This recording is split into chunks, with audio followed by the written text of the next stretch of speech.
Chapter 295. 5 days later, Thales sat listlessly in the Archduchess' study room in Heroic Spirit Palace. Saroma sat at the desk opposite him, engrossed in reading a book called Cahilliero's Selected Poems. The Prince of Constellation lowered his head slightly and exhaled. The shock brought about by the library did not last long. The sketch in the book did not give Thales any more information.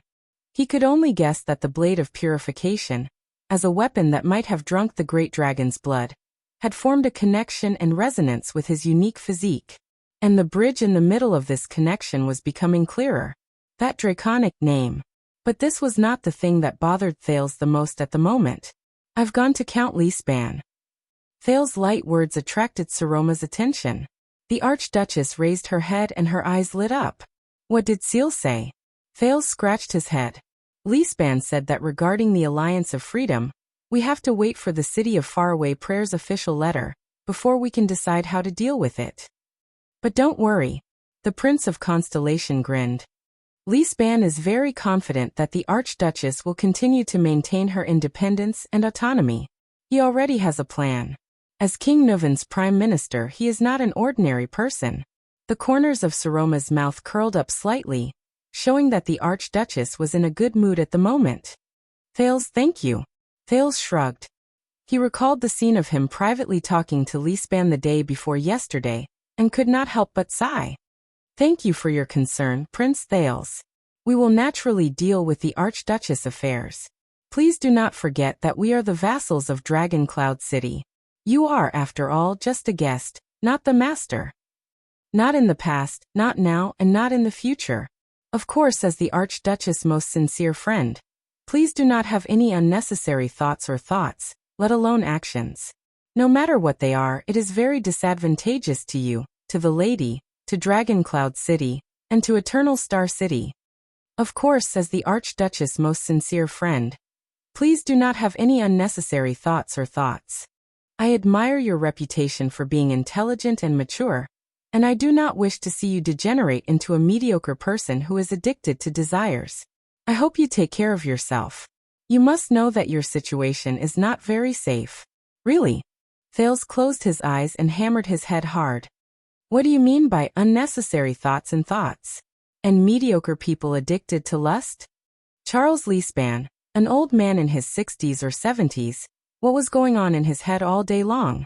After this incident, Thales realized that his unpopularity in Dragon Cloud City had reached a new breakthrough. Not only Leespan and Nicholas, even Madame Gings and the two maidservants looked at him strangely for the past few days, causing Thales to be cautious even when he greeted the servants. He was afraid that a masked man with a knife would suddenly jump out from a corner and charge at him while shouting for extat. Unexpectedly, Poutre did not seem to be in a hurry when it came to the prince taking the initiative to get involved in Dragon Cloud City's political struggle, as well as his determination to help his friend break away from an unfortunate marriage for the sake of friendship. However, the way he smoked his pipe and smiled with a crooked face that said, "I understand," really made Thales worried. Even Wyatt and Ralph's gazes gave Thales the illusion that he had a guilty conscience. We're not surprised at all. You know, teenagers always have to experience some special events before they can grow up. This was what the Lord, who was puffing out smoke rings, answered with a smirk when Thales could not help but ask when he was learning bardic poetry from Poutre one day. Because of this sentence, Thales deducted all the bounty that was supposed to be given to the Lord on the day of reward. In the study, Thales shook his head and tried to chase the memories out of his mind. By the way, do you know anything about the new teacher who will be coming later? Saroma put down her book and asked doubtfully. I heard that he was introduced by your interesting vice diplomat. Poutre? Immersed in his memories, Thales said with a straight face, he's not my vice diplomat. I'm not familiar with him. Selma looked at him strangely, snorted soundlessly through her nose, and returned her attention to her book. At the same time, the sound of two people's footsteps suddenly came from outside the study. Thud, thud, thud, to be precise, it was the sound of one person's footsteps and another person's thud, thud, thud, Thales frowned. This is the sound of wood hitting the ground. The rhythm is chaotic, unorganized, and careless, as if it's just knocked on the ground. but it's also very heavy. Just like. The door to the study opened. The female official, Gings, walked in and bowed slightly to the Archduchess and the prince. Then, she left politely and discreetly. Behind the female official, a thin and frail figure appeared. The newcomer's body was slightly hunched, and he was leaning on a rather old and heavy walking stick. He put all his weight on the stick, and the tip of the stick was firmly planted on the ground. Asterisk thud, thud, thud. Asterisk Gings closed the door to the study. The prince and the Archduchess immediately sat up straight and looked at the newcomer. He walked step by step towards Thales and Saroma, who were sitting beside the study table. My apologies, sirs and madams. I'm old, ahem. These broken bones of mine can't withstand the torment. Following the guest was an old, weak, and shriveled voice, accompanied by a clear throat. It was as if he would not be able to continue speaking if he did not do so. The carriage I took from Anlenzo to Ekstedt almost threw my butt off. The lads were afraid that I would die on the way, so they had to slow down. After I arrived at Dragoncloud City, I had to rest for 4 days. Thales first glanced at the walking stick. He remembered the Black Prophet, whom he had met a few times a long time ago, and it made him feel uncomfortable. The prince got rid of the unnecessary impression. He narrowed his eyes and sized up the newcomer. It was a thin and short old man. The top of his head was sparse with white hair, and his face was lined with wrinkles. He seemed to have gone through a lot. The old man was wrapped from head to toe. He used this term because his body was so thin that it looked like his clothes were hung on overly small hangers. He wore a normal dark coat with a white undershirt and a red scarf. He looked no different from an ordinary merchant who did business in a shop. He did not seem to be in good spirits. His eyes were misty and turbid. Only his left eye was wearing a pince-nez monocle, which made his left eye look especially big from the front. The old man forced a calm and gentle smile. His wrinkles moved up and down his chapped lips, giving others a feeling of desolation in his old age. He looks even older than Leespan and Neuven from 6 years ago. Thales was secretly shocked. He's at least 70 years old. How did Poutre and Gilbert manage to invite such an old man, who looks like he's in a bad condition and is about to die, to travel thousands of miles to Dragoncloud City? Good day, sir. Thales said rather worriedly. I heard Poutre mention something about a new teacher, but he refused to say who it was. Saroma stared blankly at the new teacher. She seemed to be stunned by his age and condition as well. Maybe he's right. That way, you won't be too disappointed when you see an old man who's about to die. The old man laughed dryly. He seemed to be straining to take another step forward. His right hand, which was holding on to his walking stick, trembled slightly. You don't mind if I sit down, do you? The thin old man looked at his trembling right arm. He scrunched up his nose in disdain, and shook his head. My legs aren't good. Obviously, he did not ask for their opinion, or at least the Archduchess' opinion. Instead, he picked the most comfortable leather chair and sat down. The thin old man sank into the leather chair. He closed his eyes and heaved a sigh of relief. He rested for a few seconds. Thales and Saroma looked at each other. There was surprise on their faces, and they did not know how to react. This is the teacher whom Gilbert and Poutre hold in high regard? The old man seemed to have recovered some of his strength. He then opened his eyes and flashed a weak smile. Don't worry. I've been weak and sickly since I was young. I may look terrible, but in truth, I've lived longer than too many strong and healthy people. Thales curled up the corners of his mouth and forced a smile. I heard that you're Gilbert Casso and Poutre Nemain, and they're indebted to your teachings?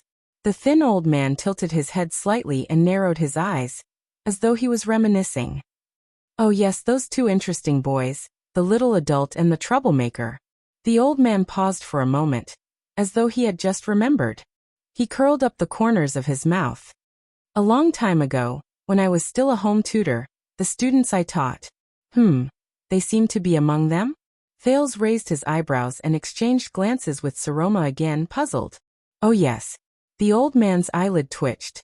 His left eye behind the lens widened abruptly, and it looked rather frightening. He drew out the walking stick in his right hand, and placed it between his knees. Then he held it with both hands and smiled faintly. As an opening remark, We should indeed introduce ourselves first. The old man looked at the two embarrassed students with a gentle gaze. The wrinkles on his face curled up like waves. Let's start with me. Merrill Hicks. The thin old man cleared his throat. I'm from Dragon Kiss Basin, and Lenzo Dukedom, Longchant City. But most of the people who know me like to call me Old Crow. Of course, the students usually like to call me that behind my back. Thale's heart stirred a little. Dragon Kiss Basin. You're from Dragon Kiss Academy? You're a scholar? Saroma's eyes brightened. She leaned forward in high spirits and looked at her new teacher, Hicks, curiously. I heard from Seal that you're very famous, and that many outstanding people have been in your... Hicks laughed at first, then shook his head with a slight sigh and interrupted the Archduchess. Although I do hold a post in Dragon Kiss Academy. Hicks' left eye behind the lens blinked once. But I have to say, I'm ashamed to say that I've never obtained a scholar's qualification. When I traveled to other countries, I relied on the proof of a scholar's qualification from my classmate to barely get a job as a home tutor in a noble's castle. His tone was casual and normal. Even though that was how he used his words, it was clear that he was not ashamed at all. It was as if he was talking about a trivial matter like forgetting to bring my wallet when I went out. Thales and Saroma stared at each other in astonishment for the third time. Both of them blinked. What? Old Crow Hicks nodded at them in a friendly and mischievous manner. Then, it's your turn to introduce yourselves. Ladies first. How about that? Saroma's small mouth opened slightly. She could not quite react. Thales was also a little confused. Over the past 6 years, the boys and girls of Dragon Cloud City had experienced countless Northland home tutors. They were rigid, flexible, serious, stubborn, apathetic, kind, humorous, pretentious, and extremely fierce. But every tutor knew what kind of students they were going to face before they came here. Their reactions when they saw the Archduchess and the Prince were not like the old man who called himself the Old Crow. At least, he did not tell them in such a nonchalant tone that he had once forged a certificate to deceive them. He also did not casually ask the two nobles to introduce themselves the moment he opened his mouth. Also the way he addressed them. Sir, madam? This made Thales remember that 6 years ago, in Mindy's hall, Gilbert had also addressed him as Sir, before he was acknowledged as a prince. When he thought of this, nostalgia surged in his heart. Relax, don't be nervous. I'm not here to be your enemy, unlike most of the tutors in this world. Hicks noticed the Archduchess' reaction. He opened his mouth wide, revealing a mouthful of teeth that were well maintained despite his old age. He laughed casually. Dragon Cloud City pays me a salary, but it is not for me to bother you. In fact, I just want to chat with you. If I'm not welcome, then I'll just treat it as a stroll in Northland. The Old Crow exhaled and nodded with a smile. He looked at Saroma with a gentle gaze. He rested his right hand on his walking stick and patted the back of his right hand with his left hand. Although I have heard many things about the two of you before, it is obvious that I would like to hear your own voices. Obviously, the old man's attitude made Saroma feel much more at ease. The young girl glanced at Thales, and the latter gave her an encouraging nod. Good day, Mr. Hicks. I am Saroma Walton from Dragon Cloud City. Ahem, the Archduchess of Dragon Cloud City, Saroma said carefully. In fact, I am very stupid. I don't know anything. I only know how to read. Hicks chuckled. Archduchess, it's so kind to see you. Haha, at least we have something in common that is obvious. Hicks blinked, smiled, and poked the monocle on the bridge of his nose. Saroma adjusted her pince-nez, raised her eyebrows slightly, and curled up the corners of her mouth. Thales knew that this was an expression that she wanted to laugh, but was holding back. The Old Crow shook his head and turned to the other person. His left eye widened slightly behind his monocle. Why don't you sit closer, Thales? The Prince of Constellation, who was observing the interaction between the two, paused for a moment. You don't have to act like a hedgehog. You may always be in trouble, but not today, not here. Hicks tapped his walking stick and looked at Thales with a profound gaze. Thales widened his eyes and stared at the strange new teacher. His Adam's apple bobbed a little. Good day, mister. In the end, he politely moved his chair forward a little, lowered his scrutinizing gaze a little, and nodded. I am Thales Jadestar, and I look forward to your teaching. Thank you for accepting Putre's invitation and coming all the way here to teach us. Yes, Thales. Hicks took a deep breath and stared at Thales with his left eye behind his monocle. His voice was a little weak. Jadestar, very good. Jadestar, as expected. Thales was slightly startled. Oh, right, teaching. The old crow did not waste any more time. He patted the back of his hand and sighed. Both of you must be very curious. What exactly does such a strange and terrible old man want to teach you? What can he teach you? Under the curious and scrutinizing gazes of the two students, the thin old man sitting in the leather chair lifted his back from the back of the chair and raised his head. I have thought about this question before. Even among the many students I have taught, both of you can't be said to be the most ordinary ones. Thales and Saroma stared at their teacher seriously. Truth be told, whether it was Gilbert's highly praising comment of "he is the second most respected person in my life" in his letter, or Putre's introduction, which seemed to be careless but was actually trying to keep them guessing, all of them made Thales look forward to meeting this rather strange old crow for the first time. Slap. Hicks slapped the back of his hand and laughed. Truth be told, I can't think of anything to teach you either. So, in the end I've decided to hell with teaching and whatnot. Under the two students' astonished gazes, the thin old man said in a casual and relaxed manner, let's just have a chat today. Chat? For the fourth time, Thales and Saroma cast each other a shocked and puzzled glance. What is this? It's very interesting, isn't it? One of you is the supreme ruler of Dragon Cloud City, Hicks said with a sigh. The other is the heir of an ancient kingdom. A man and a woman coincidentally sitting in the same room, and facing the same terrible old man. Then how about we talk about a topic that is related to both of you? The prince raised his eyebrows. He looked at his notebook, closed it silently, and pushed it away from his hand. The old crow furrowed his eyebrows, as though he was deep in thought. His gaze kept moving between the boy and the young lady, who were at a loss. A topic that is related to both Northlanders and Constellatiates. Let me think. Hicks' eyebrows twitched, and the wrinkles on his face fluctuated again. Oh, I've got it. The old man looked at Saroma amiably. Madam. Saroma immediately nodded politely in response. Mr. Hicks. The old man nicknamed the old crow nodded in satisfaction, then extended his hand to Thales, who was beside him. The prince was slightly startled. This is Thales, Hicks said solemnly. Thales Jadestar. I know. Saroma was a little puzzled.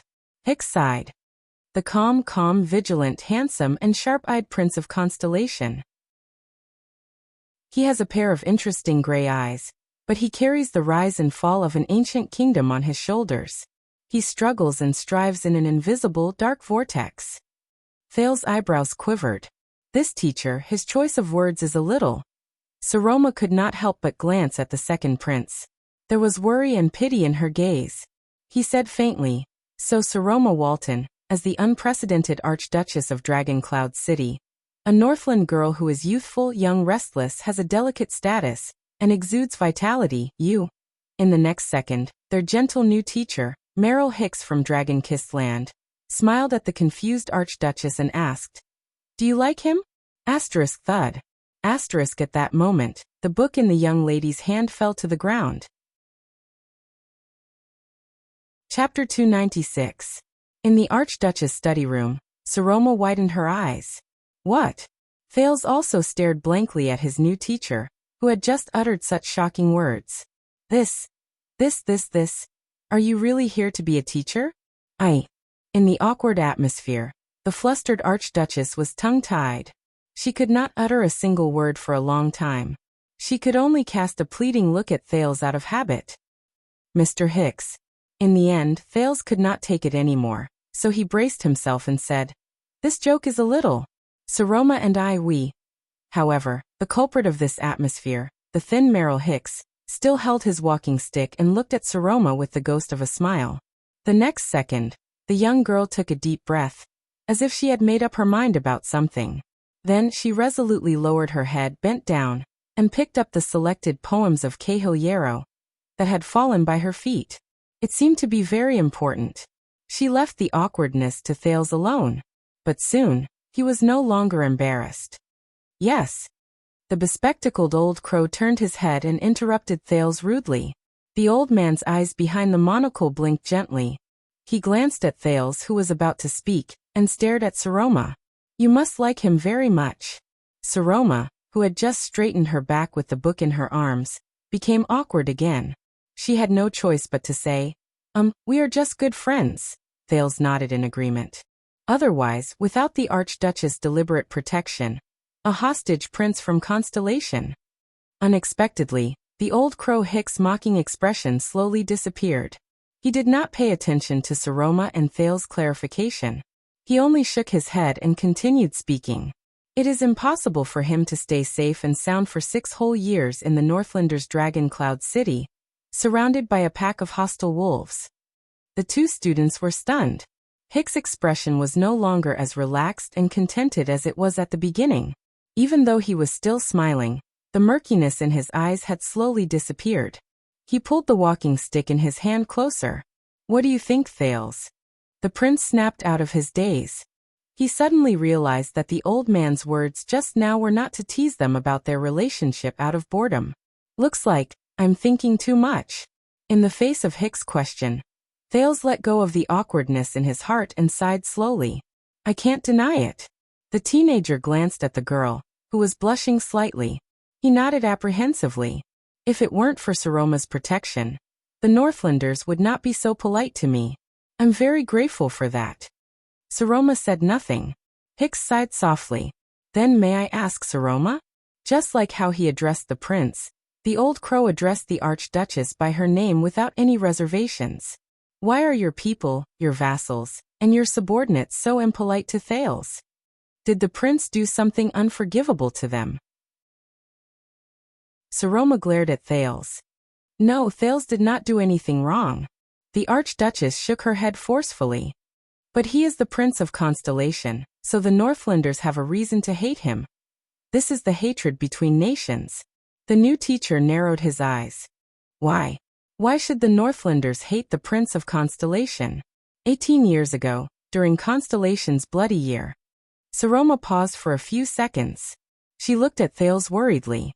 When she saw that the latter's expression was normal, she took a deep breath and answered, We, Extet and Constellation fought a terrible war. Thales stared seriously at the old crow, who was still smiling but gave off an inexplicable sense of sternness. He suddenly understood what Hicks wanted to talk about. The bloody year. Of course, this is what Constellation calls it. Hicks' gaze was deep as he sighed with emotion. The bloody year was between the beginning of year 660 and year 661 of the calendar of eradication. The new teacher's gaze became solemn. So during the war, what did the Constellationates do? What made Extet, who took the initiative to invade, hate Constellation so much? Thales furrowed his brows. Saroma hesitated for a second, but under Hicks' smile, she still recalled the contents of the books and lessons she had in the past. She answered truthfully, because of the Fortress Treaty. At the end of the war, the Northlanders were forced to negotiate peace with Constellation under pressure from many parties. They even signed a treaty. Other than a piece of disputed woodland northwest of the fortress before the war, and some monetary compensation, Extet did not get much land or spoils of war. Many people, from the archdukes to the vassals, from the nobles to the soldiers, were dissatisfied with the fact that they had already broken through the northern territory and won victory on the battlefield. In the end, they had to return to the north with their tails between their legs. So, the Archduchess glanced at Thales cautiously again. So they felt that this was a humiliation brought upon them by the Constellationates' despicable methods. As he listened to the conversation between the old and the young, Thales remembered everything that Gilbert had told him in the carriage on the eve of the National Conference. Rather than saying that this was a treaty, it would be better to say that this was a record of humiliation. Very well, so this is the answer. The Fortress Treaty, which is disproportionate to the results of the war, is the source of the Northlanders' hatred towards Constellation. When he said this, Hicks showed a puzzled expression at the right time. However, this answer inevitably brings more questions. even though you were not born at that time. Hicks tapped his walking stick and exhaled. But according to what you just said, why? Extet had already obtained such a huge advantage, to the point that the entire Northern Territory and half of the Land of Cliffs were defeated by them. Why was the Fortress Treaty signed like that? Why did Extet only ask for compensation, but give up every piece of Constellation's land that they had painstakingly conquered and occupied for nearly half a year? Thales and Saroma both frowned, and began to think about the old man's words. Hicks turned his head and looked at the Prince of Constellation amiably. Thales, what's your answer? Do you want to take a guess? Thales raised his eyebrows slightly. A memory from a long time ago flashed in his mind. It was still in that bright classroom. It was still the same continuous, clacking sounds of keys being pressed and notes being taken. Chiron, what's your answer to this question? Over the past 6 years, there were not many flashes of unfamiliar but familiar memories like this. At least, it was not as frequent as when he was in those thrilling adventures 6 years ago. But they were definitely not silent. For example, right now, how does social relations, or rather, the position of an individual in the circle of social relations, affect an individual's behavior? According to the assumptions of a rational person.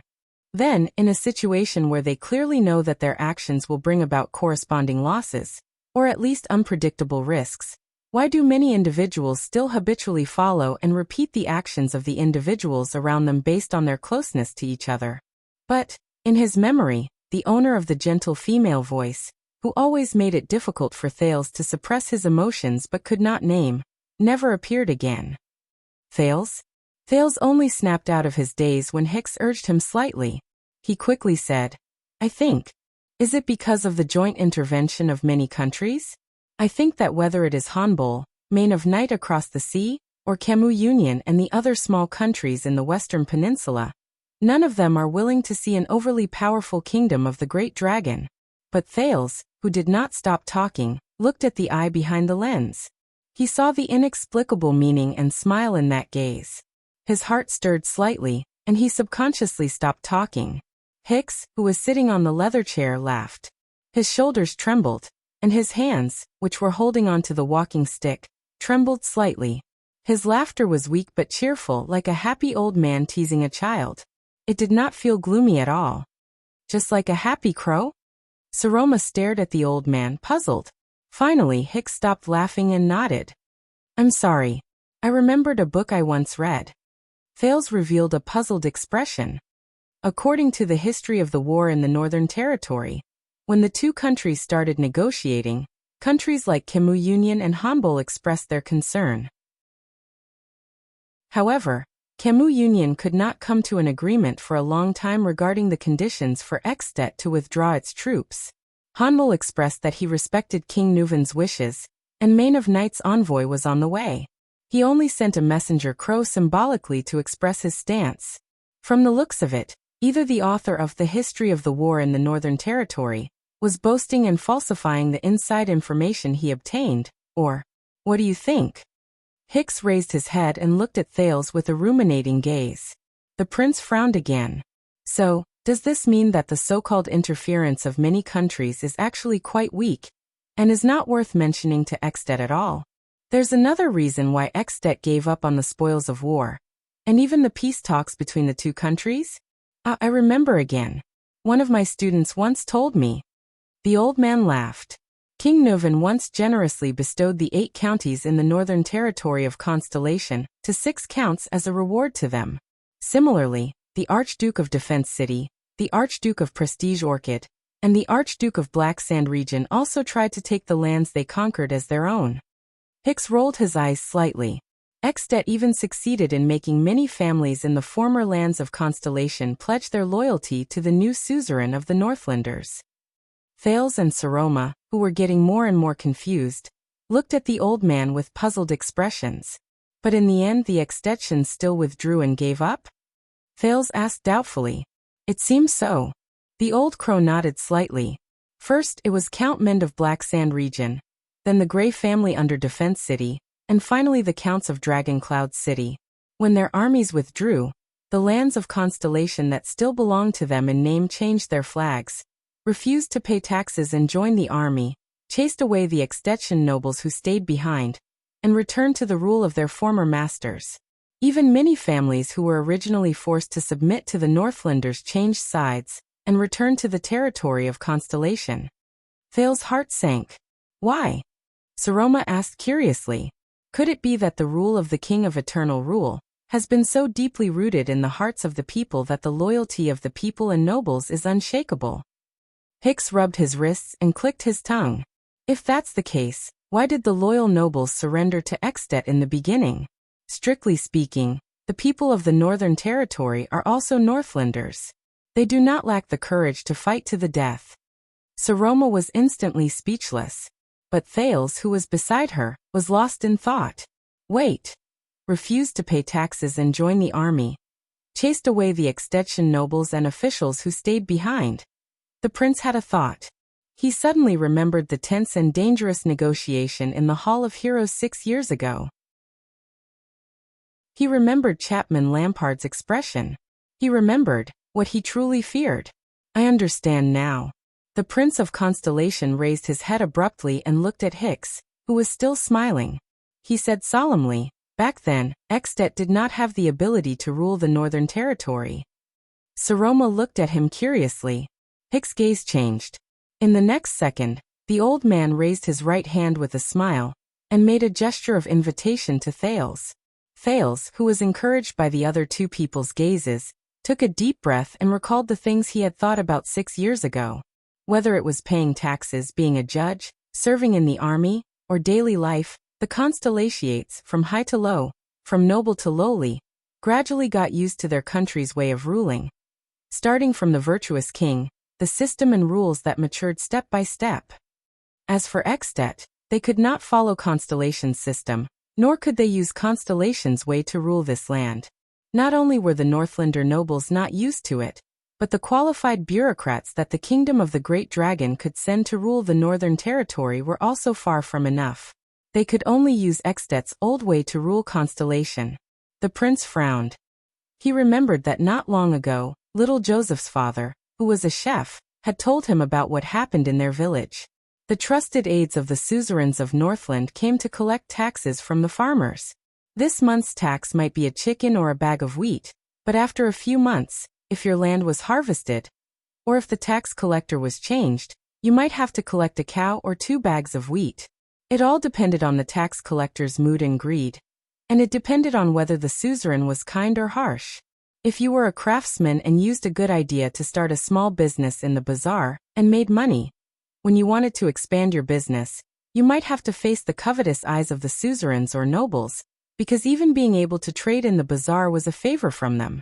While Thales continued to speculate in his mind, he said to Hicks, who was smiling even more widely, and Saroma, who was dumbfounded, so if King Nuvan arbitrarily enfeoffed the land in Constellation's northern territory to his subjects and nobles, and let them manage their new territories according to the old tradition in the joint ruling pledge, all sorts of problems will arise. Hicks coughed and chuckled. The old crow said faintly, as far as I know, when Extet occupied the Northern Territory, Archduke Lampard, who was in charge of managing the rear, who is now King Chapman, tried to fulfill the suzerain's responsibilities and rights, just like he did in his own country. He collected taxes from the Northern Territory's residents to subsidize his expenses on the condition of ensuring a safe life. But it was obviously quite inefficient. The people were not willing to deal with his tax collectors. Thales' eyes brightened when his conjecture was verified. Of course, because the land in Constellation is different. The people in the Northern Territory have gradually gotten used to another way of living and ruling. They are not blindly and obediently loyal to a suzerain who comes from the north and has the boorish style of the Great Dragon. And this is only the Northern Territory. It may be even more so in the Central Territory or even the South, because their cities are bigger and their villages are more complicated. I heard that the craftsmen and merchants even formed a trade association and had the right to negotiate with the suzerains. Thales recalled Lampard's gaze in the past. He felt sentimental and came to a realization. To put it simply, after Extet won the war, it did not have the ability to rule the Northern Territory steadily. Correspondingly, Once the invaders did not have this ability, the people of Constellation's northern territory would naturally not submit to Extet's rule. The prince recalled the lowly tax collector who defected from Constellation to Black Sand region and worked under Lampard. Because not only could the latter not give them the life they wanted, he was also rudely harming their interests. Thales sighed.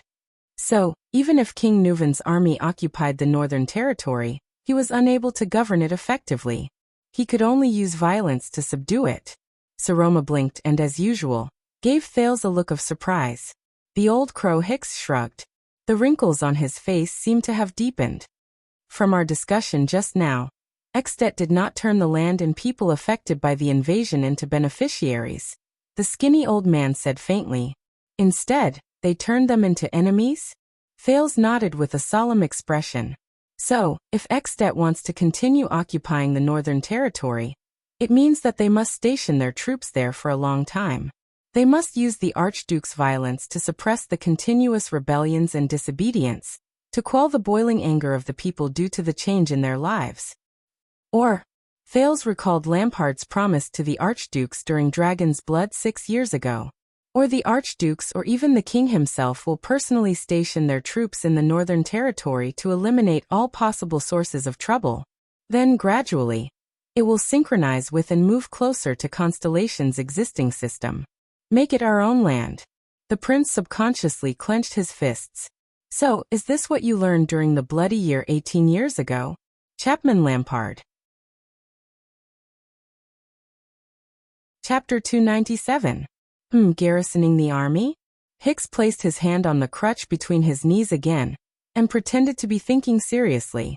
It's an interesting choice to use slaughter and fear, blood and death to intimidate the opposers and discontented people, and to break the people's dependence and habits on the old system.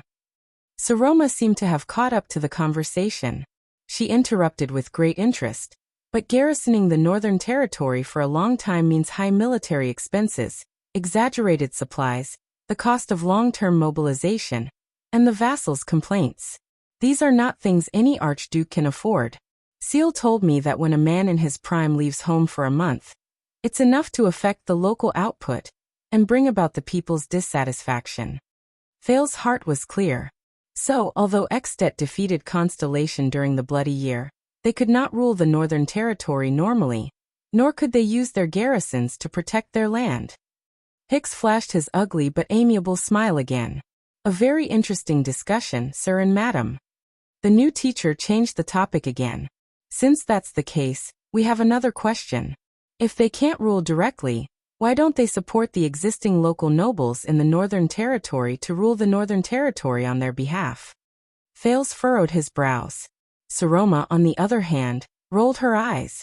After King Nuvan breached Cold Castle, he hanged the Duke of the Northern Territory and a number of suzerains who refused to submit to him, in an attempt to extinguish the Northern Territory's resistance. Thales thought of Val Arund, who was in prison, and of his horse accusations in Renaissance Palace. The Archduchess kept talking as if she was reciting a book. But he couldn't destroy them.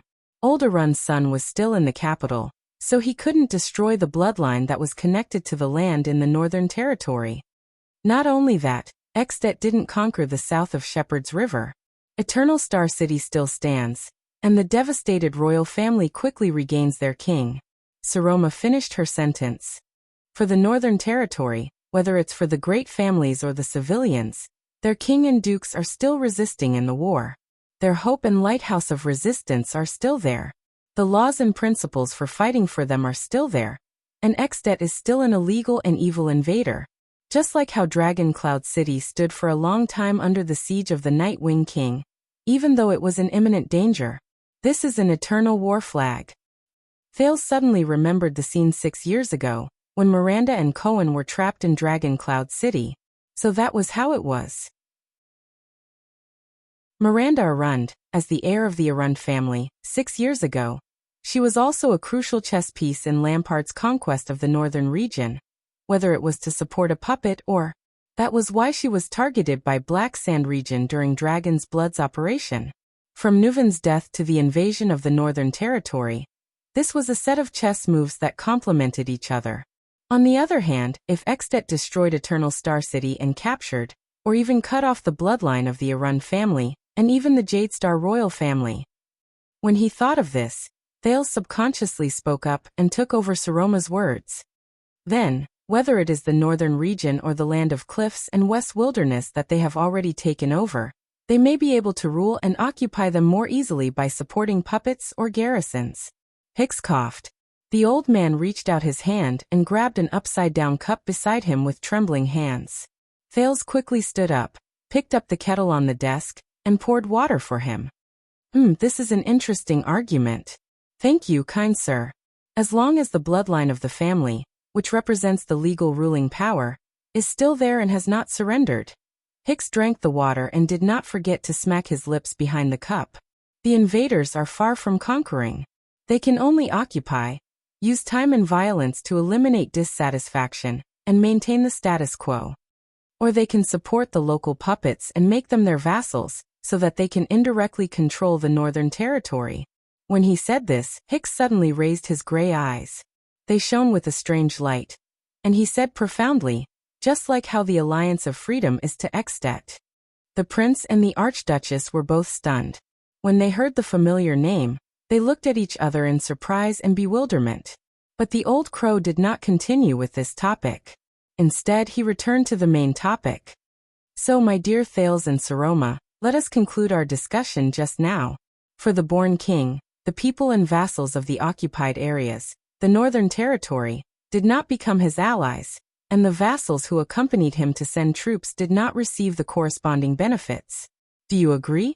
Saroma's expression froze and she nodded. Yes.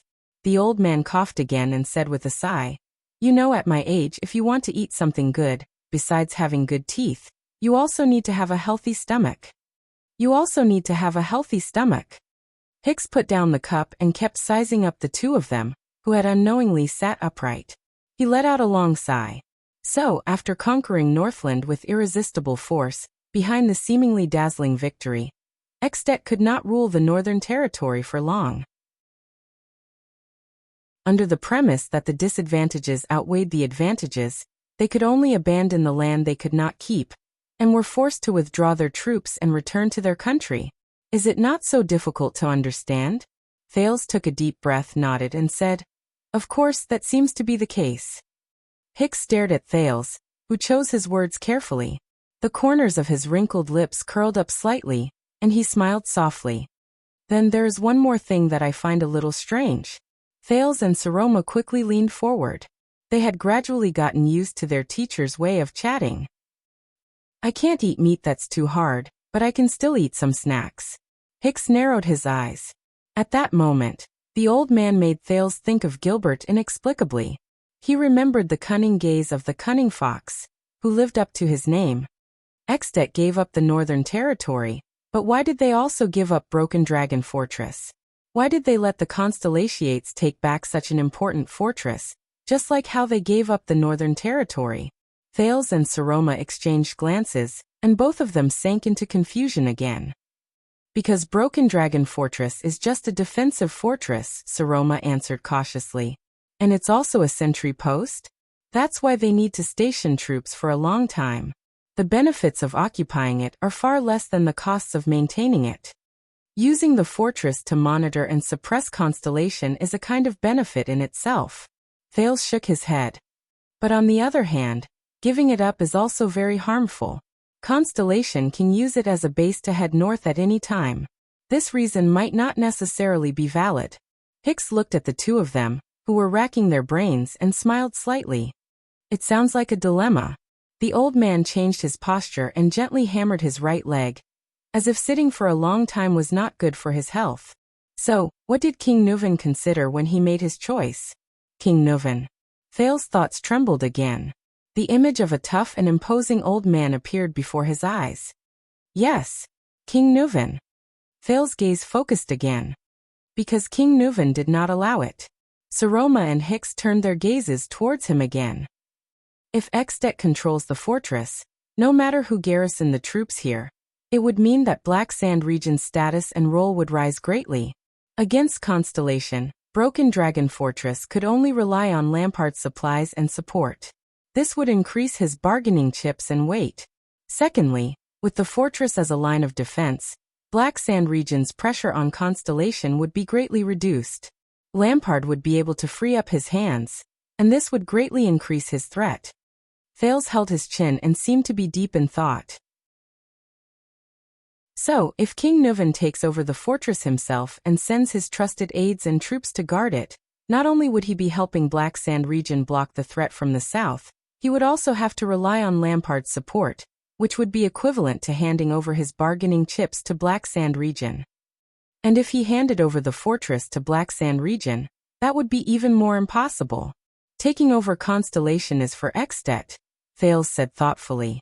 But before that, he would not allow the Northern Territory, or even the fortress to become nourishment for any Extension Archduke other than Dragon Cloud City. Saroma showed an expression that said, "Wow." The old crow's weak but gratified laughter came from the other side. I think our discussion has gone from countries and governance to the level of the suzerains playing games. This is both a good and a bad thing. The good thing is that you will be able to see more, and the bad thing is. Hicks winked playfully at the two of them. His eyes behind the lenses became clear. You will be able to see less. The two students were stunned at first, then they sank into deep thought. The old crow adjusted his lenses slightly and coughed. He then pulled his walking stick out from between his knees and placed it by his right hand. Very well, we have talked for quite a while today. Hicks raised his head. He still had that amiable but slightly weak smile on his face. Can I say that we have come to an interesting conclusion that we both agree on? Invading and occupying a place, and keeping and ruling a place are two completely different things? Thales and Saroma looked at each other. The latter nodded. Of course. Hicks' eyes widened slightly. You know, this reminds me of chess and maps. The skinny old man tugged at his slightly askew scarf. On the chessboard and the map, everything is very vivid. You move a chess piece, a military chess piece, and swallow an enemy. Then, your flag will be planted on the square where the enemy stands, and it will be dyed with your color. That place is yours. The prince and the archduchess listened attentively to their new teacher's words with solemn expressions. The old crow lowered his head slightly. His expression was contemplative. But in reality, Extet's example tells us that everything is very complicated. Everything requires more consideration. You may have eliminated the enemy and obtained victory, but it does not mean that you can keep that piece of land. You may be able to order an army to invade and win, but it does not mean that you can accept the price that comes with it, even if it looks like a victory. Hicks raised his head and looked at the sky outside the window. He sighed and said, perhaps this is the limit of governance. When you are faced with war and peace, enemies and allies, perhaps there is no harm in first understanding what the limit of governance is and where it is. He turned his head. The gaze that flashed behind his lenses made Thales subconsciously straighten his chest. Do you agree? The Prince of Constellation took a deep breath and nodded solemnly. Yes, I agree very much. Saroma also nodded vigorously. Hicks turned his head sideways. The wisdom in his eyes seemed to have disappeared without a trace. He put on a relaxed and happy smile again and said with a chuckle, Then, we had a good chat today, didn't we? As he spoke, the skinny Hicks stood up shakily with the support of his walking stick. Perhaps today we will call it a day? Thales and Saroma quickly stood up and bowed politely to him. Of course, the prince said seriously. Thank you, Mr. Hicks. You are a good teacher. Hicks laughed. Oh, don't be in such a hurry to say that. After all, I don't even have the qualifications to be a scholar in the academy. The old crow closed his eyes and shook his head. By the way, everything we talked about today, why Extet withdrew its troops that year, why it gave up its land, and the limit of governance, is very interesting, isn't it? The two students nodded respectfully. Hicks opened his eyes slightly. His gaze behind his lenses flashed with a cunning look again. He changed the topic of conversation. If that's the case, then how about this the next time we meet? I hope that you will tell me with reason and evidence again, just like you did today. The two students immediately pricked up their ears to listen. Hicks held his walking stick with both hands, narrowed his eyes, and looked at the two solemn teenagers with interest. Why, everything we discussed today, All the conclusions from the beginning to the end, the old crow said softly, are all wrong. Time seemed to have stopped for 2 seconds. 2 seconds later, Thales and Saroma, who had come to their senses, were both shocked. Saroma could not help but cry out involuntarily, "What?" Thales stared at their teacher in a daze, unable to react for a long time. "Everything we discussed today are all." "Don't be nervous, Saroma. Just like what I said." Hicks raised his left hand and waved as he watched the two of them with their mouths agape.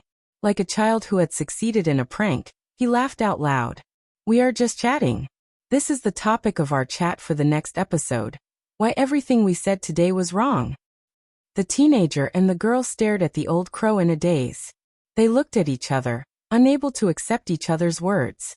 "A tutor told you at the end of the first lesson that everything he said just now was wrong?" At that moment, Thales suddenly felt that the nickname Old Crow was very appropriate for him. "We had a good chat today. The weather is good. Why don't you go for a walk together?" Hicks breathed in contentedly and winked at the two students with special identities. Then he turned around and left with the support of his walking stick. Don't let your youth go to waste. With the sound of his walking stick hitting the floor, the new teacher who had left a deep impression on them pushed the door open and left. The two students were left dumbfounded. "What do you mean?" Saroma asked Thales in puzzlement. "Was everything we said today fake?" At that moment, Thales exhaled a long breath. As he stared at the leather chair Hicks had sat on, he suddenly had some understanding. "No. I think what he meant was that the truth is not important." Thales seemed to be deep in thought as he tried to understand Hicks' intentions.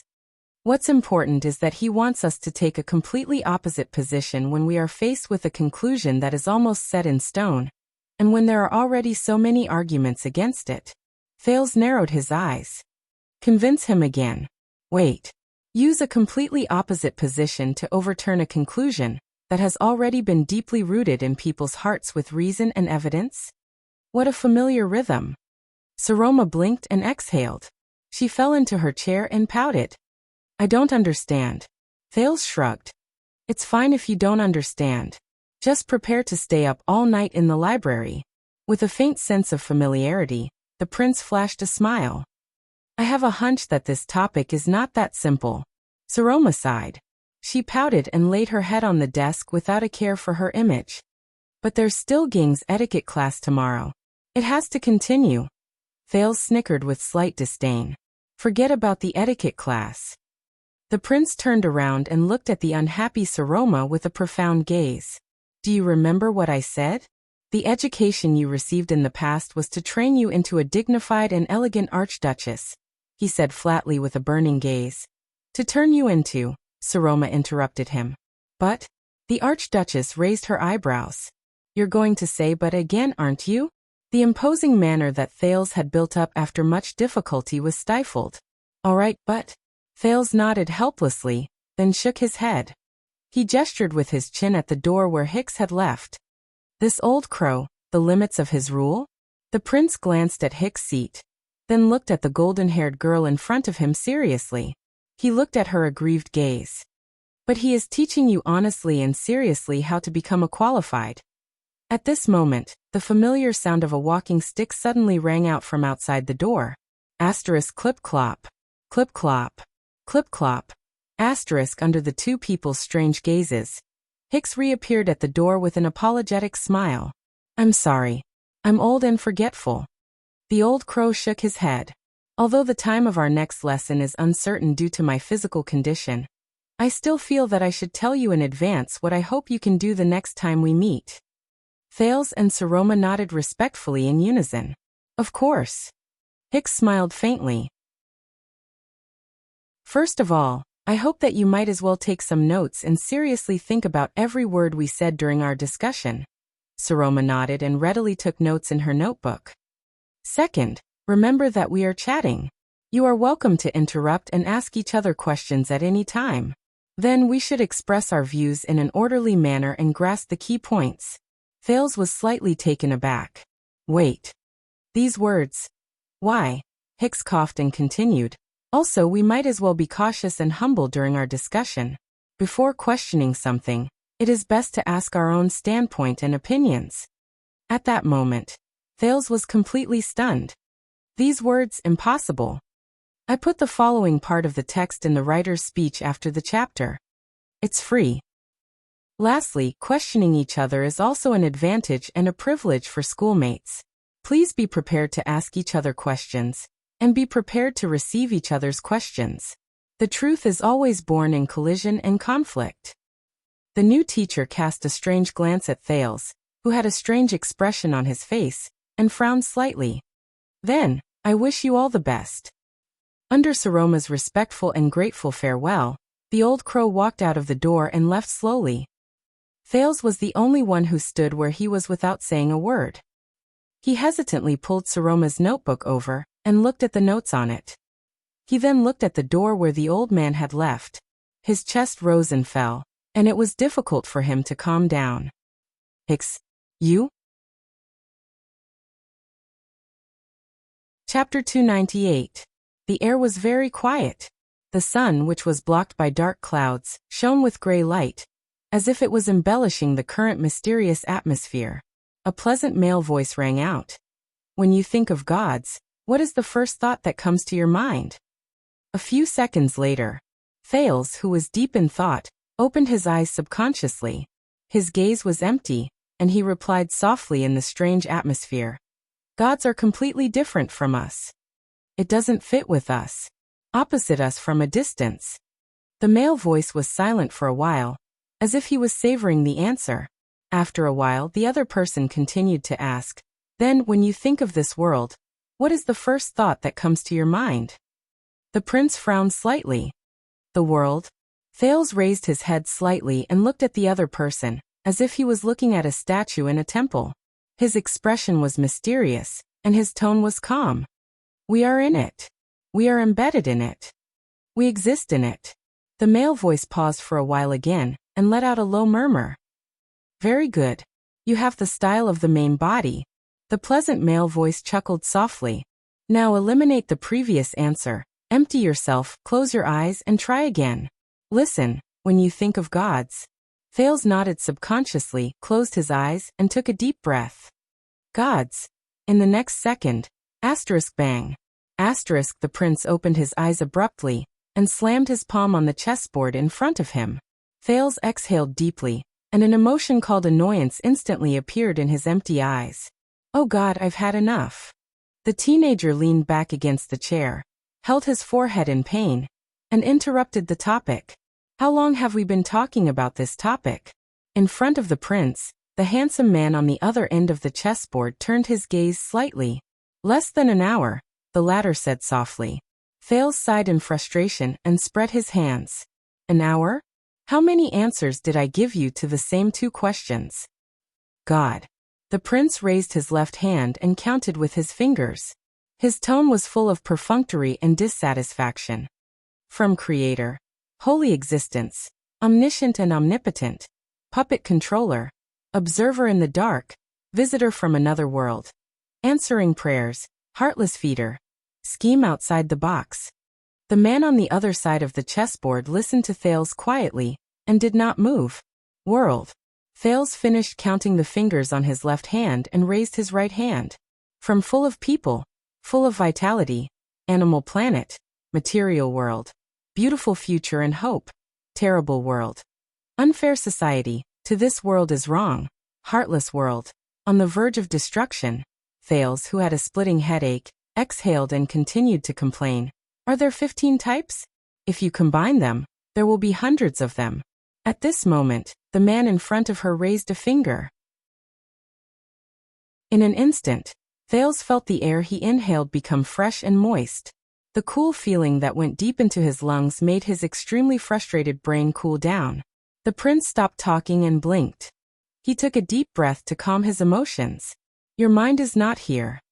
In the open-air private room in the chess room, Asda Sakern, who was sitting opposite Thales, put down his finger gently and said flatly, At least not with me. Thales snapped out of his daze and looked up at the air mystic on the other side of the chessboard. He then looked at Heroic Spirit Palace in the distance beyond the balcony. He exhaled and got up from the back of the chair. He rubbed his face in frustration. Sorry. The teenager shook his head awkwardly and pushed a chess piece forward. There have been a lot of things happening recently. I'm a little out of sorts. It had been almost a month since the day of the council hearing and Viscount Kentvita's visit. Since that day, Thales had been troubled by the troubles caused by the arrival of Black Sand Region's envoy. The relationship between the Alliance of Freedom and Extet, the fight between King Chapman and his opponents, the undercurrents of power in Dragon Cloud City, the Walton family's stance and choice, and of course, the Archduchess marriage. But surprisingly, even though Thales had become increasingly anxious after listening to Putre's analysis, Dragon Cloud City had been surprisingly peaceful for the past 10 days or so. The vassals did not continue to advise or force the marriage. Count Leespan was as steady as ever, no matter how many times Thales tried to communicate with him about Saroma's marriage. Kentvita had never left Dragon Cloud City. The envoy of Black Sand Region lived in the Nobles' Post House in Axe District. Under the protection of Black Sand Region's own people, he rarely went out. He did not interact with any vassals, nor did he meet with the Archduchess. Over the past month, no messenger ravens had flown in from the west, such as the city of faraway prayers. Hence, there was no news about the Alliance of Freedom or the war. The situation in Dragon Cloud City was like the surface of a rippling lake. It was calm, but it was precisely because of this that Thales felt even more uneasy. This is probably how water looks like before it's boiling. That was until he received the next sky blue invitation. What happened recently? Are you talking about the little girl I found on your bed 6 years ago? Asda snorted softly and said casually. The one you gave the Archduchess throne just because she slept with you for one night? Thales' expression froze. Oh my God. A second later, the prince said in a very displeased manner, "Didn't Soul Tower teach you how to use the modern common language of the Western Peninsula correctly, so as not to cause any misunderstandings?" Indeed, the modern common language gradually came into being after the Battle of Eradication. Asda's expression was still relaxed, but Thales felt that there was a faint sneer hidden under his calm face. When I was your age, my tutor taught me the language of the Empire. Perhaps some common language words were mixed in, while Soul Tower used the orthodox written language of the ancient empire. I'm not trying to criticize your standard in the common language at all. But the mentally exhausted prince had already given up on arguing with him. Thales sighed in resignation and changed the topic. I really didn't expect that the famous Heir mystic would also care about the affairs of us lowly mortals. Asda raised his eyes slightly. Just because I don't want to care about these boring things doesn't mean that I'm deaf or blind. As I said, being too tied down by mundane matters will affect your progress, the Heir mystic said unhurriedly, as if he was not angry at his student's absent-mindedness. Perhaps you still don't understand, but as a mystic in preparation, if you don't have a solid foundation benefits from teachers who teach me wholeheartedly without reservation, not hypnosis without any reason or explanation. Thales cast him a sideways glance and refuted him without any ambiguity. It seems that I need such a teacher. Perhaps Asda's temper was really good, or perhaps he did not care about the student's sarcasm. The mystic said faintly, "Very well, it seems that you've recovered. Then let's go again." Thales, who had had enough, exhaled and looked at the ceiling in resignation. Are you sure you don't want to continue the topic from the previous lesson? The prince tapped the chess piece listlessly, causing Lord Justin and Waya, who were in the distance, to look at him curiously. Remember the two empresses? And how did they betray all of you? A blue light flashed in Asda's eyes. They're enemies. That's all you need to know. The mystic said coldly. The two empresses have already surpassed your level, unlike Giza and I. They have an immeasurable influence on this world.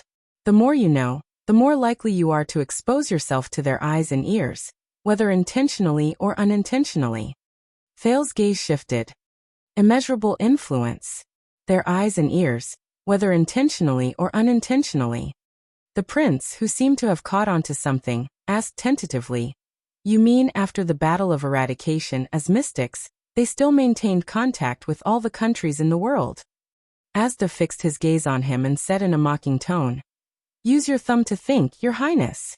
Existences like me, Giza, and could all use more than 100 years to secretly run a gray gang that was entangled with the aristocratic forces. Each of us took what we needed and became our eyes and ears, as well as our hunting dogs. Do you think, as the victors of the Battle of Eradication, those 2B****stards just found a comfortable little nest, piled up their treasures, and crawled into it to sleep for the past 600 years? Thales frowned. So Asda shook his head. You'll know one day. You don't even need me to tell you. The prince exhaled in pain. You've made me even more curious. Curiosity killed the mystic, Asda replied mechanically. Remember, these are the exact words of your teacher and guide. Thales snorted in disdain. You make it sound like mystics will die. At this moment, Thales thought of something. Right, speaking of my teacher. Mr. Sakern, you told me last time that it's best to follow a few rules in class? You know, the prince muttered, thinking about every sentence, asking rhetorical questions at any time, expressing myself clearly, questioning each other, and so on. Asda nodded slightly and moved his palm upward slightly. Thales, who was gradually getting familiar with him, knew that this was a sign that the air mystic had allowed him to finish speaking. Thales took a deep breath and stared into the mystic's almost emotionless eyes. Then, if there is someone else in the world who told me almost the same rules, what would happen? At that moment, Thales clearly saw Asda's right eyebrow twitch. Who? Asda asked in a seemingly calm manner. A rather old tutor from Dragon Kiss Academy in Anlenzo Dukedom. Thales imagined the interesting image of the thin old man, and could not help but narrow his eyes. Merrill Hicks. Asda paused for a second. Dragon Kiss Academy? He seemed to be mulling over the word, then he raised his head slightly. Humph, then it makes sense. Thales widened his eyes. What do you mean? Asda picked up a chess piece. Long ago, during the era of kings and the ancient empire, Dragon Kiss province was a famous refuge. If war came, many scholars, literati, merchants, fallen nobles, and other refugees would choose to seek shelter there. Wizards were no exception. You mean that Dragon Kiss Academy and Magic Tower have a deep relationship? Not just a relationship. The mystic shook his head and placed the chess piece on the next position. The founder of Dragon Kiss Academy 1,000 years ago was originally a wizard from Soul Tower. Some of the teaching rules in Soul Tower have undoubtedly influenced Dragon Kiss Academy. Thales remembered that Ramon had once told him that magic had become extinct. He could not help but feel shocked. So Dragon Kiss Academy also teaches magic? The prince was surprised and clung to the table. But, Asda cut him off emotionlessly. I know what you're thinking. Dragon Kiss Academy could not avoid the disaster of magic becoming extinct after the Battle of Eradication. Most of the books that were considered to be magic or related to magic were destroyed. Thales' face darkened. But he immediately raised his head and said with a little hope, Then there is still a small part? Yes, but not the kind you think. It's time for you to go. Asda replied nonchalantly, That's right. The wizard who established the Dragon Kiss Academy is a core member of the Seed of Epic. His specialty in the Soul Tower is history and literature. He specializes in researching the origins of civilizations in poetry. Naturally, the Dragon Kiss Academy's research direction has shifted towards him. Thales frowned and grabbed the king. He moved it out of Asda's hunting range. Their game of chess had unknowingly turned to checkmate again. But he immediately reacted to Asda's words. History? Literature? The prince said in surprise. Magic Tower also researches these? Asda chuckled. It's not just these. Among the 3 great magic towers, the largest Soul Tower alone has all kinds of magic branches. There are as many stars in the Milky Way. The mystic lifted his gaze slightly. Blue light flowed in his eyes. Under Thales' curious and longing gaze, Asda skillfully and quickly recited a series of terms that were too much for the eyes to take in. The Seed of Gold specializes in researching the economic currency's influence on humans. The Seed of Epic is good at working with ascetics to unearth new things from archaeological remains. The Seed of Thought is good at interrogating human language and logic. The Seed of Power believes that only by going deep into secular society can one better understand the world and oneself. It is Seoul Tower's largest supply of resident wizards. Almost every suzerain's habit of hiring a wizard as a consultant started from it. It also set a precedent for the seat of all laws. The seat of nature is on good terms with the Alchemy Tower. It advocates discovering objective laws of nature and applying them flexibly. There are countless other seats under it. Thales pondered over Asda's words as if he was intoxicated. Then he shuddered slightly. Wait, gold epic, thought. These are also considered magic? The prince turned his head and cast a bewildered gaze at Asda, seeking an answer. Asda returned to his original indifference. He asked flatly, "What do you think magic is?" Thales took a deep breath and began to think. The prince scratched his head and said in disbelief, "Although I heard Ramon say that magic seems to have a wide range, monetary economy, influence on humans, this is too. Currency, economy?" Asda interrupted him, repeating the phrase. The air mystic's eyes were sharp and serious. Currency. Think about it. Wizards only use some small metal discs and useless waste paper to profoundly change the lives and fates of thousands of people. They can also affect the history and future of a country or a place. Success and fame, the destruction of families, and the deaths of people are all involved. The king, the people, the nobles, and the common people are all involved. All of these come from the hard thinking in the magic tower, and the endless nights of writing. Thales raised his eyebrows. Asda leaned forward slightly. His gaze was so bright that Thales could not help but avert his gaze. Tell me, what kind of incantations and what kind of magic can achieve such a thing? If these are not considered magic, then what else is magic? Chapter 299. What's your impression of magic? Using powerful fireballs to bombard the grass into white ground? Using magic to delude people's hearts to deceive the world and pursue power? Using tricks that are similar to street acrobatics to win the cheers and admiration of stupid nobles? Using mysteries that seem extremely powerful to others to decorate your own status and appearance? Or is it the laughable pleasure and satisfaction of annihilating your enemies in battle after battle? Thales lowered his head as if he was deep in thought. However, his heart was already trembling. Magic. Magic? What exactly is magic? You know, a long time ago, I always felt that wizards were people with great power. They could casually throw a fireball, the prince said with a sigh, a little absent-minded. Or they could hide in the tower and not go out, researching a spell that could destroy the world. Or they could be the kind of old pedants who persistently pursued the truth. But now you're telling me.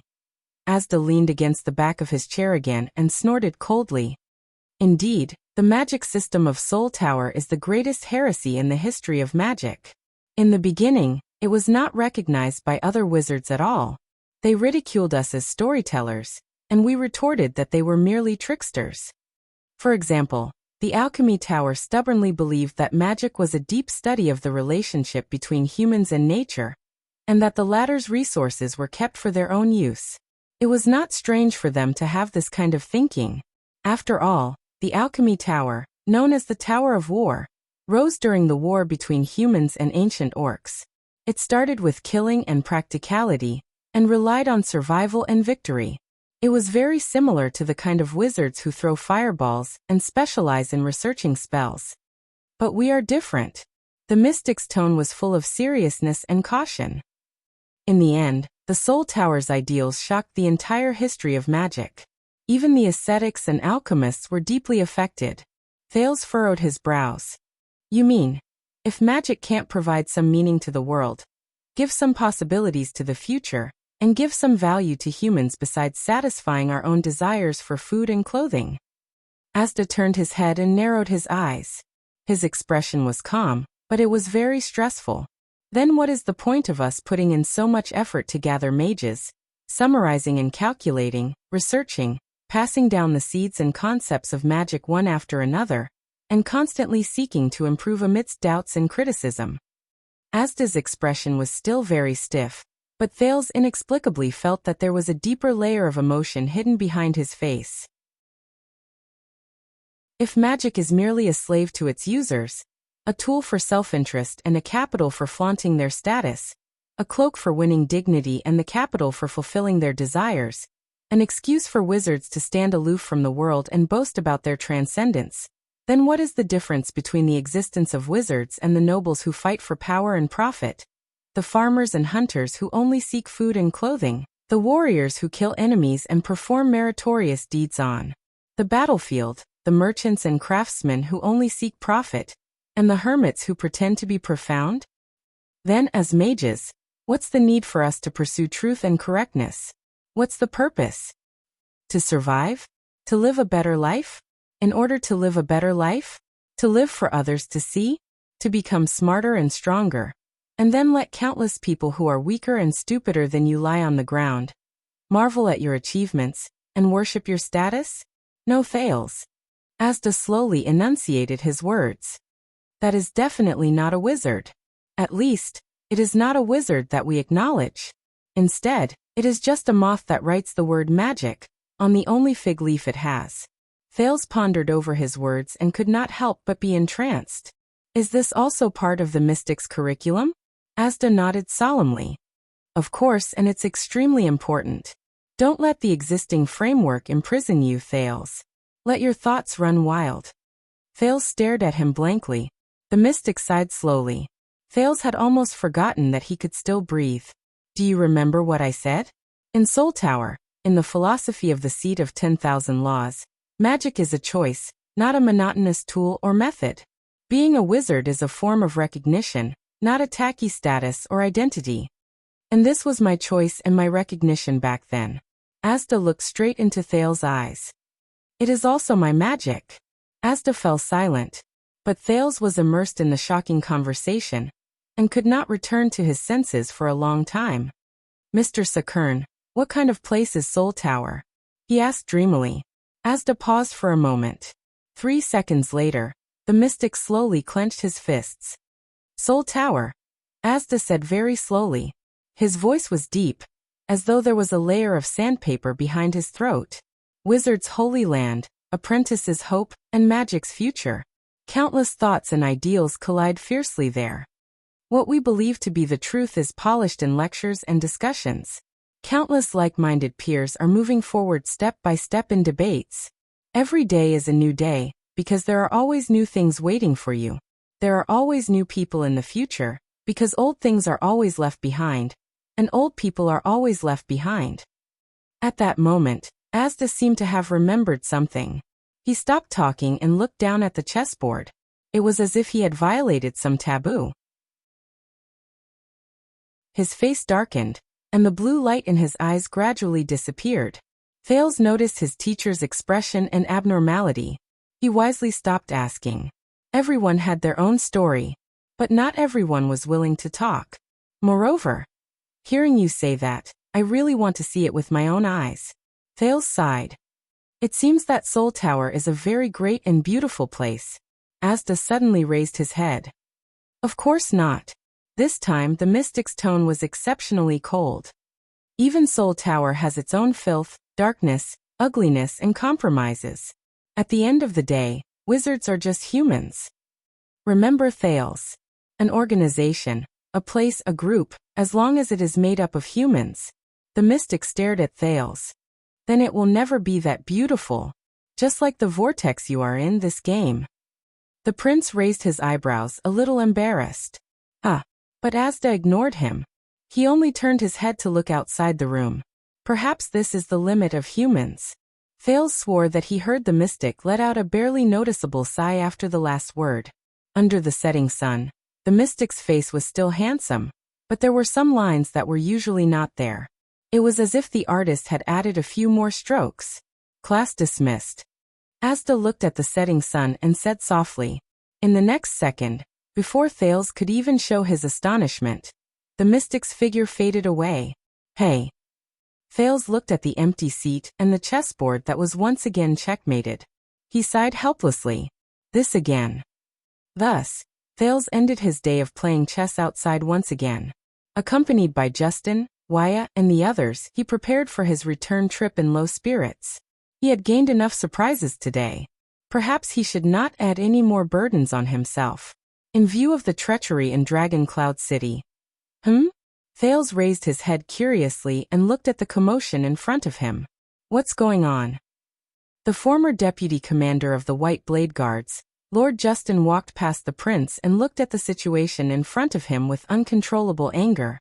At the entrance of the chess room, dozens of warriors from the Archduchess Guards coldly pressed down on their weapons. They were in a tense confrontation with dozens of unfamiliar soldiers who came from the alley next door. Those soldiers were obviously not from Dragoncloud City. They were murderous and did not show any signs of weakness. Behind them was a brownish-black enclosed carriage. Wyatt and Ralph looked at each other, not understanding what was going on. Thales furrowed his brows and saw the leader of the unfamiliar soldiers clearly. It was a female warrior with a buzz cut and a round face. Prince Thales, I represent Black Sand Region, and send you an invitation for a meeting. The current deputy commander of the White Blade Guards, Lady Crochmerk, waved her arm at the carriage behind her, which was guarded by the Black Sand Region soldiers, and said coldly, Viscount Kentvita is in the carriage. Viscount Kentvita is in the carriage. He invites you to move into the carriage and give him a few minutes to talk. Thales was slightly stunned. What? A meeting? Now? Doubt and vigilance rose in Thales' heart. What does Kentvita want to say to me? I don't know, Croche said softly, a cold glint shone in her eyes. That is your judgment. At this moment, Viscount Kentvita's voice came from the direction of the carriage from afar. I promise, Your Highness, if you miss this carriage, you will regret it in the future. Believe me, this is very important. Thales felt a chill in his heart. Regret it? Very important? Why do we have to get into the carriage? Thales narrowed his eyes and said warily, We can go upstairs or find another place. Why in the carriage? Look around you. Croche glanced at the Archduchess Guards with an unpleasant gaze. In Dragoncloud City, is there any private place within a 10-meter radius of you? Justin, who was in charge of protecting Thales, tensed up. Thales stared at Croche in bewilderment, then at the carriage behind her. Strange. Black Sand Region wants to talk to me. At this time? Hell, why isn't Potre here? Impossible. The vigilant Lord Justin immediately rejected the other party. If you want to see the prince, you can. We have had enough of Dragoncloud City's blockade. Croche did not back down. She no longer paid attention to her predecessor. Your Highness, this is the closest we have been to you in a month. Believe me, we just want to talk to you. Thales, who had countless thoughts flashing through his mind, was about to speak, but Justin beat him to it. Croche, I still remember what you looked like when you were a child. Lord Justin took a step forward, his expression becoming more and more unpleasant. I have a good relationship with your father, and I'm also very happy that you became a White Blade Guard, so don't force me to do it. Behind him, Thales sucked in a deep breath. If that's the case, then you'd better do it now, Uncle Justin, Croche shouted coldly. Or let the prince decide for himself. He's a guest, not a prisoner. Justin's expression turned cold. He was about to draw his weapon, and the Archduchess Guards around him also prepared to attack with hostile expressions. At this moment, Lord Justin, under everyone's watchful eyes, the prince took a light step forward. Thales raised his hand and pressed down on Justin's shoulder. At this time, the prince stared at Black Sand Region's carriage, his thoughts whirling. At a time when Extet and the Alliance of Freedom had a delicate relationship. At a time when the news from the city of faraway prayers was unknown. At a time when Dragoncloud City was in a dilemma. The people from Black Sand Region want to talk to me, a powerless, awkward prince of an enemy kingdom? It's too suspicious. Thales shook his head and said to Justin, This is Dragoncloud City, and they are the king's special envoys. It's unwise to have a pointless conflict, and you know what kind of situation we're in. Justin frowned fiercely. But you know they are, after all, Black Sand Region. Wyatt could not help but say, with all due respect, Your Highness, your safety. Listen to me. Thales turned his head and looked at his own people. The Archduchess needs new information to face the king. There's no doubt that this is a chance to see what they have in mind for Dragoncloud City, he said to the frowning Justin. For Dragoncloud City. Justin's words were stuck in his throat. And she's right, I'm a guest. Waya, the carriage is here, and I won't disappear into thin air. Thales smiled at his attendant. Justin and Waya glanced at each other. They both felt uneasy. The prince calmly turned to Croche and looked at the soldiers behind her. Besides, the people of Black Sand region will guarantee my safety, right? Croche nodded and pressed her hand against her right chest. She said respectfully, I swear on my life and the king's honor. You will get off the carriage safely in a few minutes. Thales glanced at Justin and Waya, who were still doubtful, and shrugged. Ralph, on the other hand, nodded at him. Inform the leader and the count. In the end, Lord Justin nodded hesitantly, but at the same time he cautiously ordered his subordinates. Make sure they know about this as soon as possible. Do you know how important you are, Your Highness? Waya stared at the carriage with an unpleasant expression. It's just like what the Star Killer said, you always create problems for us. The prince smiled. This is why I need you, Waya, and you, Madeira. He gently pushed aside the two personal guards in front of him. Accompanied by Waya and Ralph, he walked into Black Sand region's battle formation. The displeased attendant and the Phantom Wind follower were stopped in front of the carriage. Thales threw the book in his hand to Waya and strode forward alone. No matter what Black Sand region wants to tell you, Thales, you must be calm and cautious. You've experienced Lampard's prowess and witnessed Kent Vita's cunning. You must be careful when you face your greatest enemy. In the next second, Thales, whose heart was as calm as the surface of a lake, opened the carriage door and boarded the unlit carriage. In the carriage, Kent Vita's silhouette sat quietly in the darkness. The clothes on his body could be vaguely seen. I keep feeling that this is your revenge for me refusing to talk to you alone on the road back then. Thales closed the carriage door and exhaled. He sat opposite Kent Vita. Viscount Kent Vita?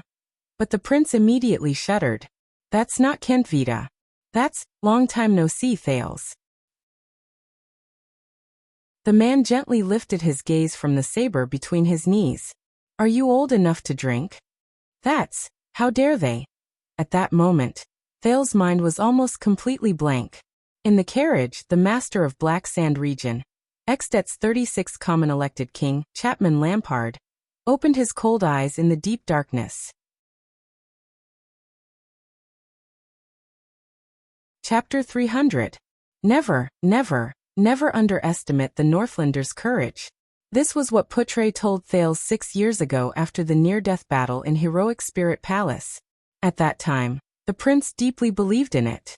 But at this moment, as he stared at King Chapman, who sat calmly in the carriage, Thales realized to his horror that he still did not understand the weight of these words. King Chapman stared at him coldly. There was a scrutinizing look in his eyes. It was just like when they first met 6 years ago. Over the past 6 years, Thales had imagined countless times that the terrifying new king stood at the highest point of Black Sand City and stared coldly in the direction of Dragon Cloud City as he slowly issued a dangerous order to deal with the Prince of Constellation. But no matter how Thales racked his brains and exhausted his thoughts, he could not imagine that their reunion after 6 years would be like this. You, Thales widened his eyes, unable to believe the reality before his eyes. Are you crazy? King Chapman did not answer. His gaze was cold. Thales subconsciously looked around and surveyed his surroundings. Do not worry. King Chapman's cold and aged voice rose. It's just you and me. There was only one small window in the dark carriage, and it was made of gray, one-way crystal drop glass. The Archduchess guards, led by Justin, and the prince's own guards were still guarding the area. They surrounded the Black Sand region diplomat group, which consisted of 12 soldiers. Thales no longer looked around. He took a deep breath, forced himself to calm down, and started to think. What's going on now? Lampard came to Dragon Cloud City personally? And most importantly, Thales stared at King Chapman in front of him and broke out in a cold sweat. No one in Extet knew that the ruler of the entire kingdom had concealed his identity and was hiding in this small diplomat group led by Viscount Kanda. That means...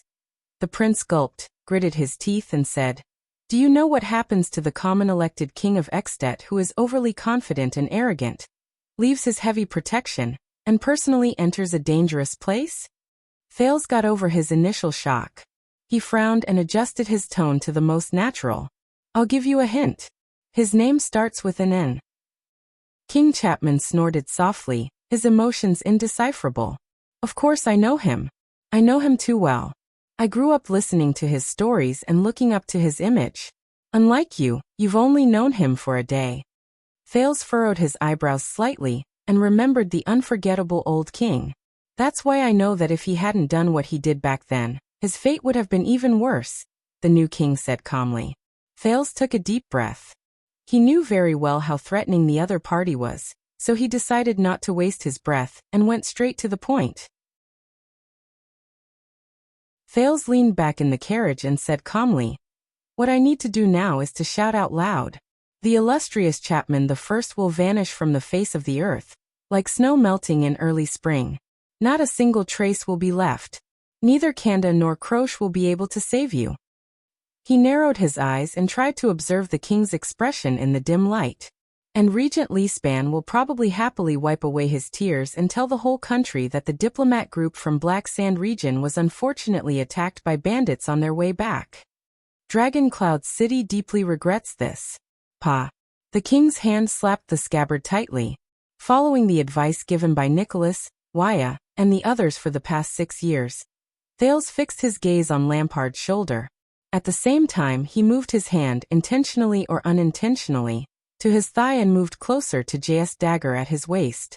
In the narrow carriage, the longsword would only be a burden that would restrict his movements. Besides, Thales glanced at the carriage door with the corner of his eye. I won by jumping out of the carriage at the first possible moment. However, the scene he imagined did not happen. King Chapman took a step forward. His sharp and cold eyes stared straight at Thales, making the latter feel even more pressured. Indeed. The king nodded slowly. If I die here for no reason, no one will know, no one will be able to hold me accountable, and no one will be able to say anything about it. There will be no irreparable consequences. There is nothing more that the archdukes in the country can only dream of. King Chapman tapped the old scabbard between his knees gently. Asterisk thud thud thud. Asterisk, Dragon Cloud City will probably be able to breathe a sigh of relief. The hatred that cannot be declared will be washed away, and the imminent threat will be removed. All the archdukes who participated in the King's Selection Congress, Rockne, Letko, will also be freed from the heavy shackles and burdens. The battle between a rebellious king and the archdukes will come to an end.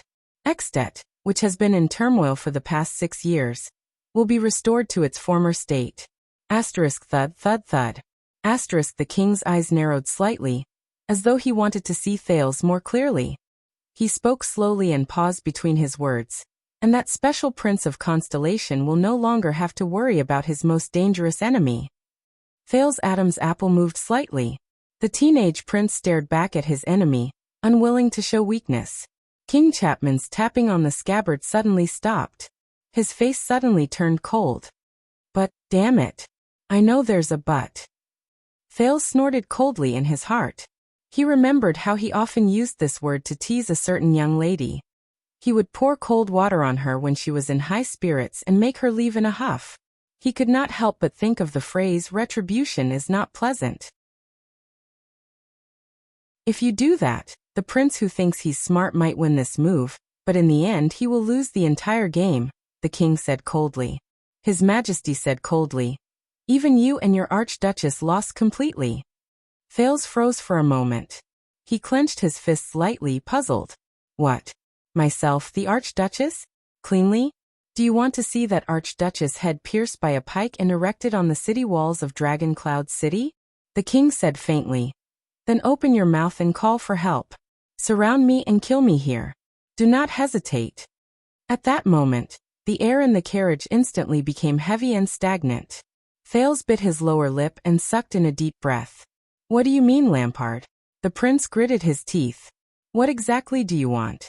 Thales saw the unsmiling King Chapman curl up the corners of his lips, which was a rare sight. It looks like you've been living well in Dragon Cloud City for the past 6 years. King Chapman leaned back again with an indifferent expression. My men report every year that the Archduchess and the prince have a very close relationship, almost like lovers. Thales furrowed his eyebrows in pain. He could not refute the king. But me? For the past 6 years as the common elected king of Extet, I've been acting like a fisherman fishing on the ice. I've been cautious and cautious. King Chapman looked out of the carriage and sighed with emotion. I've been thinking about how to catch those hateful shoals of fish to fill my stomach, while trying my best not to become their food in the water. So far, you've been doing pretty well, Thales continued in dissatisfaction. Otherwise, you wouldn't have the leisure to come to Dragon Cloud City to catch up with me when the whole country is condemning you. By the way, the Alliance of Freedom played a pretty good hand. They used an imminent war to make the city of Faraway Prayers and Dragon Cloud City suffer. King Chapman chuckled, then snorted coldly. That's just what it looks like, Thales. You know it better than anyone else. The king tacitly acknowledged Thales' accusation. He said calmly, "It's been 6 years, and that ideal Extet is getting further and further away from me." The Prince of Constellation was slightly startled. Saroma. Thales acutely grasped the main point. Why did he mention Saroma? Thales. The job you found for me 6 years ago. The king raised his right hand and gestured at his temples. There was a faint scar on his face caused by the crown. It's not a good job. Almost all the archdukes see me as an enemy. Needless to say, the 4 archdukes from back then, and the 3 who couldn't attend the King's Selection Congress also have a lot of complaints. All the decrees I tried to implement were met with many difficulties. Even in Black Sand region, there was a lot of resistance. Rockney and Lekko have been running around, jointly denouncing the king's injustice. My vassals were seething with resentment, and were ready to take action. King Chapman sighed softly. Kinslayer. The king lowered his head slightly and stared at his saber. This is the nickname they gave me. Even the most vulgar commoners laughed at this nickname. Even if my decrees could increase their harvest by 30%, even if my orders could prevent them from being exploited by tax collectors and oppressed by suzerains, even if everything I did was to allow these lowly and insignificant people to obtain their own future. Yet, the king stopped talking. He stroked his saber gently, and his gaze grew colder. They are still against me. Perhaps one day, my authority hidden in the crown will be swept away. The decrees I issue will become waste paper, and I will die alone in a heavily besieged city without food? I don't know. Thales sighed. That's because you tried to use a new standard to confer nobles, change the status quo of the distribution of power, and change everyone's future. You tried to make a group of people who were used to the present and the past believe that the unfamiliar future would be better, and make another group of people give up on everything they were enjoying. Even when the wealth was at its most abundant, the food was at its most abundant, and the conditions were at their most mature, it was still difficult for most people to imagine. The prince shook his head.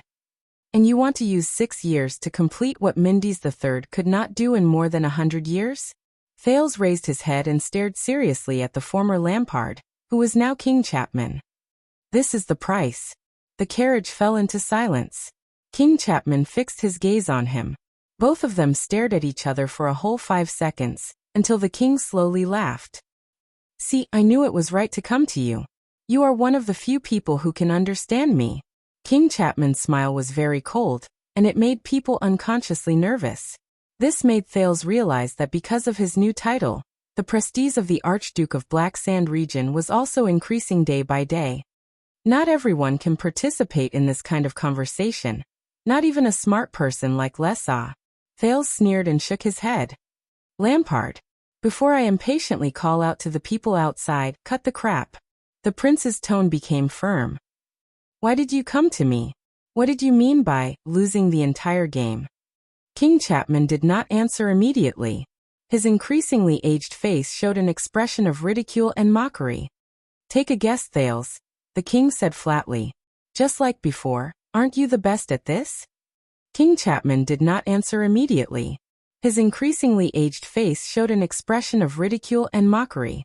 Take a guess, Thales, the king said flatly. Just like before, aren't you the best at this? Damn it. What makes him so bold? What gives him such confidence? No.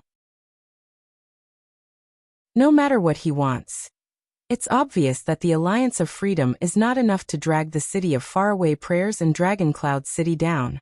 Thales leaned against the leather backrest and seemed to be deep in thought.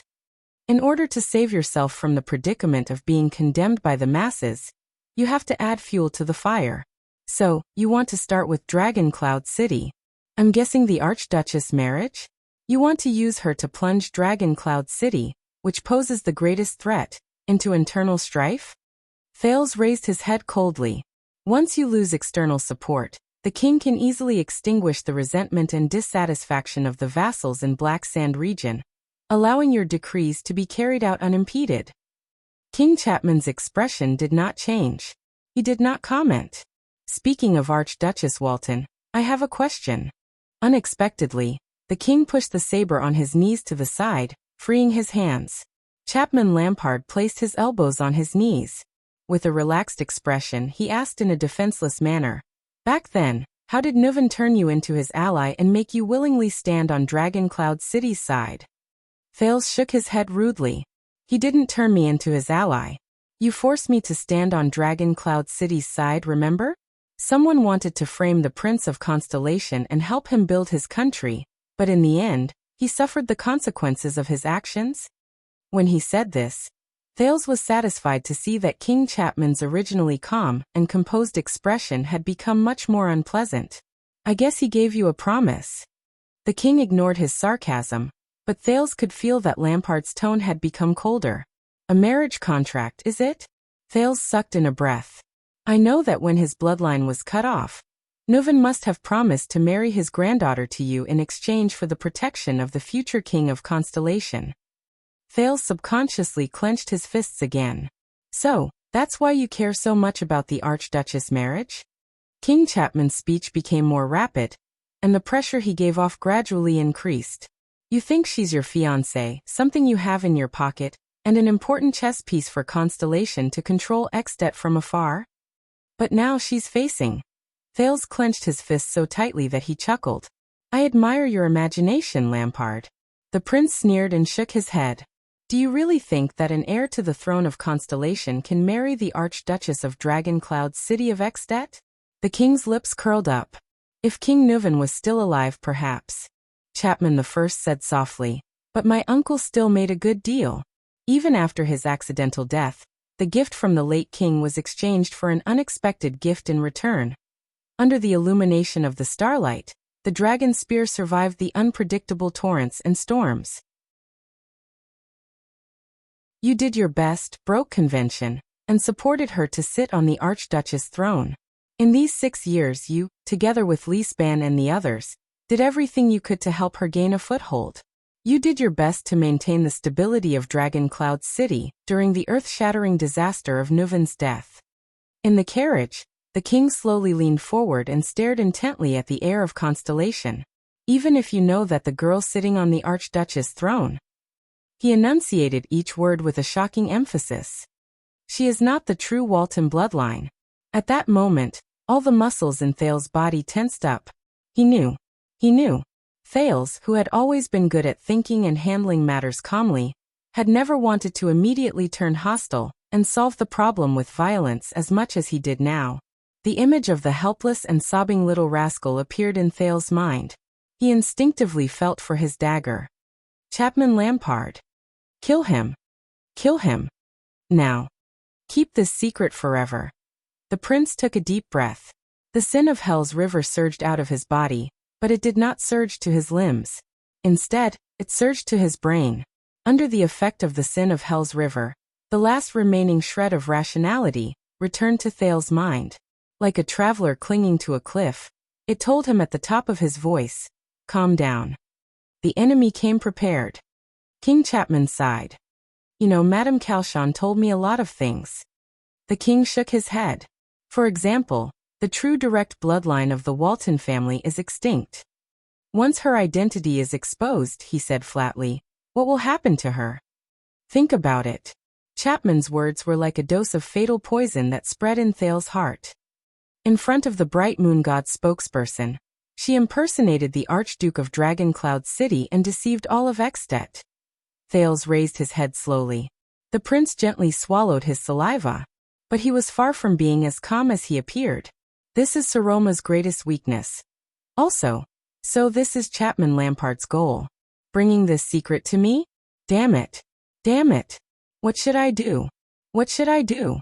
Thale's heart beat faster and faster, almost to the point that he could not suppress it. King Chapman observed the Prince of Constellation's reaction with interest. But he was disappointed. Even though the prince was usually more taciturn, his expression remained the same. It was as if what the king just said was not a major event that could shock all of Extet. In the next second, Thales closed his eyes and took a deep breath. You have been complaining about your current situation just now, but it reminded me of something very interesting, Your Majesty. The king narrowed his eyes and watched strangely as the second prince opened his eyes. With the calmest and most composed tone, he said as if nothing had happened. That year, you were chosen as the next king in the 6-person King Selection Congress. Thales shrugged in a relaxed manner and said, So, if one of the Archduke's votes is proven to be invalid. King Chapman's expression changed. Then you obtain the throne by relying on the difference of one vote. The prince said flatly and launched his counterattack. Is it still legal and reasonable? King Chapman? In the next second, King Chapman clenched his fists, as if he had been struck in his weak spot. His gaze returned to the cold and fierce look that Thales was familiar with. Just like Archduke Lampard in the past, the carriage fell into a suffocating silence again, until one side broke it. Ha ha ha ha. The corners of the king's mouth curled up, and he laughed out loud. King Chapman tapped his knee lightly. He stared at Thales as if he was looking at a bird that could not escape from its prey. So are you sure that this is true? Lampard said coldly. She is indeed not the real Walton. Is that right? At that moment, Thales' expression changed drastically.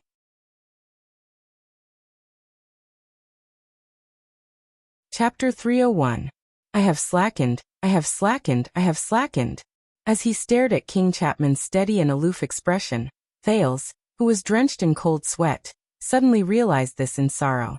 Even though he thought that he had been very vigilant during the past 6 years, and he had also been on tenterhooks under the gazes and whispers of the Northlanders, compared to the days when he was surrounded by danger and was forced to fight with all his might, the prince's current life was still too comfortable and leisurely.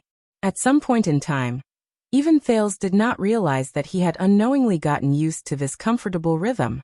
So much so that when he suddenly faced a terrifying and powerful enemy like Chapman Lampard, and in a game that was even more thrilling than the one he faced 6 years ago, he, who had been away from the battlefield for a long time, was at a loss for what to do and what to do. Thales even began to suspect that the reason why Lampard would suddenly and boldly seek him out at this time was to catch the unprepared prince off guard. You know. Across the carriage, King Chapman did not care about the prince's expression. He nodded in satisfaction. It's good that you admit it instead of pretending to be deaf and dumb. There was a dangerous glint in his eyes. Saves me the trouble of field testing, the power of this truth. Thales' expression became increasingly unpleasant. It's been 6 years. Thales breathed absent-mindedly. Lampard stood at the highest point of this country. He trained and honed himself to become more experienced and brilliant in his life-and-death battles against the archdukes and vassals. One careless move, and he would lose everything. As for himself, the Prince of Constellation, a guest in name, but a pawn who was actually a hostage, he was imprisoned at the highest point of this famous city by the king's order for a total of 6 years. Under the company and protection of the guards, under the surveillance and isolation of many forces, he spent his days in silence and solitude with his books and servants as his companions. He couldn't get in touch with more people, and he couldn't get further information.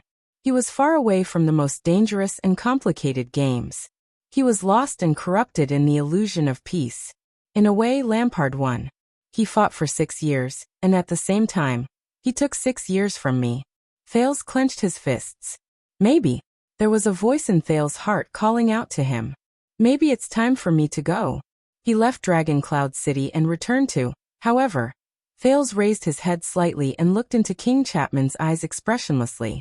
Breathe, Thales, breathe. The chess game was not over yet. It was not the time to give up. In fact, the battle had only just begun. Isn't that right, old friend?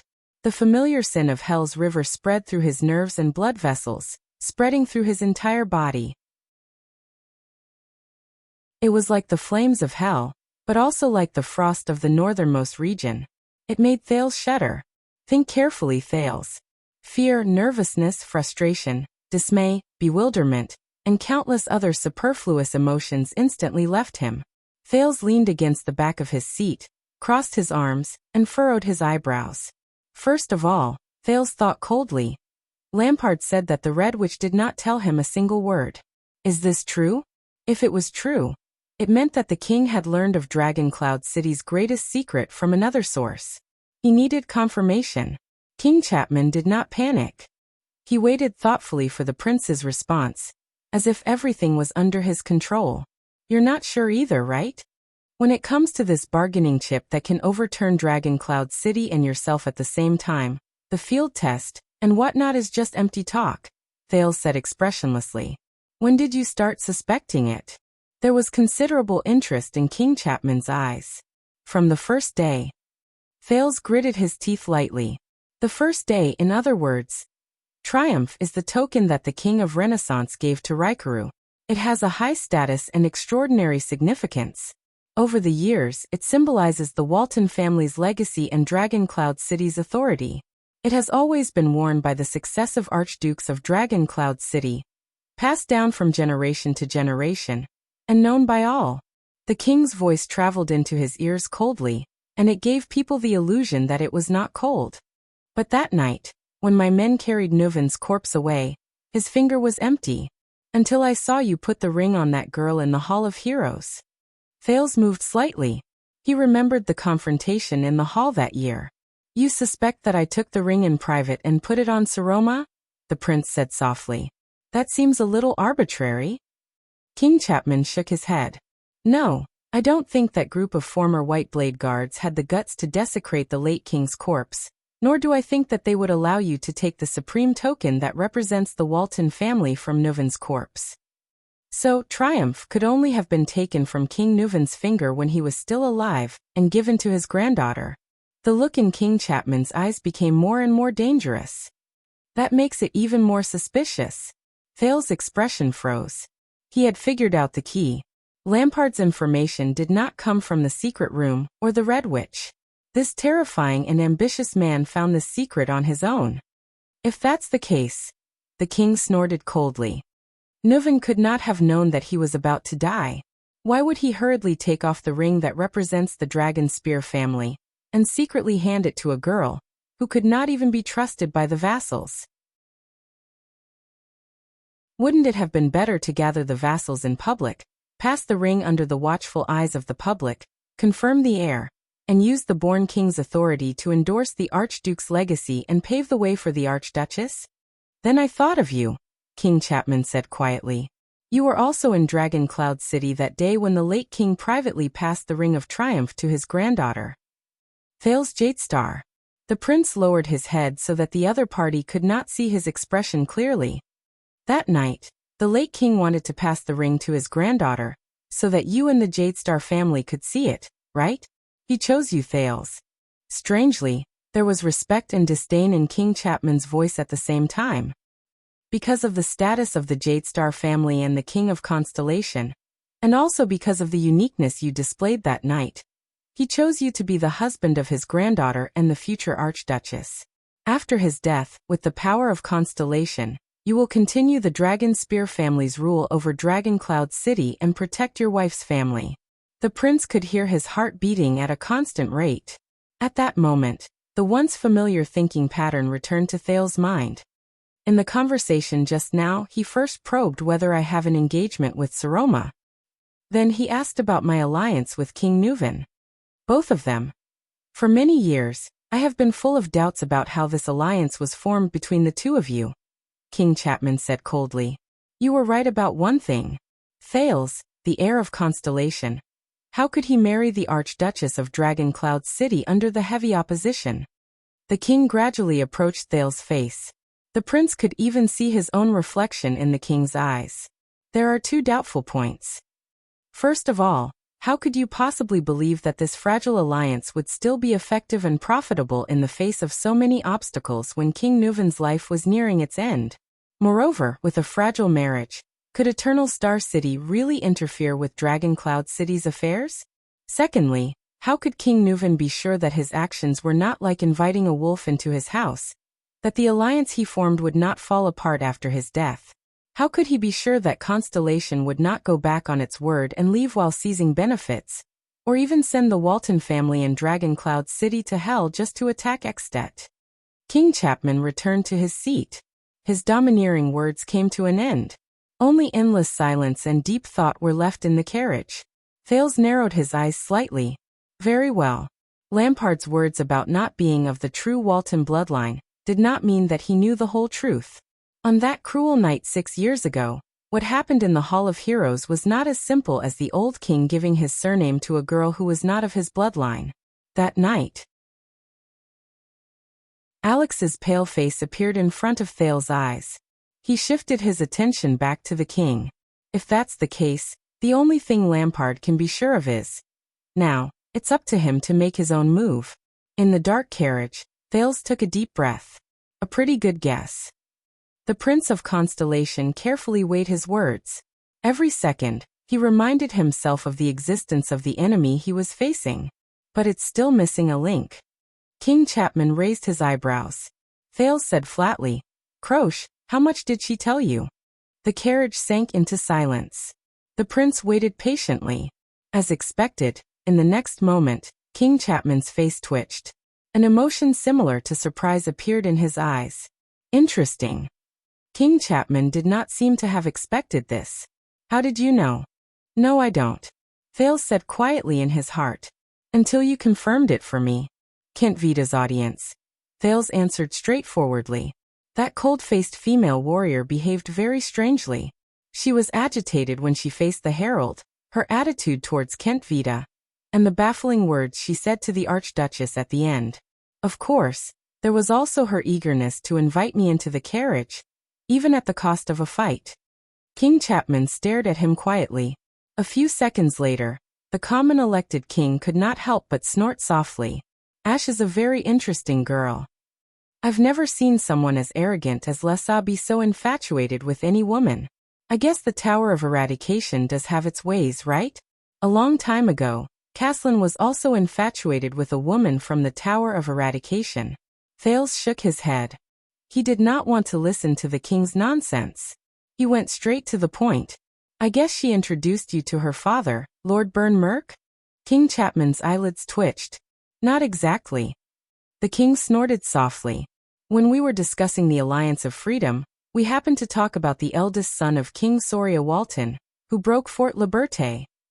My lovely vice-captain told me how she grew up under the care of the prince's consort, Lady Adele. Of course her father, the late king's loyal administrator, Burn Merk, King Chapman said in a low voice. And how he tried his best to mediate the unfortunate marriage between Prince Soria and his wife. He protected the pitiful consort, and advised the cruel prince. I see. Thales thought quietly. But then he thought of something. That's not right. If Croche knew about it from the beginning, there's no need to wait until. Who noticed the problem? The prince asked without batting an eyelid. You can't be sure of anything just based on a little girl's memories. King Chapman was silent for a whole 3 seconds.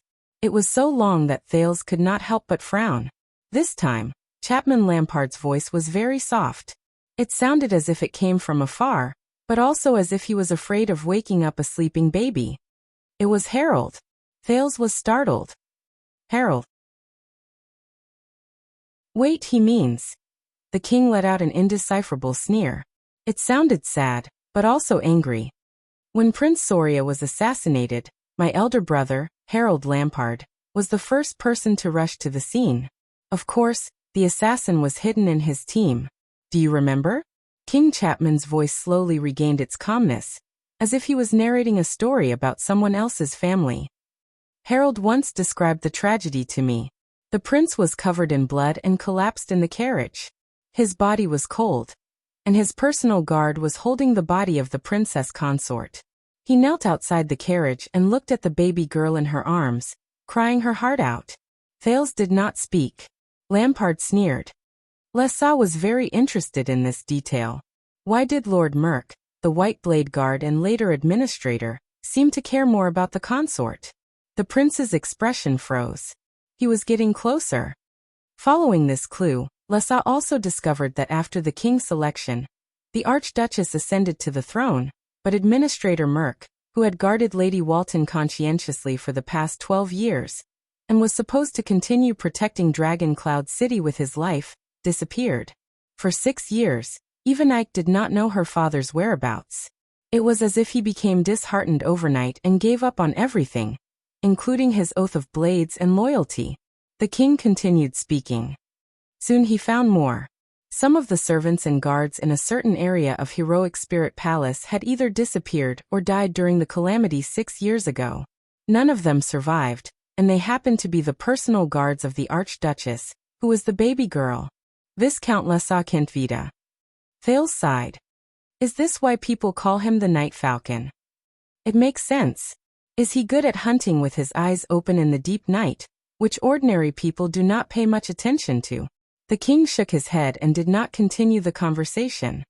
Lhasa made a bold conjecture, and Croche beat him up 3 times because of it.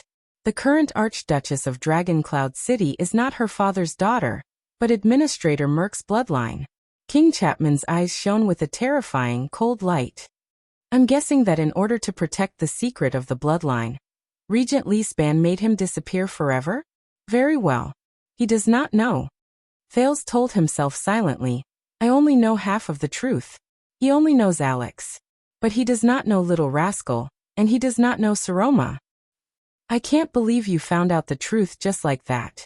Thales rubbed his forehead with a pained expression and said in a seemingly resigned manner, Your subordinates are really talented. The king gently grabbed the saber beside him. Finally, I understand the answers to the 2 suspicious points. In order to gain your trust and entice you, King Nuvan must have given you more than the marriage contract. He gave you a bargaining chip that could destroy Dragon Cloud City and the Walton family. He gave you a bargaining chip that even a trusted official like Leespan would be wary of, so that even after King Nuvan passed away, Eternal Star City could still control the restless Dragon Cloud City from afar. And all of you are quite satisfied with this. King Chapman shook his head. It was unknown whether he was feeling sentimental or smug. I think this is one of the reasons why the Red Witch betrayed the late king, even though she never admitted it. Thales heaved a deep sigh. The battlefield was now very clear. So, this is a secret that can simultaneously eliminate the legitimacy of the Archduchess of Dragon Cloud City and weaken the legitimacy of the common elected king. We have each other's weaknesses, Thales said indifferently. I'm guessing that you want to draw Dragon Cloud City to your side? To stand on your side? Or at least not on Rocknee's side? Ah, Thales, we have known each other for a long time. King Chapman snorted softly. We have fought against each other more than once, and this has allowed us to understand each other. The prince took a deep breath and shook his head. Why should I do this? This is just a grudge between you and Dragon Cloud City. He shrugged as if he did not care. If you want to be destroyed together with Dragon Cloud City, then go ahead. I can stay out of this. Chapman snorted coldly. Even if my mutual destruction with the Archduchess of Dragon Cloud City will cause you and Constellation's hopes and interests in Dragon Cloud City to fall through? The king said meaningfully. Hopes for Dragon Cloud City? Thales chuckled softly and retorted without showing any weakness. I am not even the king. It is still too early to talk about this. King Chapman narrowed his eyes. His gaze became thought-provoking. Yes, you are not the king yet, but you have already done so much for Dragon Cloud City. In the next second, the king's tone changed. There was mystery and strangeness in his words at the same time. But what if I say that everything you have done to help the Archduchess ascend to the throne, and everything you have done to maintain in Dragon Cloud City is actually built on a terrifying lie? And everything you think you are infallible is just a joke to pave the way for someone else? At that moment, as he looked at King Chapman's expression, Thales frowned slightly. He instinctively felt that something was wrong. What do you mean? The prince subconsciously clenched his fists. A joke to pave the way for someone else? No. I remember the first time we met, when you rejected my offer, you told me to be careful with those who want to become your allies. King Chapman's expression was so cold that it looked like water was about to drip from it. No matter how sweet their words are they sincere? Thales' frown deepened. Thales. King Chapman shook his head. In a tone that made Thales' skin crawl, he spoke flatly. Do you really think that our beloved late King Nuvan Walton is an ally worthy of your trust? Thales' breathing gradually became softer. Do you think that he will be so magnanimous as to hand you a bargaining chip that can destroy his family, trust you wholeheartedly, and believe that you will protect the Walton family without regard for your own safety? Do you think that you and Nuvan have made a win-win deal?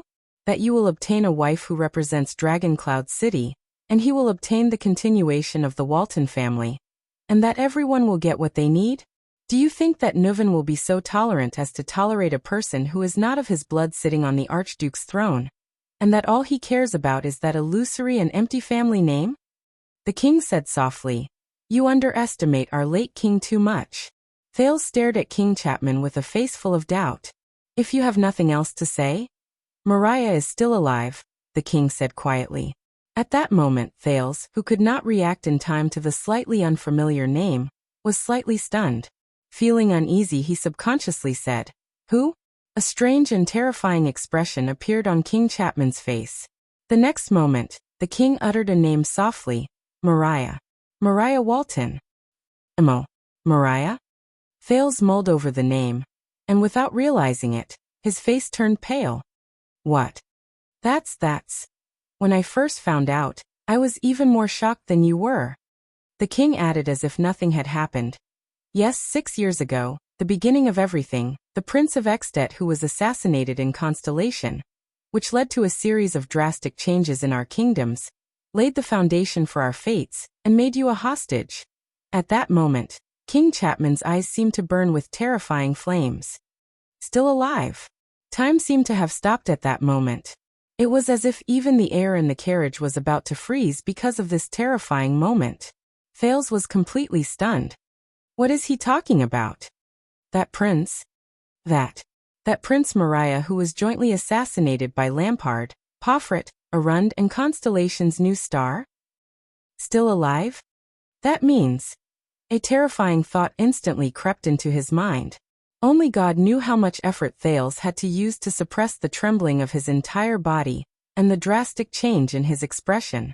A few seconds later, Thales widened his eyes. His expression was unpleasant, and he could not believe it. This is impossible. Do you still not understand, Thales?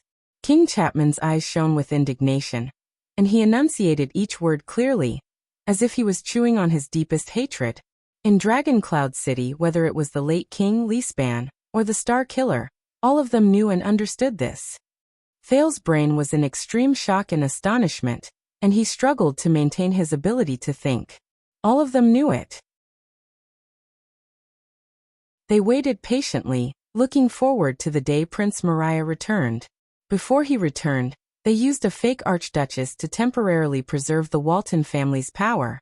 At the same time, they feigned civility with you and obtained Constellation's help. Chapman, the first words were like the most terrifying poison, seeping into every inch of Thales' thoughts. From the beginning to the end, only 2 people were kept in the dark and knew nothing about it. This is why I came to you, Thales. The king stared at Thales, whose expression was almost frozen. His gaze swept past Thales' slightly trembling left hand, which was pressed against his knee. You and that pitiful archduchess herself. Both of you are just puppets manipulated by King Nuvan. Constellation thinks that it holds a bargaining chip that can keep Dragoncloud City in check. It painstakingly maintains its relationship with Dragoncloud City, conscientiously supports the Walton family's rule, and hopes that one day, it will reap rewards from the marriage between the king and the archduchess. However, many years later, when Maria returns, his legitimacy will overwhelm everything. The archduchess' existence will be overthrown. Your marriage will become a laughingstock. The promise you obtained from King Nuvan will be proven to be nothing more than a stupid joke, and everything you built will be reduced to ashes overnight. He's lying. He must be lying. Thales could only tell himself this. To make me. Thales' eyes were still wide open in disbelief as he stared at the king. It was as if he had returned to that terrifying night. Alex, who was convulsing. Merc, who was howling in pain. King Nuven, who was laughing coldly. And Saroma. No, it was little rascal. And the ring in her hand. At that moment, the prince felt that even his thoughts were about to be frozen.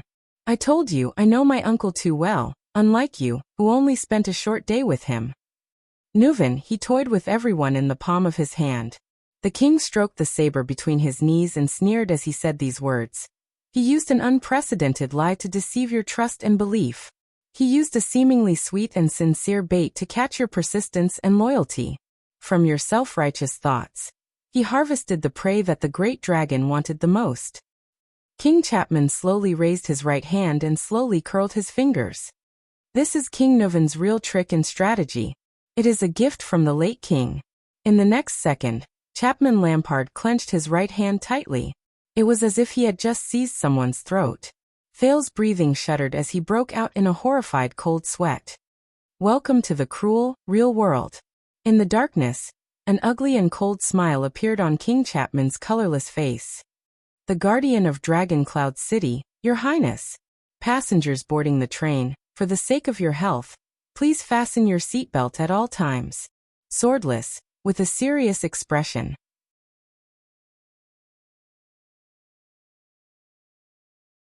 Chapter 302. He remembered. Thales stared fixedly at the floor under his feet. 6 years ago, in the secret tunnel under the gatehouse, the group of people who escaped were intercepted by the Red Witch. They could not advance or retreat. At that time, the exhausted Star Killer went forward alone and used a very large bargaining chip in exchange for their safety. Thales could not help but feel a deep suspicion rising in his heart.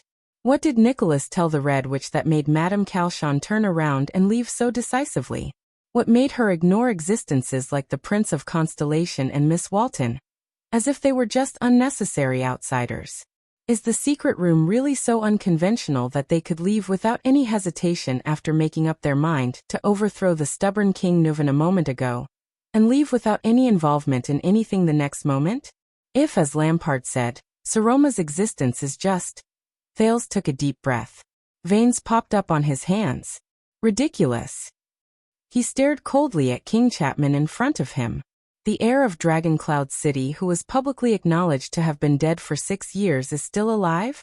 And me going north alone and being a hostage for 6 years, including our life and death battle in Heroic Spirit Palace 6 years ago, was all just part of a conspiracy? You expect me to believe you? What kind of baseless words are these? The prince looked offended. He stared at the king's eyes in dissatisfaction and retorted. Why did Mariah deliberately fake his death? Why did he let his family be on the verge of collapse and Dragon Cloud City be in turmoil? Why did King Nuven come up with such a strategy where the gains did not make up for the losses, and even lost his life in vain under your counterattack? Asterisk bang. Asterisk, because he did not deliberately fake his death, and Nuven did not do it on purpose either. King Chapman punched his scabbard and responded to Thales' aggressive words with a frosty expression. Do you think this is some kind of fun? Do you think I would be so bored as to fabricate such a lie to drive a wedge between you and Dragon Cloud City? Ever since I received this damned news, God knows how many methods, time, and resources I have used to get to the bottom of it, just to find out whether that useless prince is dead or not. To find out how long I can wear this crown I got 6 years ago. The king's sharp eyes were filled with murderous intent. Believe me, if he is not dead, there is no one in this world who would want him to disappear as quickly as possible, without anyone knowing. Thales looked suspiciously at the anger and coldness hidden on the king's face. He had a vague feeling that the other party's emotions were not fake. The carriage was silent for a few seconds. So, I didn't deliberately fake my death. Thales calmed down and tugged at his sleeves. What do you know? King Chapman snorted coldly and said, This is from the secret room. To be exact, it's from my spy in the secret room. It said that the Red Witch has been investigating this matter for a whole 6 years, regardless of the cost. She only found some clues half a year ago. Deep in thought, Thales repeated slowly 6 years. The king nodded solemnly. 6 years ago, Prince Mariah returned to Dragon Cloud City from his fief. In Heroic Spirit Palace, he had a fierce argument with King Nuvan. Even though King Nuvan had gotten rid of most of the people in the palace before he died, there are still people who are alive to testify to this. When King Chapman said this, his eyes shone with a strange light. It lingered between disdain and disgust. A few days later, Mariah left without saying goodbye and disappeared without a trace. Thales' gaze froze. Left what? Yes, Thales. King Chapman snorted in disdain. A prince who shouldered the heavy responsibility of a kingdom left home in a fit of anger, because he was scolded by his dear father. The prince took a second to digest this news. He then looked at King Chapman with a burning gaze. Can you imagine Nuvan's expression at that time? His son irresponsibly left behind everything, including his own identity and his original mission to Constellation. In one night he disappeared from Nuvan Dragon Cloud City, and even all of Extet's sight. In order to escape safely, he even deliberately leaked his itinerary to Pofrit as a cover. That's how everything happened after that. Mariah Walton, Nuvan's useless son, the king said through gritted teeth in contempt and anger. He is practically the greatest disgrace of the Walton family in the past 600 years. Even if you search all over Extet, you probably won't be able to find a piece of trash worse than him. My God. A prince. Left everything behind, ran away from home. For some reason, another person's figure suddenly appeared in Thales' mind. Decades ago, Lady Gines was not as mature and charming as she was now. She was penniless and in a sorry state, but she resolutely walked out of her family's manor, followed the prince's fleet, and walked towards an unknown future. The king used a few seconds to regulate his breathing. He snapped out of his anger and resentment. Because of that, the born king, who was badly battered and exhausted, could only use a substitute with a similar face to replace his runaway son on a diplomatic mission to Constellation. Anyway, as a symbol, the prince only needed to smile. We found information about that substitute. He was born in a small noble family in the suburbs of Dragon Cloud City. His ancestors were blood relatives with the Waltons. He was found by the White Blade Guards 18 years ago, and from then on, entered Dragon Cloud City to work. Of course, he was actually being trained to become Prince Mariah's substitute. King Chapman continued coldly, "You know what happened after that. You know what happened after that. Mariah's substitute died in Constellation. I guess Nuvan was very surprised, but he took advantage of the situation and made it real. He pretended to be angry and demanded corresponding compensation from Constellation. But internally, he cleaned up the restless archdukes. Thales tried his best to pull himself out of the shock Mariah gave him. He looked at the king with an indescribable feeling. This is why I began to suspect the Archduchess' identity. There is no reason for Nuvan to leave behind an Archduchess and a son who can overthrow the former. He caused Dragon Cloud City to sink into a terrifying whirlpool of a fight for succession. Believe me, from Alceus of Prestige Orchid region to Rose of Enlenzo Dukedom, this is the most terrifying disaster for a noble family. Of course, his biggest surprise should be you, Thales. You are the Prince of Constellation who can save the Dragonspear family in the future when Mariah disappears, when Dragon Cloud City is beset with difficulties both internally and externally, when his power is waning, and when he passes away. An excellent tool. The king stared at Thales with a complicated gaze, as though the prince before him was an object. Just like that, Nuvan used a fake archduchess to trap you and Constellation, stabilized the Walton family's rule in Dragon Cloud City, and allowed the Dragonspear family to live through the years when the born king was not around. At the same time, he hid the biggest secret from all of you. Perhaps one day, Leespan or the Star Killer will welcome back Mariah, who is tired of playing outside. Dragon Cloud City will return to the Waltons' hands, and all of Constellation's schemes will fail. King Chapman ended his speech and stared at Thales quietly. Thales did not say a word. His eyebrows furrowed as he pondered in silence for nearly 2 minutes.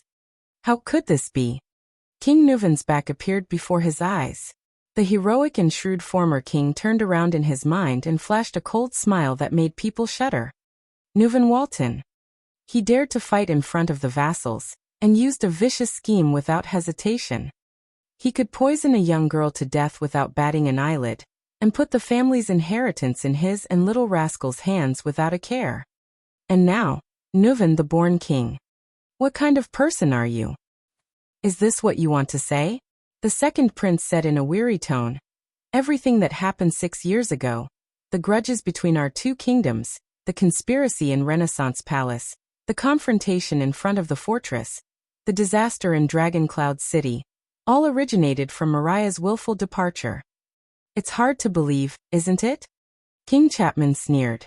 But the origin of everything is so absurd, ridiculous, comical, and completely unreasonable. You were a hostage in the north, trapped for 6 whole years because of an unjust accusation. I almost gambled everything, and I almost lost everything. With each word, the hatred in King Chapman's eyes intensified. Arund was reduced to a prisoner, Poffert's neck was twisted, and Extet even had a new king. Since then, all the bloodshed and turmoil. All of this originated from a good-for-nothing who left his home. The king suppressed his hatred. His gaze was ruthless, as if he was about to open his mouth and eat someone in the next second. The carriage was silent for a few seconds, as if they wanted to remember the heaviness of this moment. The prince closed his eyes gently and slowly opened them again. But what Nuvan did not expect was that his nephew in Black Sand region would do something beyond his expectations. When he had just started setting up his plan, Nuvan had already taken the king's life and put on the crown himself. That's why you're sitting here and talking to me. Thail's gaze on the king became calm again, and there was no emotion in it. In the carriage, King Chapman's breathing gradually calmed down. It's not just me, Thales. King Chapman leaned back against the carriage. His eyes were bright and piercing. There's also you. Thales narrowed his eyes. Don't forget, we built my crown together, the king said faintly. Thales sighed softly, then snorted. It's still baseless nonsense. The prince rubbed his forehead sleepily. Mariah's death. Everything is based on the empty words you told me. Yes, so that's all I have to say, King Chapman answered without hesitation. But I believe that you have your own conclusions, and you've been here for 6 years. You're more familiar with the people and things in Dragoncloud City than I am. You can absolutely find the truth on your own. Thales lowered his head. He only felt tired. Whether it was Mariah's life or death, Saroma's identity, Nuvan's schemes, or Chapman before him, all of them made him feel like his brain was about to explode. This is too much. So tiring. Assuming this is true, then, I've been deceived and toyed with by a dead man for 6 whole years? The prince chuckled for some reason. This feeling is really strange. Across him, the king's expression changed slightly. Only 6 years. That's not bad. Thales raised his head. What do you mean? But King Chapman only stared at him quietly and snorted softly. Don't forget, whether it's the generations of Extet's boorish and unrestrained archdukes, or the groups of Constellation's scheming and astute nobles, all by a seemingly mediocre and cowardly king of Constellation, a dead man who passed away 100 years ago, he sighed with emotion and said, deceived and toyed with for more than a century. In the next moment, Thail's gaze became clear again. He looked at Chapman Lampard seriously. What do you want, Lampard? Finally, King Chapman leaned forward and curled up the corners of his lips slightly. It was as if this conversation had just begun. Leespan and the Star Killer have been keeping a close eye on Heroic Spirit Palace. I can't get close to that girl, but you can. There was a profound look in the king's eyes. You also know what I want. Thales snorted softly. Rockne and Letko, Stustel of the Sentinel region, and Cameron of the Glacier Sea. The joint condemnation of the 4 archdukes is not easy to deal with, is it? He shrugged. That's why you spent so much effort to incite the Alliance of Freedom, and even schemed about Dragoncloud City's choice of stance. King Chapman nodded. I've said it before, this is not an easy task, and every archduke is not easy to deal with, he said seriously. But Thales interrupted him. 6 years ago in Heroic Spirit Palace, you said, every one of you was born shackled by the endless struggle between the king and the archdukes, and you will never be able to free yourself. You want to break it. The prince spoke in a tone the king had never heard before. He seemed to be sentimental, but there was also a hint of mockery in his voice. But for some reason, your current actions remind me of King Nuvan. For a moment, Thales saw the tendons in King Chapman's hands tremble slightly. Those who want to break the shackles rack their brains to study the structure of the shackles, and are fascinated by this game of escape, Thales said softly. Until one day, he realizes that the shackles on his body have grown into a part of him. He can no longer leave the shackles he once wanted to break. Thales sneered subconsciously and asked the same question he asked another king 6 years ago. Don't you feel tired? Or is it that the pain the shackles inflict on you has already made you unable to feel the heaviness they bring to you? King Chapman did not speak. His face did not move in the dim carriage. The silence lasted for a long time. Thales exhaled and laughed involuntarily. He averted his gaze and no longer paid any attention to King Chapman, who did not bat an eyelid. He shook his head. This reminds me. Perhaps his choice. Mariah's choice to run away allowed him to escape from this shackle and be free from it. Unlike us. Regardless of whether Lampard would find him or not. To a certain extent, Mariah Walton, the willful prince who abandoned everything and ran away, had already left the shackles given by his bloodline. But, what about me? What about Thales Jadestar? When will he be able to break free from this shackle? At that moment, Thales suddenly thought of the Heir mystic, and the hand he had extended to him. But what followed was a warning look from High Priestess Holm, who was in Bright Moon Temple. King Chapman's expression was so dark that it looked like it was about to drip water. He did not. A few seconds later, the king gritted his teeth and tightened his grip on his scabbard. Walking away is not an escape. Running away weakly is not a form of release either. But he will. King Chapman's voice grew deeper, and there was a terrifying meaning hidden in his words. After we find him. Thales heaved a long sigh and tried to pull his thoughts back to the vortex in front of him from his emotional state. Mariah, assuming that he is still alive as you said. The prince braced himself and forced himself to meet the king's gaze. Then, where will he be? When he heard this topic, King Chapman also recovered from his anger and resentment. He tapped his saber gently. Recently, a person who matches Mariah's description appeared on the southern side of the Great Desert, near Sarah Dukedom. We only managed to investigate up to this point. That is the Constellation's territory, and it is difficult for the secret room to infiltrate. But we will not stop. Let us work together to find Mariah and kill him, Thales, the king said coldly. No matter who does it, let us put an end to this baffling threat together. Let Nuvan and his joke to fool the world go to hell. King Chapman slowly drew closer to Thales' face. After this incident, I hope that you will understand, Thales. In this seemingly peaceful Dragon Cloud City, who are your friends and who are your enemies? Who treats you as a worthy opponent, and who treats you as a puppet in a farce? The corners of Thales' lips curled up. He imagined the prince roaming the world with his name hidden. He then thought of Leespan and Nicholas. You have a good idea. Killing two birds with one stone. The prince shook his head and spread his arms. He leaned back against the carriage without a care for his image. But you know, I can still shout now, or simply reveal the truth about what happened in the carriage. Then your words, your secrets, and your ideals. Thales narrowed his eyes. I'll go to hell with you. Chapman stared at him, and did not look away for a long time. The temperature in the carriage seemed to have dropped to freezing point again. I have a question, Thales. After an unknown amount of time, the king said slowly. Once Mariah returns, what will await your little girlfriend? Thales' mood darkened. You know the answer.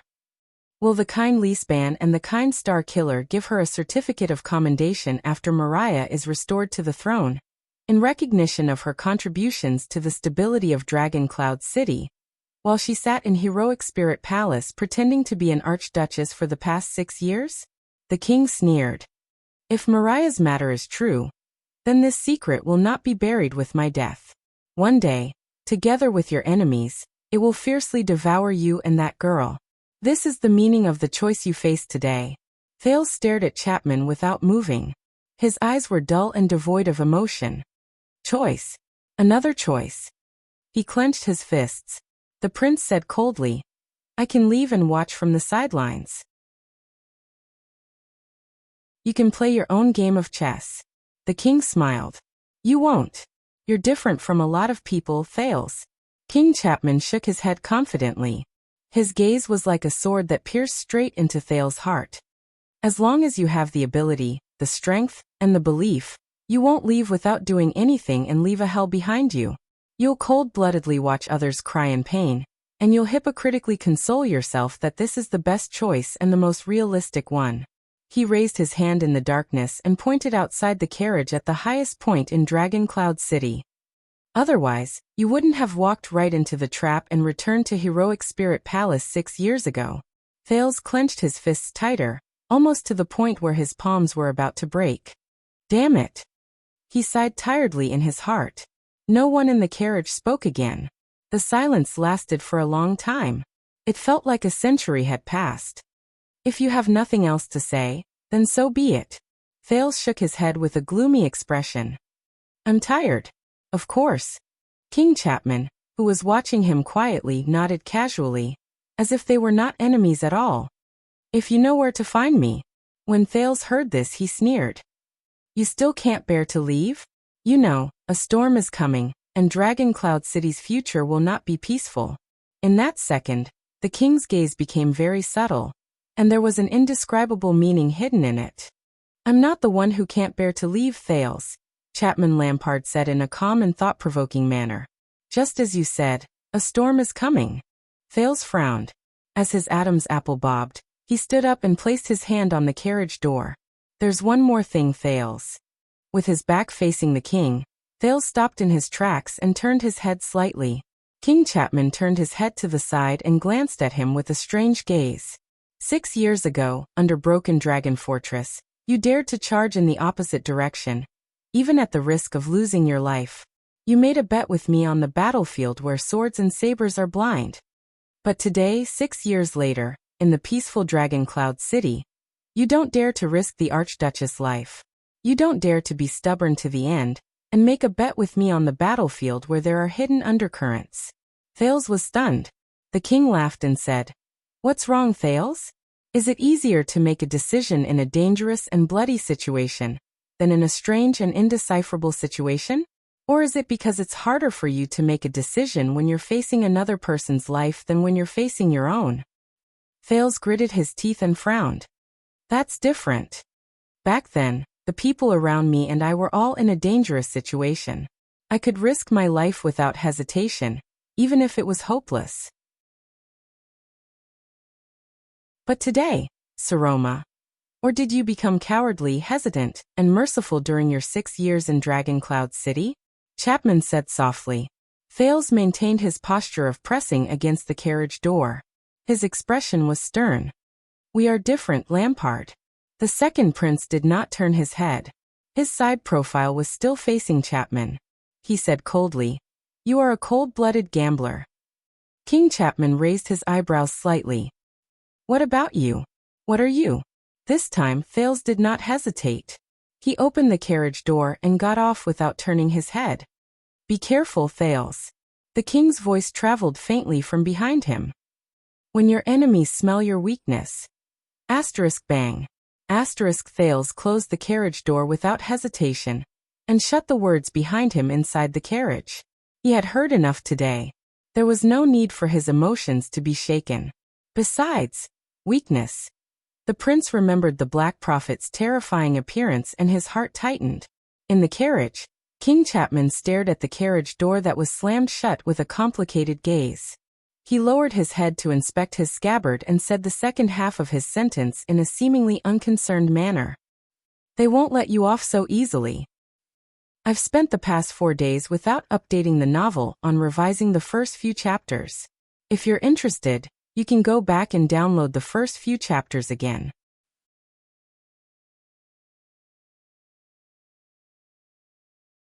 Chapter 303. While Thales watched the people from Black Sand region leave amidst Waya's grumbles, the hurried sound of horse hooves rang out behind him.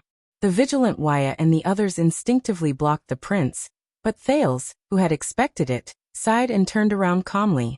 They came so quickly. And so impatient. As the horses neighed in dissatisfaction, the person got off his horse. Accompanied by his attendants, he passed through the personal guards and walked towards Thales with a stiff expression. Beside him, Lord Justin bowed respectfully. It was Count Leespan.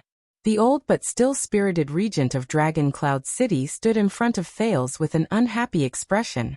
"Your Grace." The prince's gaze swept past the group of Dragon Cloud City patrols who came with the count, and he politely nodded at Count Leespan, as if he was not surprised by his sudden appearance. "Should I be surprised that you are so concerned about my itinerary?" But the count, who had rushed over after hearing the news, had a dark expression on his face. He had no intention of exchanging pleasantries with the prince. "Do you know how arbitrary and reckless this is? Directly boarding Black Sand Region's carriage?" Thales shrugged helplessly and walked towards Jenny with Leespan. Waya, Ralph, and the others were a step behind them, maintaining a distance that was neither too far nor too close. The former prime minister's gaze became solemn as he looked around. The personal guards, who had just breathed a sigh of relief, became nervous again. "What happened? What did Black Sand Region say to you? What did they say?" The prince remembered the secret King Chapman told him, and he could not help but feel gloomy. "Mariah Saroma. They are very interested in Dragon Cloud City, but they can't contact the Archduchess directly." Thales gestured in the direction where the people from Black Sand Region left with a relaxed expression. "For this reason they want to rope me in." Lispan's gaze changed a few times. "You? They tried to rope you in? Do you need me to remind you of the relationship between Dragon Cloud City and King Chapman? Or what role you played in the storm 6 years ago?" Thales blinked. "I don't think that Black Sand Region would place their hopes on a foreign prince who is almost their mortal enemy without any assurance." The count's expression was gloomy. "Or do they have a very good reason to talk to you?" Thales clenched his fists slightly in his sleeves and began to size Leespan up again. "How sharp. So, Prince Thales, is there anything I can help you with?" Lispan's tone was polite but compelling. Thales could not help but feel wary. How credible was Lampard's words? In Dragon Cloud City, who were the enemies and who were the friends? How should he choose? Thales took a deep breath. He could not help but think of the terrifying secret Lampard had mentioned. A gift from the late king. The prince looked at the count in front of him with complicated emotions.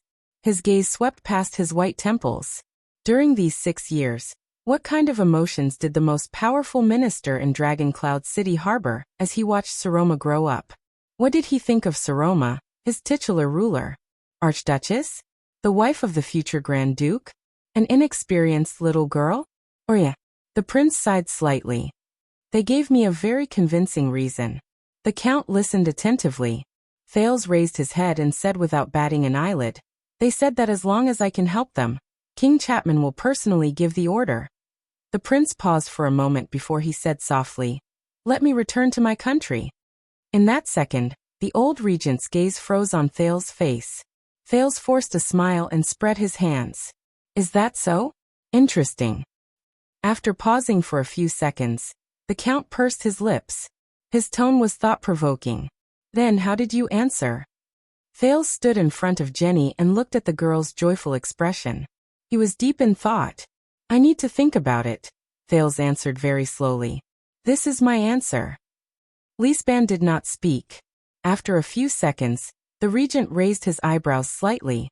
"You know that you are in Dragon Cloud City." Thales nodded. "I know." Leespan looked at him with a piercing gaze. "You also know that the Archduchess is protecting you." Thales took a deep breath.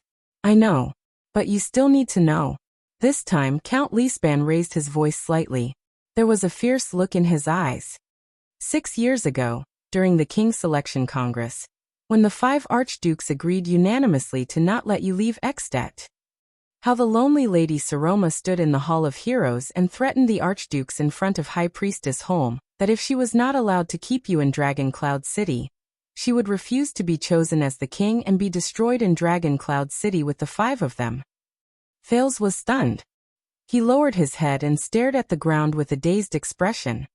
He remembered how Archduke Letko patted his shoulder earnestly and told him to take care of himself in Heroic Spirit Palace. About this, I really don't know, the prince said absent-mindedly.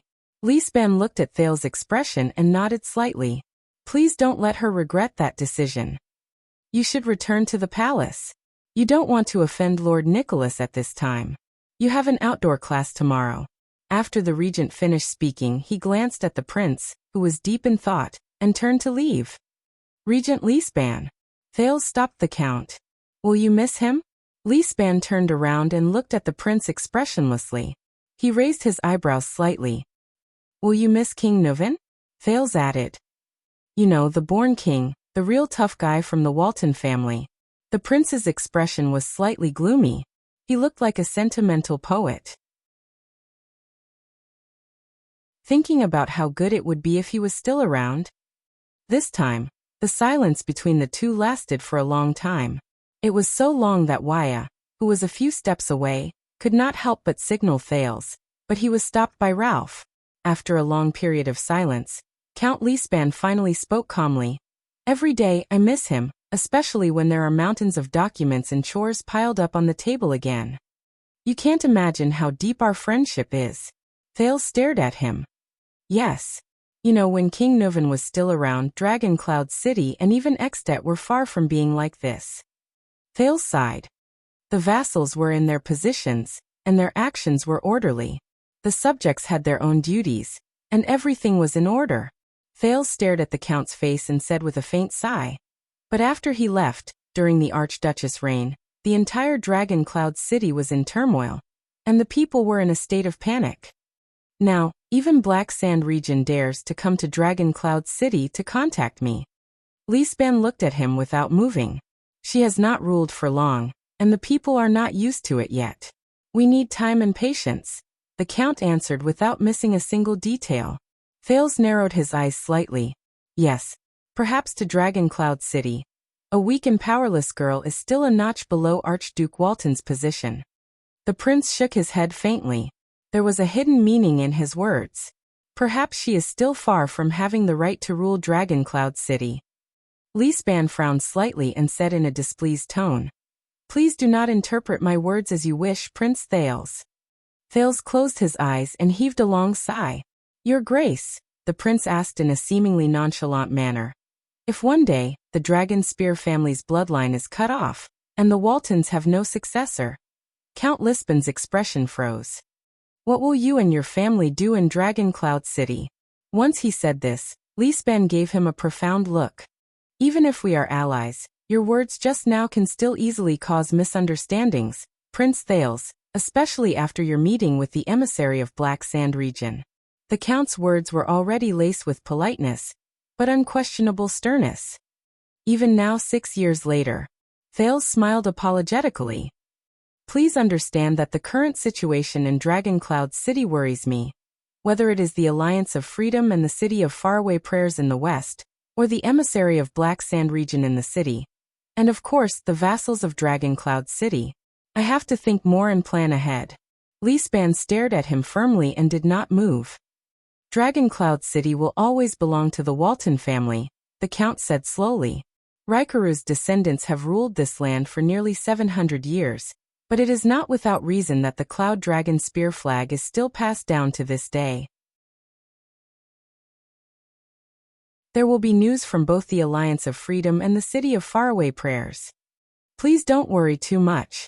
Thales stared at Count Lisban for a long time. A myriad of thoughts ran through his mind. I understand, the prince said meaningfully. In the next second, he nodded slightly and got on Jenny's saddle without hesitation. He spurred the horse and left, leaving Count Lisban and the group of patrols far behind. After entering the first gatehouse, Thales was not surprised to see Nicholas at the palace gate.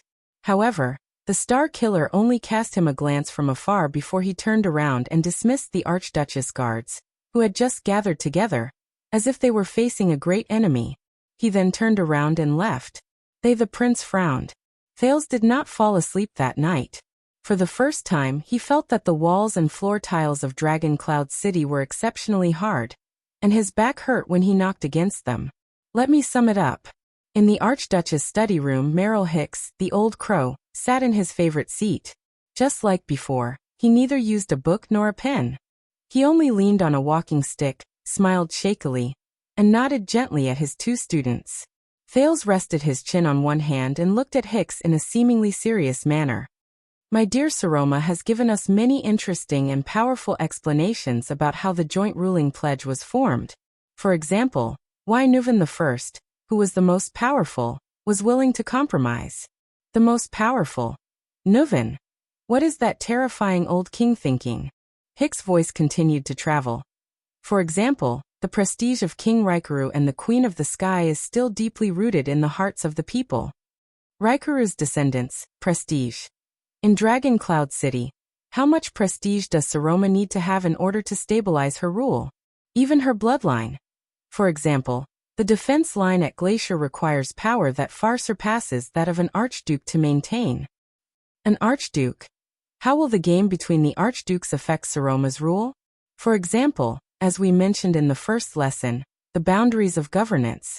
If we do not maintain the system in which the major vassals open up their own territories and govern themselves, Extet will find it difficult to maintain and protect this vast territory that stretches from West Billow to Northland, across the 4 great ancient provinces, and is second only to the ancient empire. The boundaries of governance. At this moment, Thales felt a pain in his ribs. He turned his head in a daze and watched Saroma pull her elbow back as if nothing had happened. Thales stared at her in a daze. What's wrong? Until. I'm sorry, I have to repeat myself. Hicks stared straight at the Prince of Constellation. The old crow said with a smile. Do you have anything else to add about the achievement of the joint ruling pledge, Thales? Thales snapped out of his daze. He had unknowingly become absent-minded. He hurriedly flipped open his notes, shook his head apologetically, and nodded.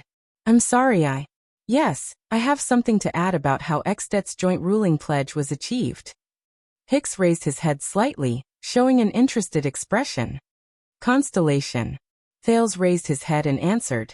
The achievement of the joint ruling pledge is largely thanks to Constellation's contribution.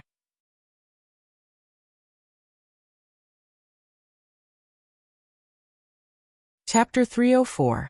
Thales raised his head and took a deep breath. He adjusted his breathing and pulled his heavy thoughts back to the lesson. I have seen relevant historical data in 2 books, including The Joint Ruling Pledge and The Disaster of Black Eye.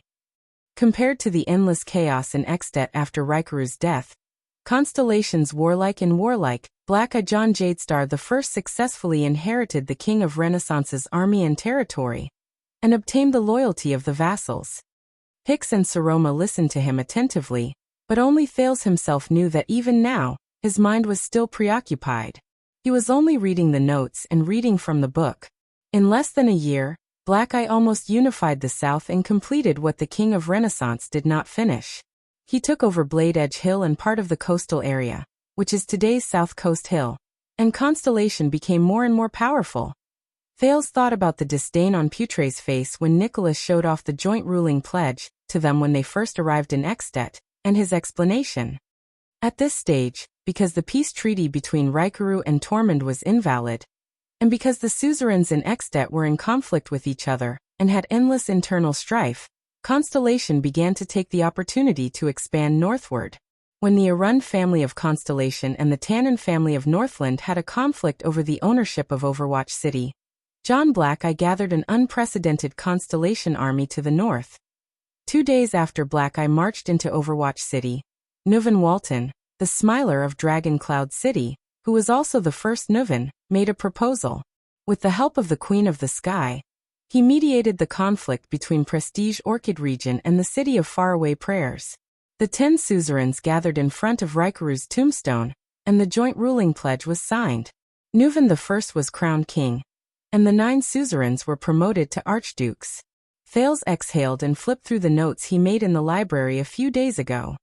So to a certain extent, I believe that it was the threat from the newly rising constellation that made the 10 suzerains, who were in conflict with each other, compromise, and work together to fight against the enemy.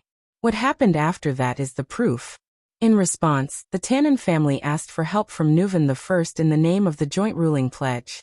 Even though the archdukes were still in conflict, with the power of the pledge, the smiler Nuvan still gathered the army and vassals he wanted. A great war broke out with Constellation's army around Overwatch City, forcing John Black-Eye, who originally had the upper hand, to give up on the idea of advancing northward, and turned westward to attack Western Desert. That was the first time the joint ruling pledge came into effect. It was also the first time Extet waged war against Constellation in the name of the kingdom. To a certain extent, it was also the first time Extet intimidated the Western Peninsula. No one could imagine that after the Battle of Eradication, other than facing the calamities, which other force could mobilize such a large military force. Hicks rolled his eyes and seemed to be deep in thought. Thales sighed.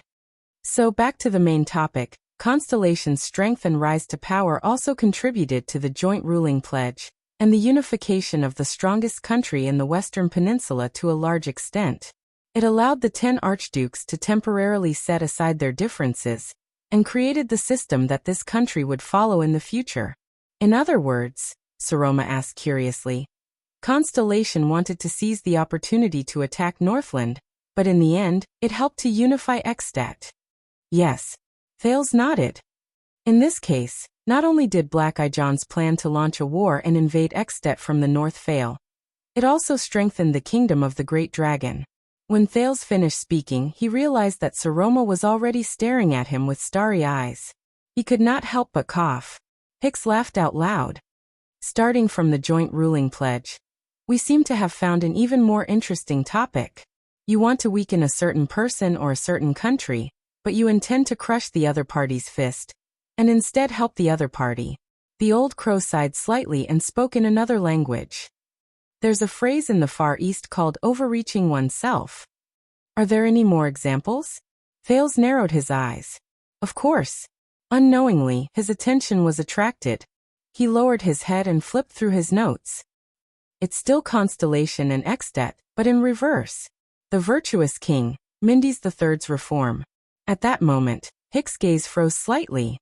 During the Fourth Peninsular War, Extet's pressure and destruction on Constellation left behind a land of devastation, but it also left behind a blank space and an opportunity.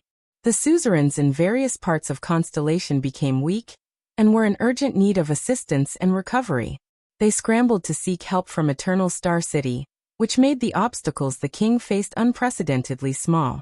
Mindes III was able to promote his officials on a blank piece of paper, create his system, borrow money and levy taxes without any qualms, and appease the nobles' dissatisfaction with a very small price. The Great Dragon's threat and invasion, on the contrary, made it convenient for him to start his own game of chess, and formed the system of Constellation today. Thales quickly concluded this example that he was all too familiar with in one sentence. He raised his head, only to find that Hicks was looking at him with a strange gaze. My dear, I really didn't expect you to use the virtuous king as an example. The old crow snorted softly. You must know that even in Dragon Kiss Academy, the evaluation of the virtuous king is mixed. Of course, it's focused on his imitation and innovation of the main Nox official assessment system, as well as his support for the establishment of a private academy. Thales scratched his head.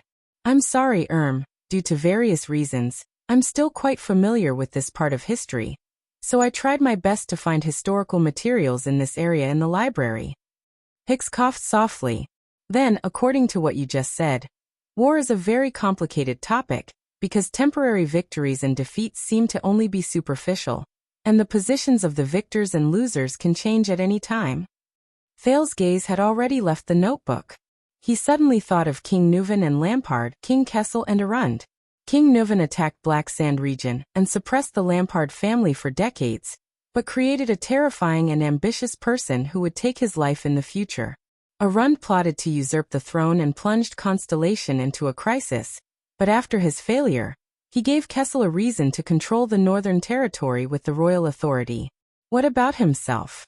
He seemed to have saved the Walton family's fate perfectly and cleverly, sent the Archduchess to the throne, and ensured Constellation's interests.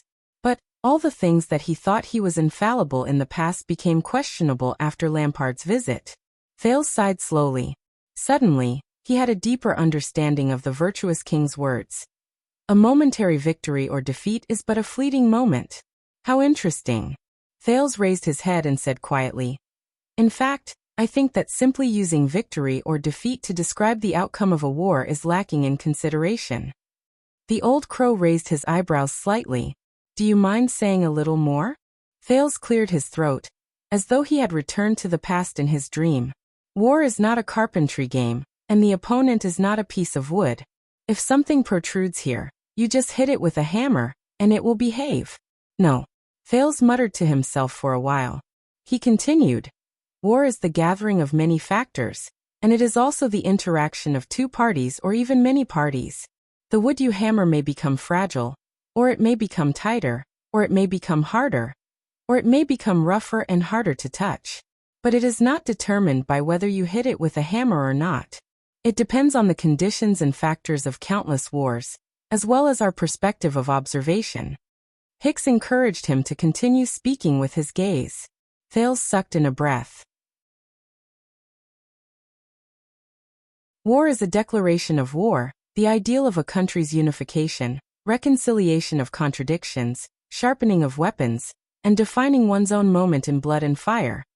But it is also the opportunity for Ingjangwa to react spontaneously in a crisis, to decisively break away from his old ways, to reconstruct himself, to close his loose fingers, to clench his fists tightly, and to face the enemy in a brand new state.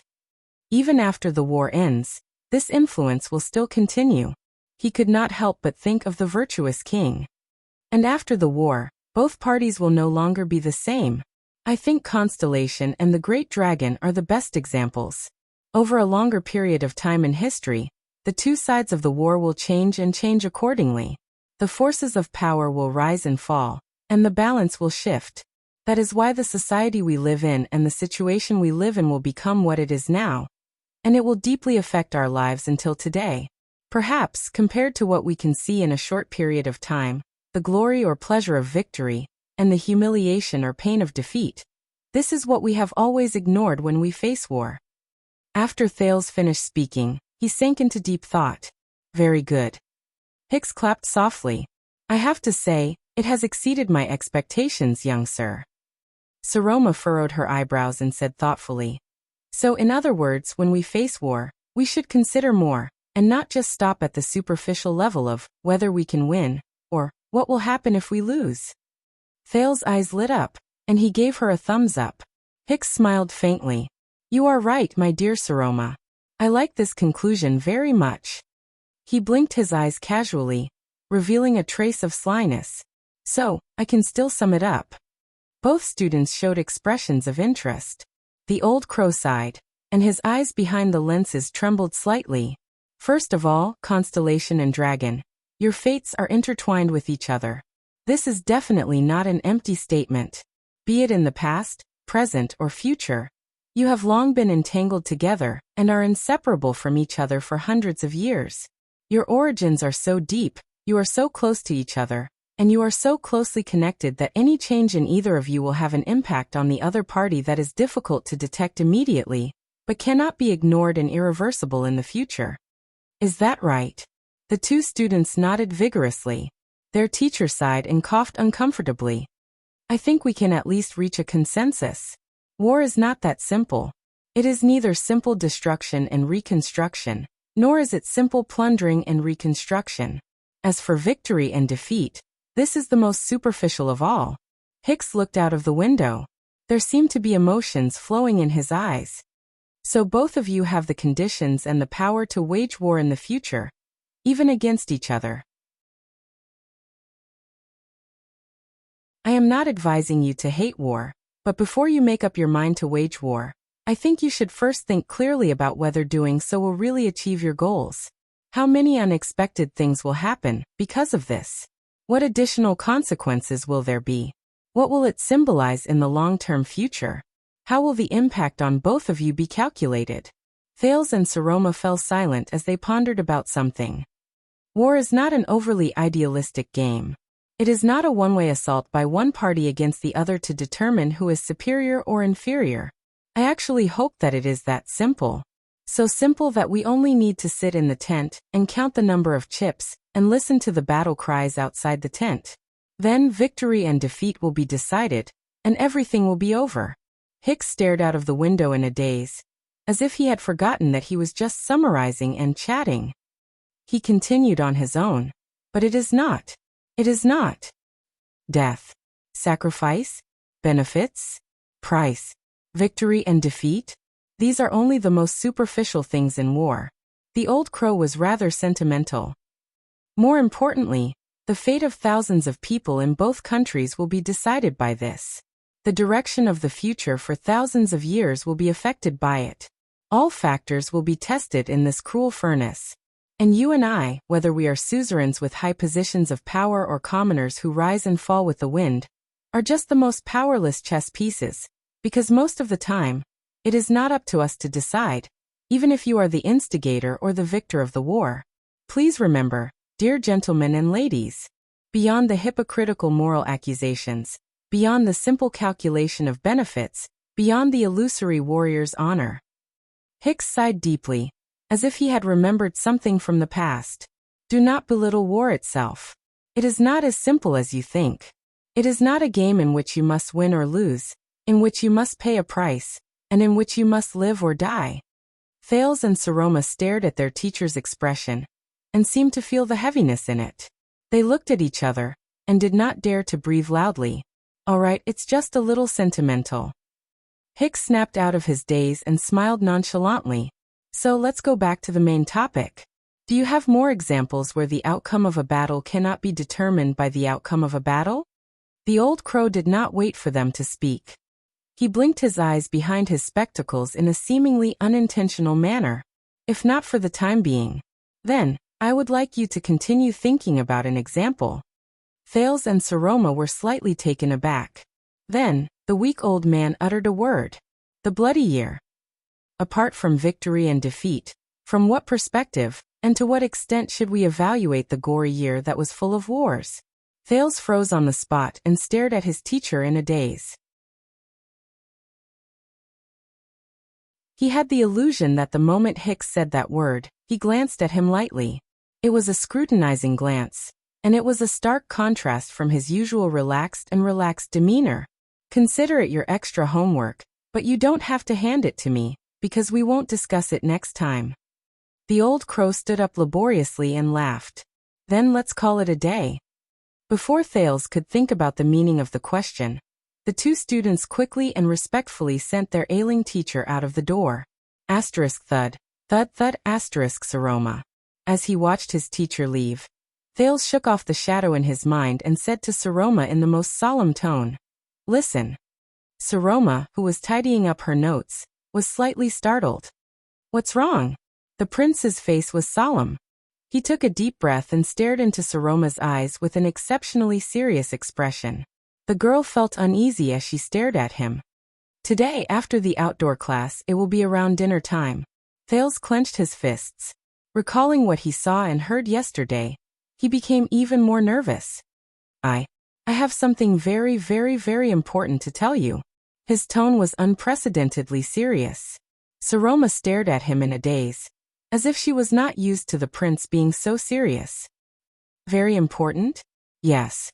Thales seemed to feel that she was not paying enough attention, so he quickly added, "You must consider it seriously. It's about our futures. It's something that will affect our entire lives." The Archduchess was stunned. She blinked behind her pince-nez, then she blushed. Okay. The girl cleared her throat. She was a little flustered, but she immediately displayed her usual dignity as an archduchess. She raised her neck arrogantly and snorted softly. "I hope you'll be on time, Your Highness." Without waiting for Thales to react, in the next second, Saroma made a standard dance step and left the study room with a whoosh. Why did she run away without even putting away her books? Thales stared at her back, puzzled. He stared at the tips of her red ears. And why did she? In the next second, Thales suddenly remembered something. The prince was shocked. He stood up abruptly, extended his right hand, and chased after her with a strange expression. "Hey, aren't you thinking too much again, little rascal?" On the other side of Heroic Spirit Palace, Hicks walked further and further away with his walking stick. He walked out of the corridor. He exhaled a mouthful of air from his weak lungs and coughed painfully. Then he waved his hand and rejected the servant who wanted to help him. "Thank you, but I'm not that old." Asterisk clatter, clatter, clatter. Asterisk Hicks looked at the gradually fading Northland scenery outside the window and recalled the conversation just now. His relaxed and playful expression disappeared, and he became serious. Even though he's very smart, even though he has those eyes. But he's not like his father. The old crow sighed with a sentimental expression and muttered in a low voice, "And he's not like you either." Hicks curled up the corner of his mouth and looked at the sky outside the window. He shook his head in amusement. "What do you think, Thurn?" The old man walked out of the corridor of Heroic Spirit Palace, alone with a hunched back and a limp.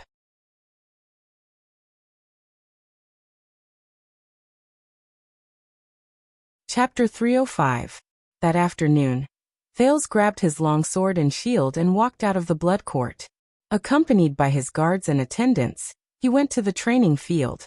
He stepped on the tiles under his feet, walked over every step, walked past the grass and trees of Heroic Spirit Palace, looked at the palace guards and the Archduchess guards, who were sculpture-like or fierce-looking, and watched as they dutifully and responsibly cleared the way for him and defended him. These things, these people, this place, and me. Thales clenched his teeth lightly. "What's wrong, Your Highness?" Thales snapped out of his daze and looked at Waya, puzzled. "What's wrong?" Since yesterday, the prince's attendant looked worried. He looked around and said in a low voice, especially after talking to the people from Black Sand region. Thales' footsteps froze for a moment. He stopped. As the prince suddenly stopped, the Archduchess guards around him seemed to have sensed that something was wrong. They spontaneously got into formation, held their weapons, and guarded any entrance that could break into the prince's side from outside the courtyard. Of course, it would be the same if the direction was reversed. "Your Highness?" Lord Justin's question came from among the guards. Thales frowned. The omnipresent guards used to make him feel at ease, but now, after the upheaval 6 years ago, he had never felt that the current scene was so glaring and out of place. Thales raised his hand and said loudly, "Just a moment, my lord. Say a few words." In the distance, Lord Justin waved his hand, and the atmosphere around him relaxed a little. The prince turned his head and forced a smile at Waya. "Is it that obvious? Looks like I still need to practice more." Beside Waya, Ralph let out an indecipherable snort and made a gesture. "It's all right." Thales raised his eyebrows and nodded. "Then I'm relieved." Waya watched the exchange between the two and sighed. Others may not be able to see it, but, he frowned and looked at the prince worriedly. He did not continue speaking. Thales smiled helplessly. "Waya Madeira." The prince called out their names and propped his long sword on the ground. He sighed and said, "Have you experienced this before? You wake up one day and suddenly realize that the allies you have been with for a long time might all be your enemies." Waya froze for a moment. He then looked around sharply. On the other hand, Ralph snorted coldly and signed, "Look at my legs." When Thales saw the hatred in the Phantom Wind follower's eyes, he could not help but frown. "Relax, Madeira."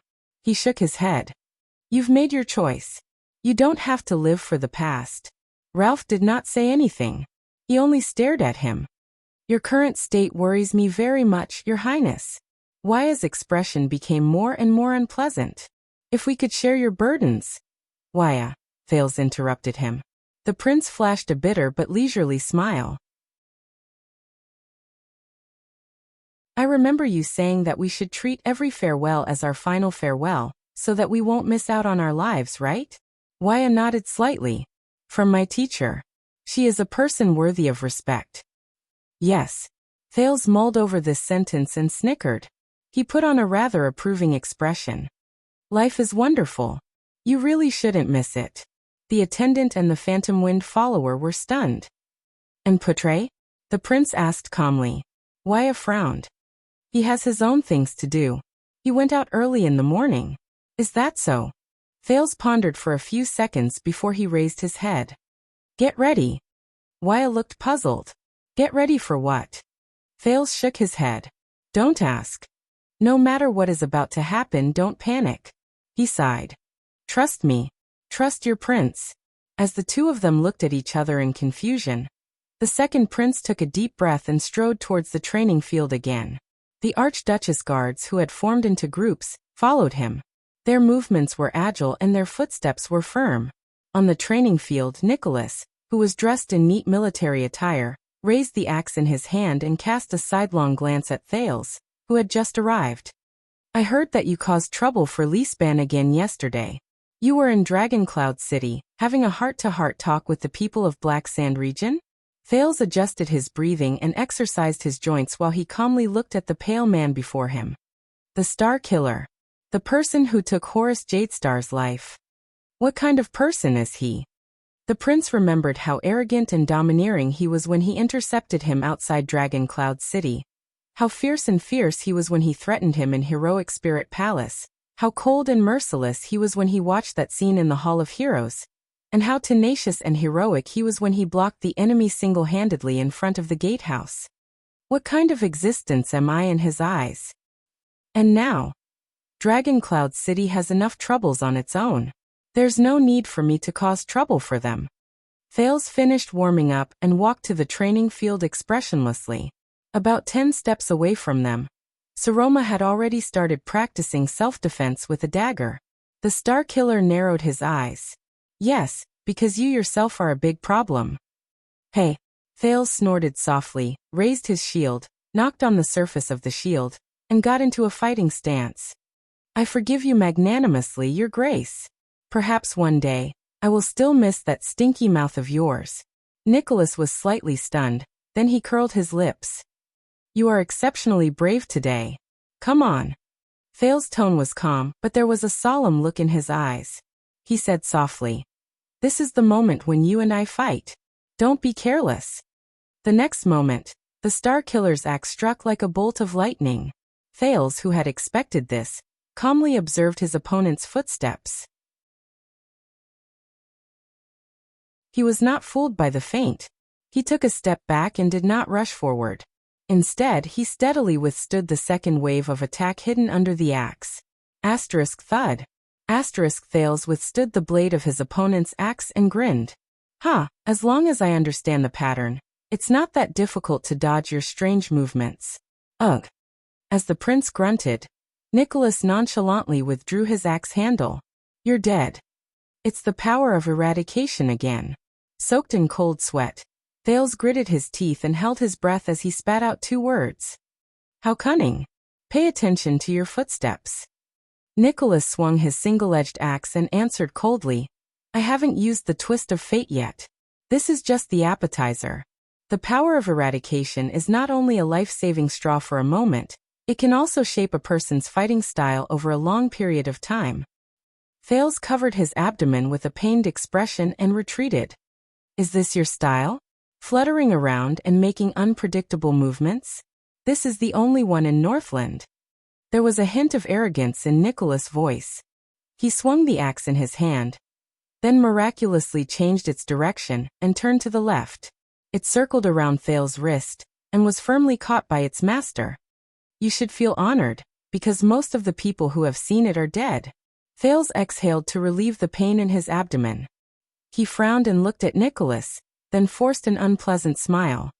So, former captain of King Nuvan's personal guards, commander of the White Blade Guards. Even in battle, you're very good at acting and are used to deceiving people, right? Nicholas' expression changed slightly. You still have the leisure to provoke your opponent. It seems like you're very confident.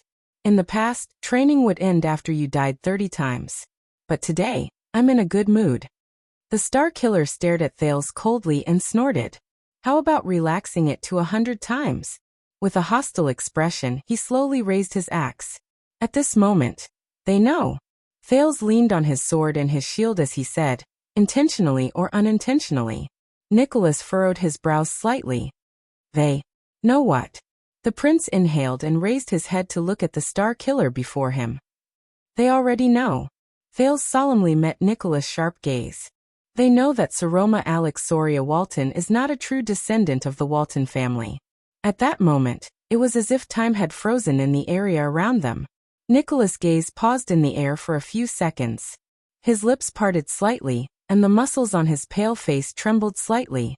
Thales patted his shield and stared at him calmly but worriedly. You mean? The Star Killer's expression was unpleasant, but he quickly reacted. Yesterday in Black Sand region? That's what they told you.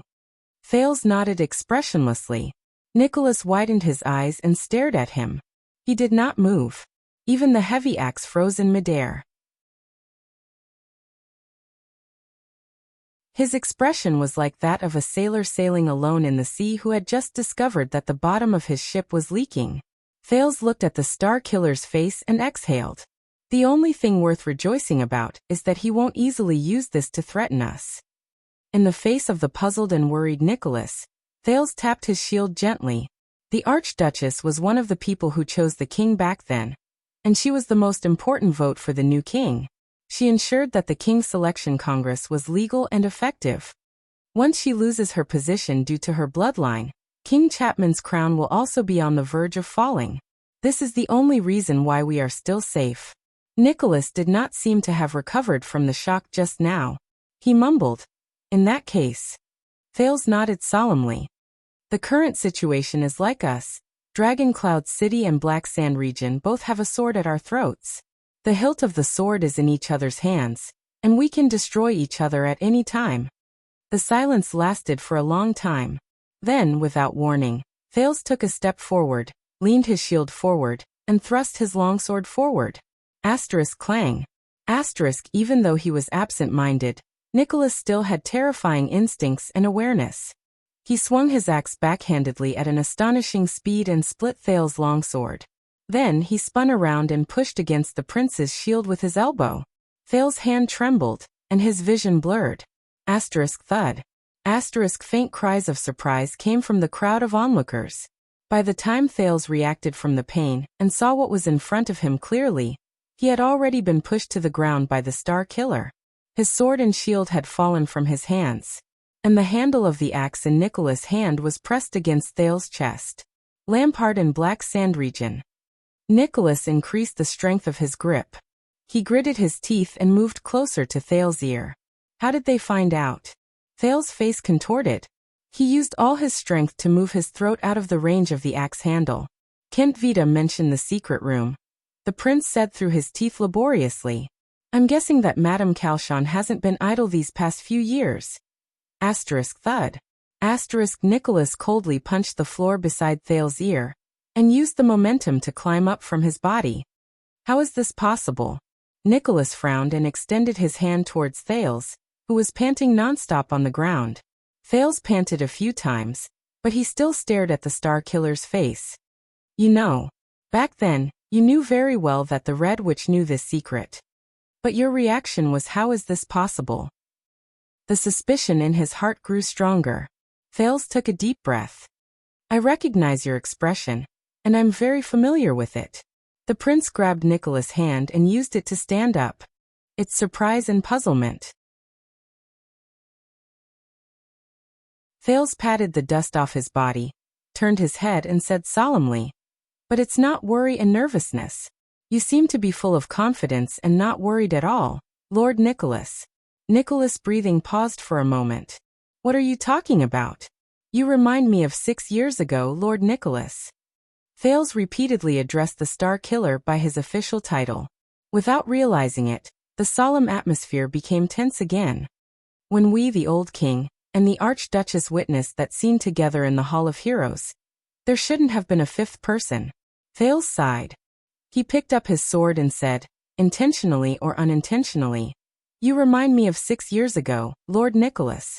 Theoretically, there shouldn't be anyone else who knows about the secret of Little Rascal. Nicholas transferred the axe to his left hand. His gaze slowly became terrifying. What are you trying to imply? Thales snorted, lowered his head, and said softly, you're right. Do you still remember? It was still 6 years ago, when we met Madame Calchon in the secret passage under the gatehouse. The Star Killer's frown grew deeper. Sorry, Nicholas, among so many people, You are the only one who had a secret deal with the secret room and the Red Witch, Madame Calshon. Thales sighed. His gaze was still fixed on the man's face, unwilling to let go of even the slightest detail. The contents of your deal are still in doubt. And yesterday, Black Sand Region learned the truth about the Archduchess through the secret room. Schick. The blade of Nicholas' axe struck the sand violently. An abnormal shade of red appeared on the Star Killer's pale face. His gaze became focused, and his tone was filled with danger. Are you suspecting me? What welcomed him was Thales' merciless slash with both hands.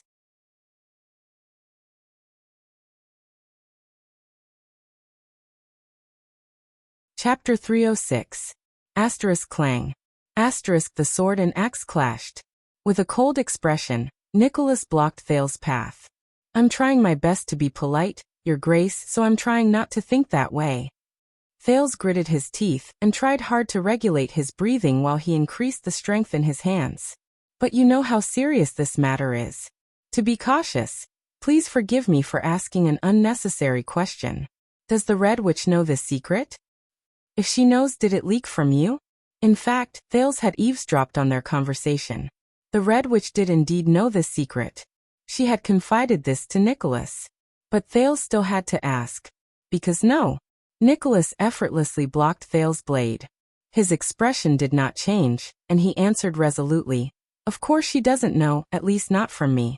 Otherwise, she wouldn't have let go of the chance to take advantage of this. At that moment, Thales' gaze changed.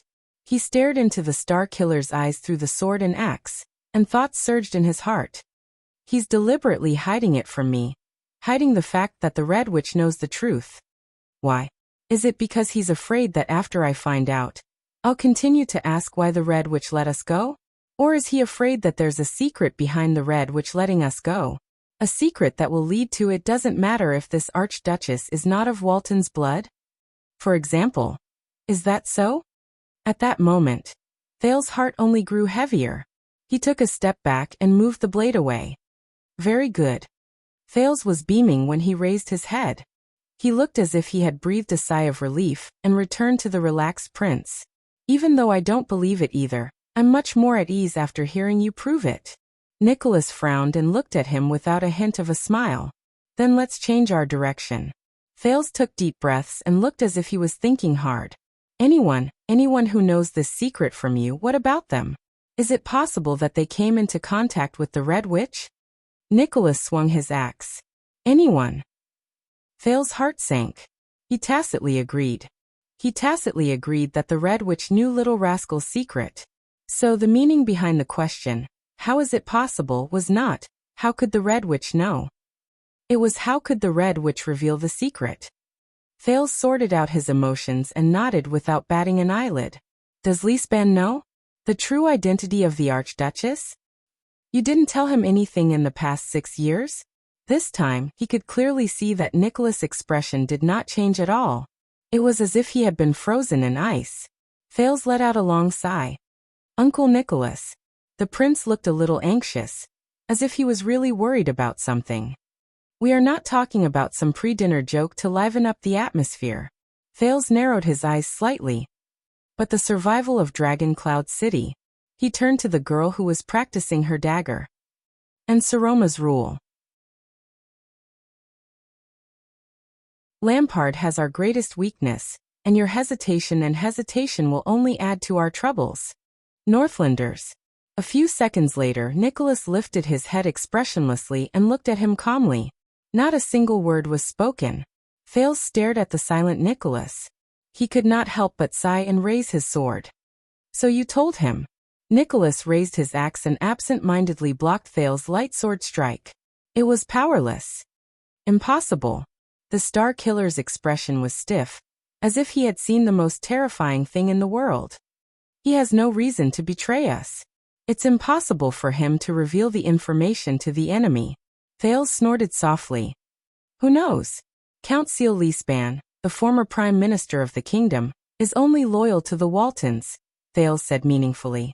If he knew the truth about the Archduchess and knew that he was not serving the Waltons, would he feel that he was more suitable? Nicholas raised his head abruptly and gritted his teeth.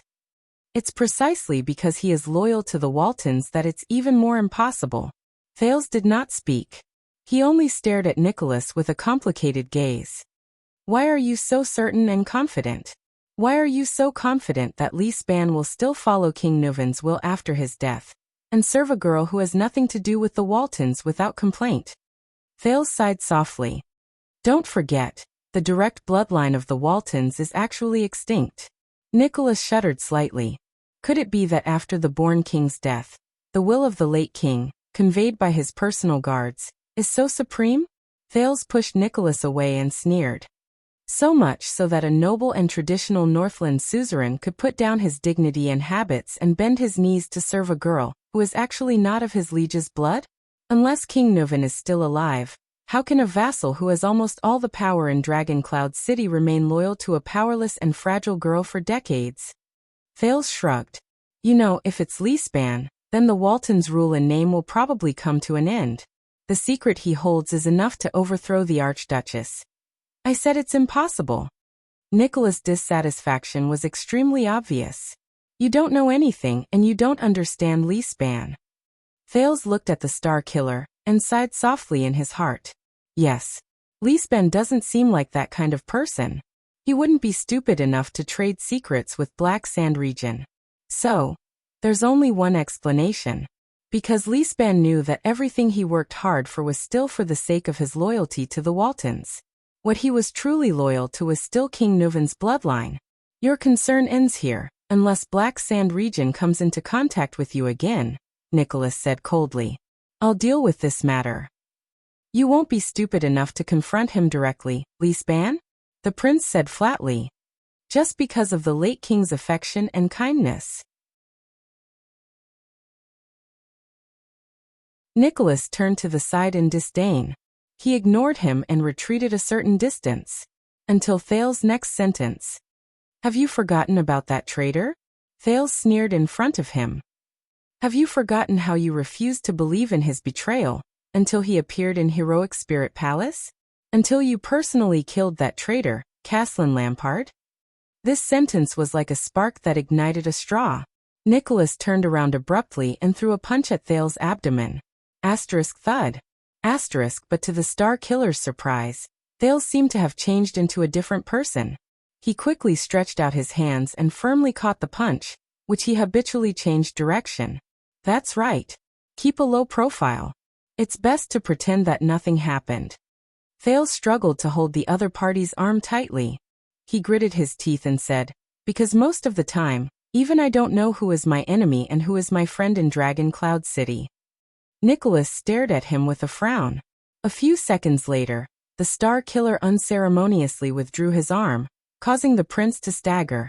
He looked at Saroma, who was practicing with a dagger with Justin in the distance.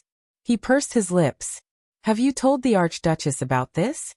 Black Sand Region's bargaining chip and threat? No. Thales exhaled and swung his numb hands, experiencing the numbness caused by the sin of Hell's River slowly subsiding. Not yet. Very well, then keep quiet. Nicholas seemed to have calmed down. His gaze was fixed on Saroma. She doesn't need to know about this. As for this matter, the White Blade, the Archduchess guards will investigate it. There was silence. After a while, Thales sighed dejectedly. He stood up and no longer looked at the Star Killer. Is that so? All of you thought that you could use longswords and shields to protect her. Thales watched the Archduchess practice and snorted softly with a profound meaning. That's why you only taught her how to use a dagger. He shook his head. Think about it. When the enemy's sword is in front of her, the weak Archduchess only has a small dagger, and she only knows how to stab and slash. I can't imagine anything crueler than this. Nicholas glanced at the Archduchess, then turned to Thales again. There was disdain on his face. Don't worry. Before the enemy's sword arrives, I will cut off his head. Ha, that's really amazing. Thales shook his head. There was a hint of melancholy in his tone. However, Lampard's sword has already stopped at her throat, and Lampard's head is still on his neck. And she's still happily learning how to use a dagger from all of you. Nicholas did not say anything, but his frown deepened. Thales narrowed his eyes. Did you also train Prince Moriah like this? Teach him the secret of using a dagger to defend himself, and keep him away from all dangers? The prince lowered his head and patted his hands. He sighed and said, "No wonder Mariah didn't return from Constellation. Women don't belong on the battlefield, and Mariah isn't a woman," Nicholas interrupted him coldly. His training was much harder. He was also a courageous swordsman and axeman. And the reason he didn't return was definitely not because his skills weren't good enough. Thales crossed his arms and was silent for a moment. "Of course, Mariah." Thales shook his head. There seemed to be a different meaning in his gaze. A legal male heir to the Archduke's throne. If he were still around, Dragon Cloud City would probably be stabilized. Then, I probably wouldn't need to come to Ekstedt. Nicholas snorted coldly, as if he did not realize what the prince wanted to say. But she. Thales gestured at the Archduchess with his chin, as if this was just a casual conversation. "She's a woman, and she's not even of the Walton bloodline. This brings about a lot of problems. She can't just know how to defend herself with a dagger. That's far from enough. That's not something you should worry about. Just take care of yourself." Nicholas bluntly cut him off. "That's my business." "You're really confident." Thales snorted softly and shook his head. "It seems that with just one word from you, Dragon Cloud City will instantly become stable, and Lee Span and the other's suspicions will be eliminated. Is that so, Nicholas?" "That's all for today's lesson," Nicholas said stiffly. "Practice on your own for the rest of the time." Thales sneered in his heart and shook his head. "What happened to the 100 times we agreed on?" But the Star Killer only cast him a cold glance, turned around, and left without hesitation. Thales stared at his back and slowly furrowed his brows. It was still early, and the sun was still shining. Ending so early? Waya walked forward and took the sword and shield from Thales' hands. Puzzled, he said, "Today's training seems a little different?" The second prince took a deep breath and shook his head gently. "What are you talking about? Isn't it the same as before?" Thales stared at the Star Killer's retreating figure, and could not help but sigh emotionally. This overwhelming advantage, the two parties fighting each other. The two parties fighting are not on the same level at all. You don't have to compare yourself to the Star Killer. Waya raised his eyebrows and followed the prince's line of sight. He looked at the terrifying former commander of the White Blade Guards and said tentatively, "But seeing that you've become so optimistic again, I'm relieved. It's not too bad, is it?" Thales turned around and cast his gaze at Saroma, who was practicing her dagger on the other side. She was drenched in sweat. He then looked at the guards and servants, who had vigilant expressions on their faces, in and out of the field. "It's not too bad? No."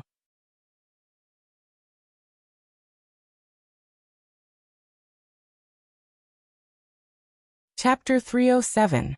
Thales walked in the corridors of Heroic Spirit Palace, feeling gloomy. Nicholas was a terrible liar. He had concealed King Nuvan's decision all those years ago, and even Mariah's matter. Things were already very clear. The former White Blade Guards, Leespan, and the secret room held secrets that Thales and Saroma absolutely could not know. In other words, this secret would be detrimental to the latter two to a large extent. Thales did not even have to verify whether the horrifying secret Lampard told him was true. This was Thales' conclusion. However, on the way to the dining room, Thales could not help but clench his fists. However, Dragon Cloud City was facing the most complicated and chaotic situation in 6 years. The international situation was about to change, and it was testing the Archduchess' choice. The archdukes in the country were unpredictable, and they wanted to see Dragon Cloud City's stance. The vassals in the territory were restless, and they coveted the Archduchess' marriage and power. King Nuvan's gloominess filled the sky, shrouding the successor of the Dragon Spear family. And the most terrifying opponent, the current common-elected king of the Kingdom of the Great Dragon, Chapman Lampard, held a sharp blade in his hand in the dark, ready to seize all possible benefits in this storm that was about to erupt at any moment. Saroma, a lonely and weak girl. Thales felt a faint pang in his heart when he thought of this. Lived among them, and faced countless threats. Thales had just proven to Saroma that they could not be trusted, be it the extraordinarily skilled Nicholas or the astute Leespan. who had always been by her side, that they could not be trusted. Thales stood at the entrance of the dining room in a daze. He clenched his fists tightly in his palms, and they tightened. All the peace over the past 6 years was an illusion, and all the leisure was an illusion. Behind Saroma's name, there was a high possibility that the former king's cruel and merciless deception was hidden. Alex's twitching before she was poisoned appeared before his eyes again, and her face gradually losing its vitality. As for Saroma, no little rascal. This was not the life she wanted, but she was forced to face all of this. She was surrounded by enemies, helpless, and at a loss as to what to do in the fate that was forced upon her. Most importantly, she lived in a cage made of lies and was completely unaware of the threat around her. If I had not discovered this secret, this matter, would Saroma have lived on as an archduchess, oblivious to it, even muddle-headed, until the day the truth was cruelly stripped out under the sun? If that day comes, when the conflict in Dragon Cloud City erupts, when the king swings his sword, and when the secret of the bloodline is exposed, how could she, a lonely and helpless girl, bear all of this? Thales exhaled in pain. He felt dejected, and his thoughts were tired. She had a chance to escape. It was you, Thales. You were the one who asked her to become Selma Walton 6 years ago. And now you, a hostage who has no choice but to be ostracized. What can you do? What can you do for her? What kind of perspective and stance should you use to intervene in this internal struggle that only belongs to Extet? What to do? What to do? It had been 6 years, and they were still living under the shadow of the dragon's blood. It had been 6 years, and they still could not escape King Nuven's clutches. It had been 6 years they... Prince Thales, do you need help? A cold and polite call startled Thales out of his own world. Madam Gings. Thales put away all the worries in his heart, and tried his best to dispel the heavy feeling in his heart. He forced himself to look at Gings, who stood at the door of the dining room. I'm sorry, but... Thales looked at the light shining from the dining room and vaguely saw the young girl's figure. Can you leave us alone for a while? Gings frowned and swept her gaze over the prince's entire body. There was suspicion in her eyes. Last time it was because the lady was in a bad mood.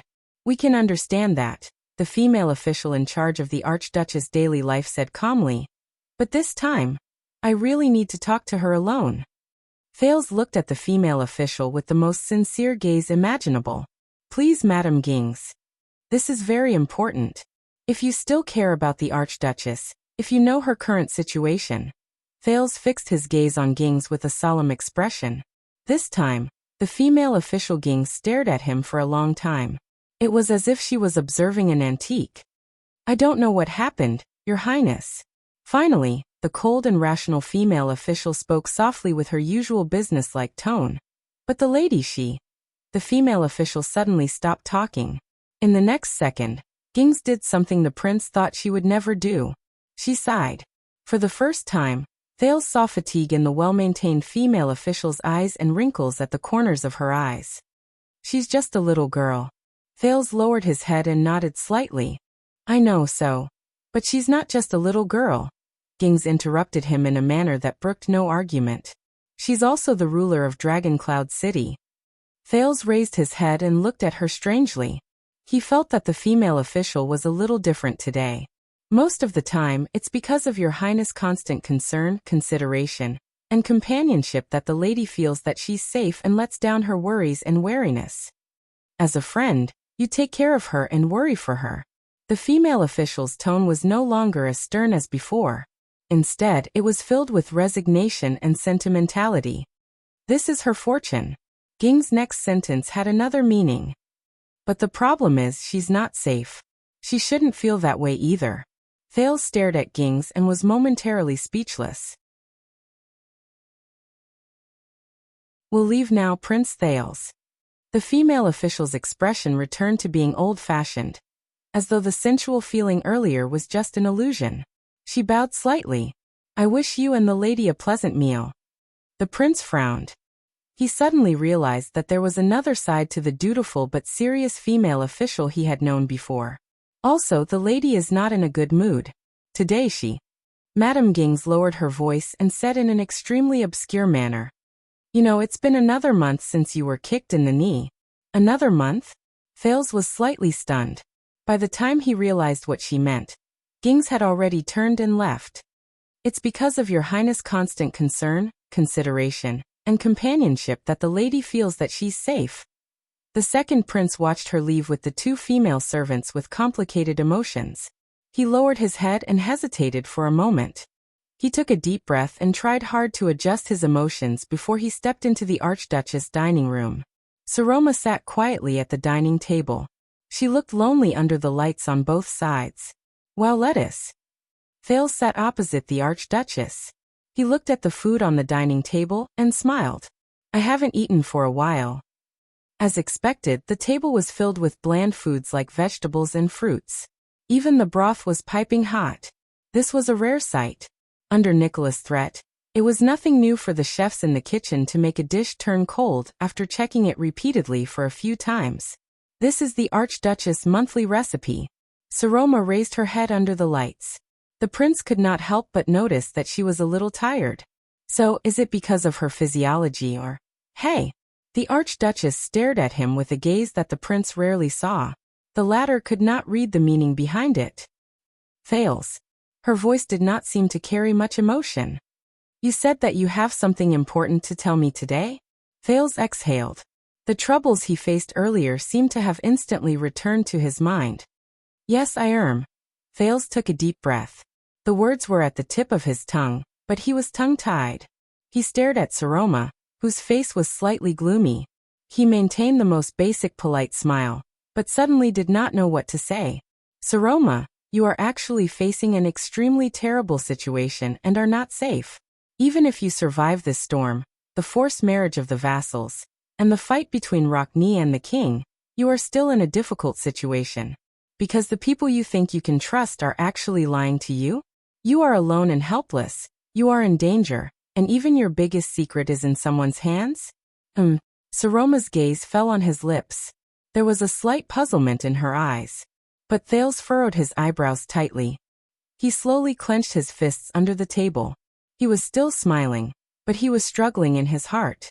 He did not know where to start. Should I tell her the truth? Nicholas and Lisban are not loyal to her, at least not faithfully? Perhaps they are hatching a scheme that King Nuvan set up. Are you just a puppet at their mercy? Isn't this exactly what Lampard wants? He wants to use me to destroy the internal harmony in Dragon Cloud City, and the relationship between the Lord and the vassals? But, does Dragon Cloud City still have a so-called harmony? If she does not know and is kept in the dark, will she be hurt even more when the secret is revealed? What's wrong with you? Saroma looked at his silent expression and asked softly, Are you troubled by something? Finally, Thales unclenched his fists and exhaled. It's the same as usual. Outdoor class, and I got beaten up by Nicholas. The prince turned his smile into a self-deprecating one. Maybe I should try using lime powder next time. Based on usual practice, Saroma should frown and size up his wound, then smile in response to the prince's teasing. But today, no. Saroma stared at him and shook her head firmly. It's not because of this. Thales was slightly surprised. He cast her a questioning look. I can feel it. Is it because of something else? Saroma asked keenly. What are you trying to tell me? The second prince stared at the serious Archduchess and remained silent for a few seconds. Listen to me, little rascal. In the end, Thales calmed down and put away his fake smile. He asked in a rather heavy and tired voice. You've been an Archduchess for 6 years. That's not a short time. Saroma stared at him. The girl turned her head to the side. Under the light, her expression could not be seen. She nodded. But during these 6 years, Thales watched the girl sit on the hard and wide chair. He remembered how she sat alone in the Hall of Heroes, and felt a little sorry for her. Do you feel tired, annoyed, depressed? The girl seemed to be a little surprised. She raised her head. What? Thales sighed and braced himself to say. What I mean is, ever since you took the position of Archduchess, you've been forced to bear the vassals' gazes, the people's suspicions, countless affairs and schemes. The archdukes are eyeing you covetously. The king harbors ill intentions, even Nicholas and Lisban. As he spoke, Thales could not help but lower his head, feeling a little dejected. I know you actually don't want all of this. He felt a little guilty. Moreover, you had the chance to leave that year, to leave that piercing chair. At this moment, I was very afraid. Thales raised his head. At that time, when you wanted to return to Heroic Spirit Palace and wanted me to become Saroma to save this country, I was very afraid. Under the illumination of the light, Saroma forced herself to smile. I was thinking that at that time, if you wanted to go back and face the archdukes, you might not be able to come back. And I wasn't prepared to be an archduchess at all. The girl sat at the other end of the dining table. Her slightly red face reflected the light, which did not seem to fit in with the solemn decorations around her. But at that time, you didn't hesitate. You said that with 2 countries and so many people's fates on your shoulders, you can't just walk away and leave behind a sea of fire. Thales stared at her silently. He pressed his fists against his knees. Because you weren't afraid. So I thought. I can't be afraid either. The corners of Saroma's lips curled up slightly. She seemed to be a little surprised and delighted. And you said that you would always be with me and protect me. Just like that time in the Hall of Heroes, when you took me away from His Majesty without hesitation. And for the past 6 years, when you, Seal, and the others have been protecting me. I know that no matter what happens. When he heard this, Thales could no longer hold it in. He raised his head abruptly. But I can't. The Archduchess widened her eyes in shock and stared at the emotional prince in confusion. I can't protect you. You are the Archduchess of Dragon Cloud City in a game of chess that ordinary people cannot imagine. And I am just a powerless prince.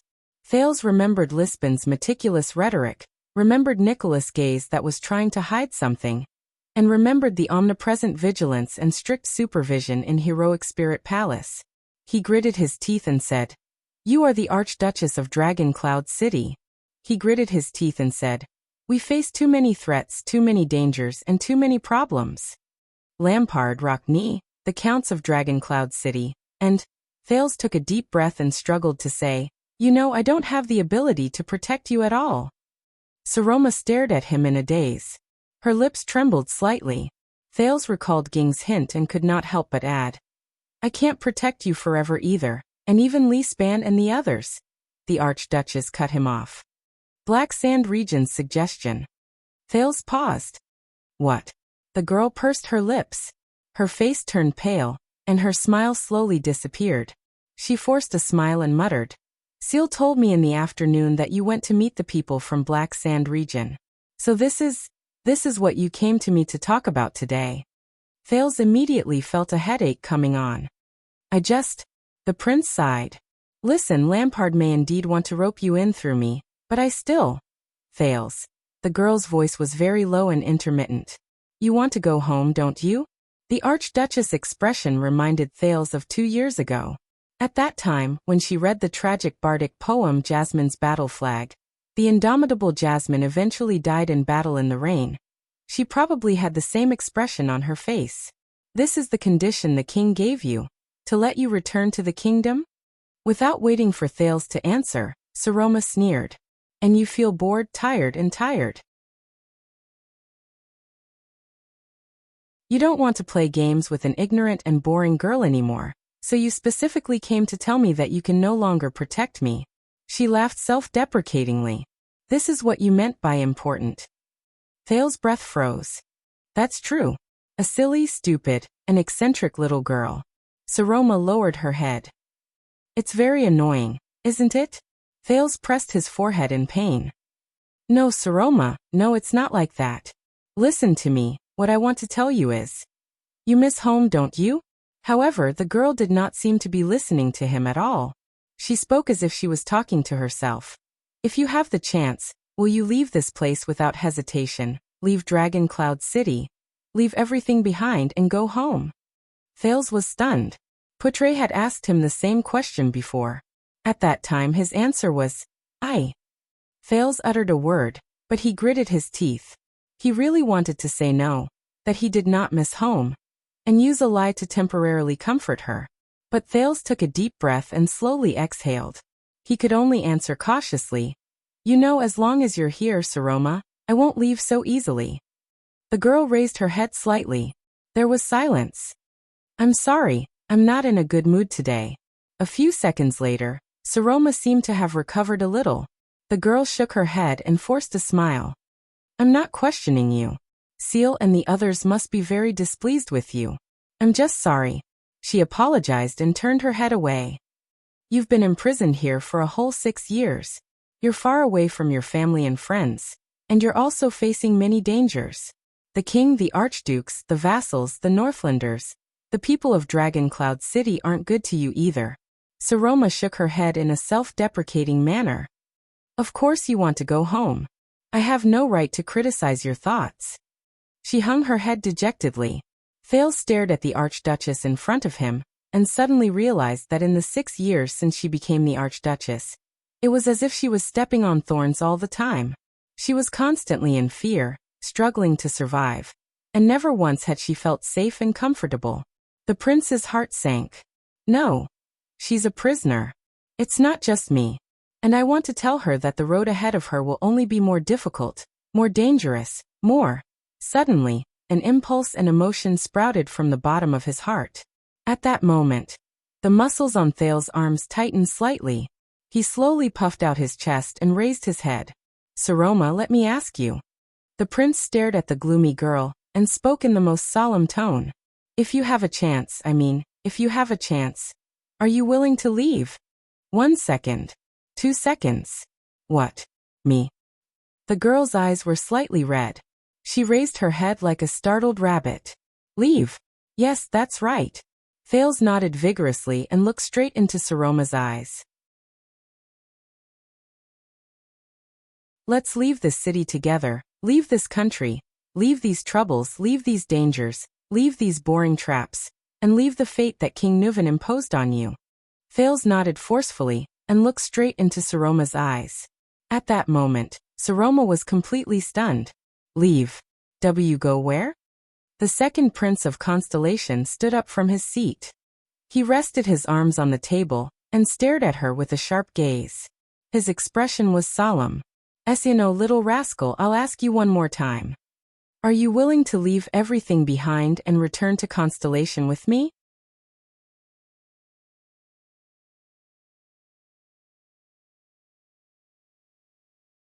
Chapter 308. Saroma recovered from her initial shock and bewilderment. "You want to take me away? Take me back to Constellation?" The lights around the dining room swayed slightly in the wind, as if responding to the young lady's words. She raised her head, her voice trembling slightly. "Is this what you really mean?" Facing the young lady's green eyes, Thales was at a loss for words. A faint sense of awkwardness and relief crept into his heart at the same time. I just said." Thales felt a splitting headache, but the words had already left his mouth. He could only keep thinking about this sudden idea and the possibility of carrying it out. The prince kept rubbing his hands and observed the Archduchess' expression. I think you're..." But Thales immediately shut his mouth. At that moment, the Archduchess was quietly staring at him through the pince-nez the prince gave her with a gaze that Thales could not understand. At that moment, Thales felt that he did not recognize the young lady in front of him. "But why should I go with you?" Saroma spoke softly. Her voice seemed to come from dozens of meters away, indistinct and indistinct. "With what identity and for what reason should I go with you?" Saroma turned her head gently. Her voice was steady, but her words were intermittent, as if she was carrying an unparalleled weight. "Could it be, like the promise King Nuvan mentioned back then, as your fiancé?" At that moment, the young lady's eyes seemed to have some terrifying power, forcing Thales to look elsewhere, as if the other party's expression was the most terrifying poison in the world. The second prince had never been so embarrassed before. Perhaps only the first time he met King Kessel could compare to this moment. Especially after he realized that he might have said something that could easily be misunderstood. Thales panted and hurriedly shook his head. "Hey, no, Saroma, I didn't mean for you to elope with me." At that moment, it was as if someone had frozen the air in the room. The Archduchess lowered her head. "Then why?" Saroma spoke slowly, her voice turning cold. "Thales, who was increasingly embarrassed, exhaled painfully. He spent a few seconds to reorganize his emotions. The alliance of freedom, marriage, vassals, black sand region, the city of faraway prayers. He squeezed out these few words stiffly. His words were not very coherent. All of these are just the beginning. In the future you will face even more terrifying things, such as having to make cruel choices, such as the enemy's conspiracy that has been brewing for several years. For example, you may eventually lose the position of Archduke, and the tragic fate that comes with it. You will see even more terrifying things, and you will be in the most vulnerable position. You have pitifully few bargaining chips in your hands, and even the people around you. When he thought of how secretive Nicholas was and Lisbon's serious and solemn demeanor, Thales subconsciously stopped talking. I can't always protect you, Saroma, and neither can anyone else. Thales panted. The more he spoke, the heavier his heart became. For your safety, to stay away from these dangers. The Archduchess raised her head slightly and interrupted the prince. I see. Saroma's expression changed. Taking me away is for my safety. Saroma looked elsewhere and snorted with the ghost of a smile. I understand now. That's the reason. I understand now. There can't be any other reason, can there? You just can't say that word. That word. Thales looked at her like this, and an indescribable feeling filled his heart. No, Saroma, you. Just like in the past. The girl sighed softly. There was a hint of melancholy in her eyes. You worry about me, love me, and pity me, just because I'm weak and need protection, just like a certain puppy. So you have to take me away. Just like in the past, this is the reason. The only reason. Thales took a deep breath. Saroma. But Saroma seemed to be immersed in her own world and ignored him. That's right. That's me. The weak and helpless me who closes my eyes and waits for death. Forever waiting for others to reach out to me. Thales was slightly stunned. The girl's gaze was fixed in the air, and her voice trembled slightly. Do you still remember 6 years ago, when I was captured by that monster, the blood calamity? It was full of people, or at least human parts. Eyeballs, lips, ears, internal organs, limbs, all soaked in blood. All of them trembled before your eyes. Dark, slippery, bloody. Thales' memory was brought back to the body of the Hydra, Kilika, Giza's pet. When he remembered those severed limbs, he felt uncomfortable. He lowered his head and did not speak. He had nothing to say. I remember that I couldn't stop trembling, and I couldn't stop crying. Saroma clenched the tablecloth in her hand and stared at the food on the table with a pale face. Because I could only cry. I could only cry. I could only cry. All I could do was cry and wait for death. At that time, can you imagine how I felt? The lights in the dining room flickered slightly. Their shadows also trembled. Thales felt his tongue become heavy. I'm sorry, he said with difficulty. That was my fault. The prince whispered in his heart. It was me who caused you. Saroma suddenly raised her head and stared at Thales. Her gaze became much gentler. Until you, Thales. You appeared before me with that strange short sword in your hand, covered in blood and with a tired face. The Archduchess' tone was calm, but it was difficult to conceal the rise and fall of her voice. Just like how you went against King Nuvan's majesty, and pulled me away from his side without hesitation that same night. Thales froze for a moment. When I was at my most desperate, you came to save me, she said faintly. You were the only light in that nightmare, Thales. Can you imagine that feeling again? Thales stared blankly at Saroma, who was behaving abnormally. He felt rather upset. Just like now again. The Archduchess sighed slightly and looked at the knife and fork beside her hand with a complicated expression. Are you going to save me again? Save the girl who has always been under your care and protection. Save that cowering, timid, and trembling little rascal? Because this is the only image I have in your heart, right? So, I will never be able to be looked at as an equal by you. Thales frowned deeply. He felt that the girl in front of him was giving him a deeper sense of unfamiliarity. She, Saroma. Thales' voice was subconsciously tinged with doubt and uneasiness. What happened? Why would you ask this? Saroma let out a cold laugh.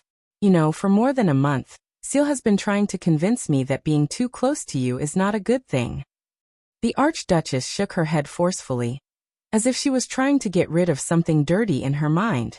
But I told him that since that nightmarish night 6 years ago, I knew that even Seal, Lord Nicholas, Justin, and all of Dragon Cloud City had betrayed me. You, Thales Jadestar, would also stand in front of me and protect me without hesitation, just like you did to the calamities 6 years ago. Thales shuddered violently. If I can't trust you like this, who else can I trust? Saroma lowered her head and the corners of her mouth curled up into a bitter arc. I know you have a lot of secrets, Thales. Saroma's tone was weary and disappointed. Her voice was hoarse. Who else can I trust? I know you have a lot of secrets, Thales. Saroma's tone was weary and disappointed. Her voice was hoarse.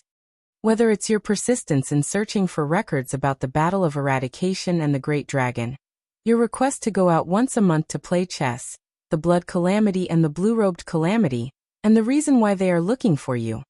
At that moment, Thales did not speak. But when he looked at the girl, his eyes could not help but tremble slightly. But I did not tell any of them to Seal and the others.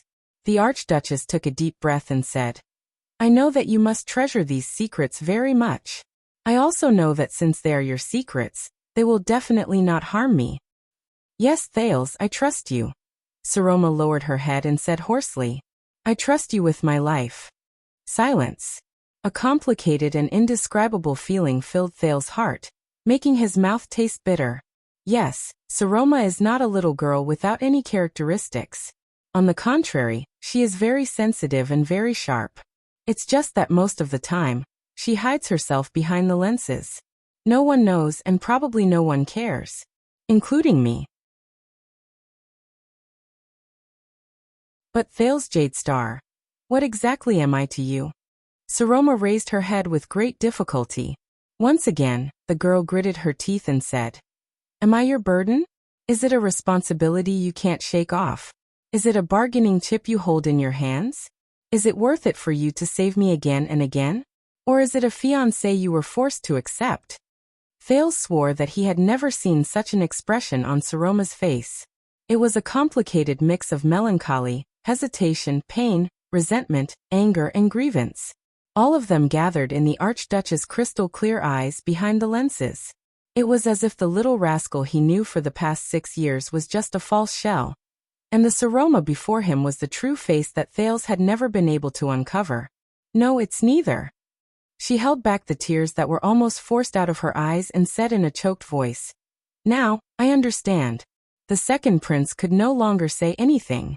He could only stare at the little rascal in front of him in a daze. He did not know her, or rather, he did not care about her. Saroma twisted her stiff neck and forced herself to stare at Thales with all her might. There was a hint of sarcasm in her sobbing voice that she could not hide. You, Prince Thales, are different from most nobles. You have a unique and warm heart. You have your own principles. You can't stand the people around you suffering and being indifferent. That's why you always lend a helping hand to the weak, right? Like me. Thales stared at her sadly. He felt a heavy weight on his chest. Disappointment and pain flickered in the depths of Saroma's crystal-clear eyes. An indescribable light was released from behind the lenses. You can't bear to see me being forced to decide on my marriage. You can't bear to see me in danger. You can't bear to see me facing all the archdukes alone. So you came to save me without hesitation. Just like how you returned to Heroic Spirit Palace without hesitation and faced the archdukes all those years ago. Of course, you still feel guilty. You feel that you have to take responsibility for sending me to the position of an archduke, right? So you pity me, sympathize with me, help me, and protect me. Saroma tried her best to make her sobbing sound like a sneer, but she was obviously unsuccessful. But to you, I'm just one of the countless weak people you've pitied and saved. Whether I want to or not, there's nothing more. In the next second, the young girl clenched her fists tightly. Her arms trembled slightly, as though she was enduring a great deal of pain. The dining room returned to an uneasy silence. There were only 2 breaths left. One was trembling and unstable, and the other was long and dull. Saroma clenched her teeth. Her eyes behind the pince-nez were soaked with tears, and her chin trembled slightly. Finally, a tear fell from the corner of her left eye. Thales closed his eyes. He sighed and bowed his head. Saroma clenched her teeth. She extended her hand and wiped away the tear on the left side of her face, trembling but determined. However, she could not stop the tear from falling from her right eye. So you will never put me in the same world as you. You will never treat me as your. She could not continue. Saroma turned her head to the other side, so that Thales could not see her tears. This is the whole meaning of taking me away. A few weak people who urgently need to be saved are no more than you saving any puppy on the street. Because this is my position in your eyes. Saroma. Thales sighed. He used all his strength to force himself to speak. At the same time, he deliberately avoided the topic he did not want to talk about the most. Maybe you shouldn't think so much. We are partners who have always fought side by side. Partners? No. You said before that Lyanna Tabark is like a brilliant diamond that shines brightly under the sun. You can't forget her. Saroma laughed coldly with tears in her eyes. Her expression was mournful and resolute. In comparison, Saroma of Dragon Cloud City, no little rascal of Dragon Cloud City, is probably just an annoying and incompetent weakling, waiting for your charity and protection. Thales clenched his fists. Of course not. He clenched his teeth and squeezed out a few words. You are different to me. Different. The young girl took a deep breath. She took off her glasses and wiped the tears off her face forcefully. Saroma shook her head and snorted coldly with a choked voice. No, Thales, it's been 6 years. I know you too well. Maybe you haven't noticed it yourself. The women you truly admire are only those who are strong, independent, self-centered, and radiate a dazzling light. Your eyes will only light up for them. Thales furrowed his brows. For example, that Duchess. Even though she is thousands of miles away, she can still make you admire her from the bottom of your heart. For example, that female officer Gines. As a teacher, even though you haven't seen her for 6 years, she has never faded from your heart. For example, the fortress flower. She is a warrior who stands in front of the storm like an iron wall. The second prince took a deep breath. He only felt that his tongue was stiff. Even the female vampire you're talking about, the one who betrayed you and pushed you into a corner, the ugly one called Serena or Terina. At least she is strong and terrifying. She can make you extremely fearful and inexplicably vigilant every time you mention her. Then you place her in the most important position in your eyes. Saroma put on her pince-nez again. Her eyes were slightly red and swollen.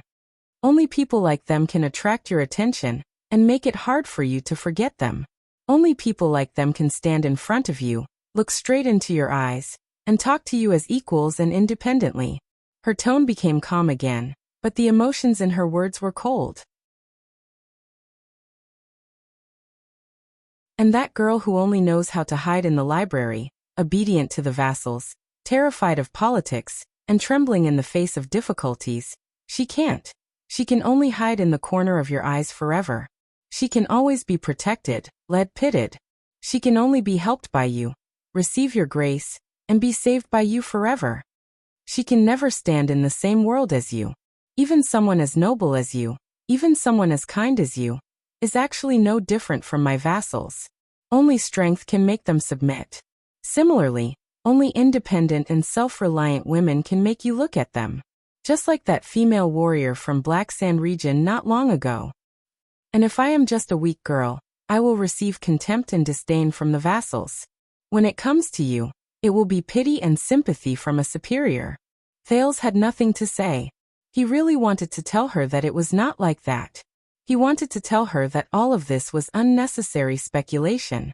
But Thales remembered what Gings, the female official, had told him before. Most of the time, it is because of your highness' constant care, consideration, and companionship that the lady will feel that she is safe and let down her worries and vigilance.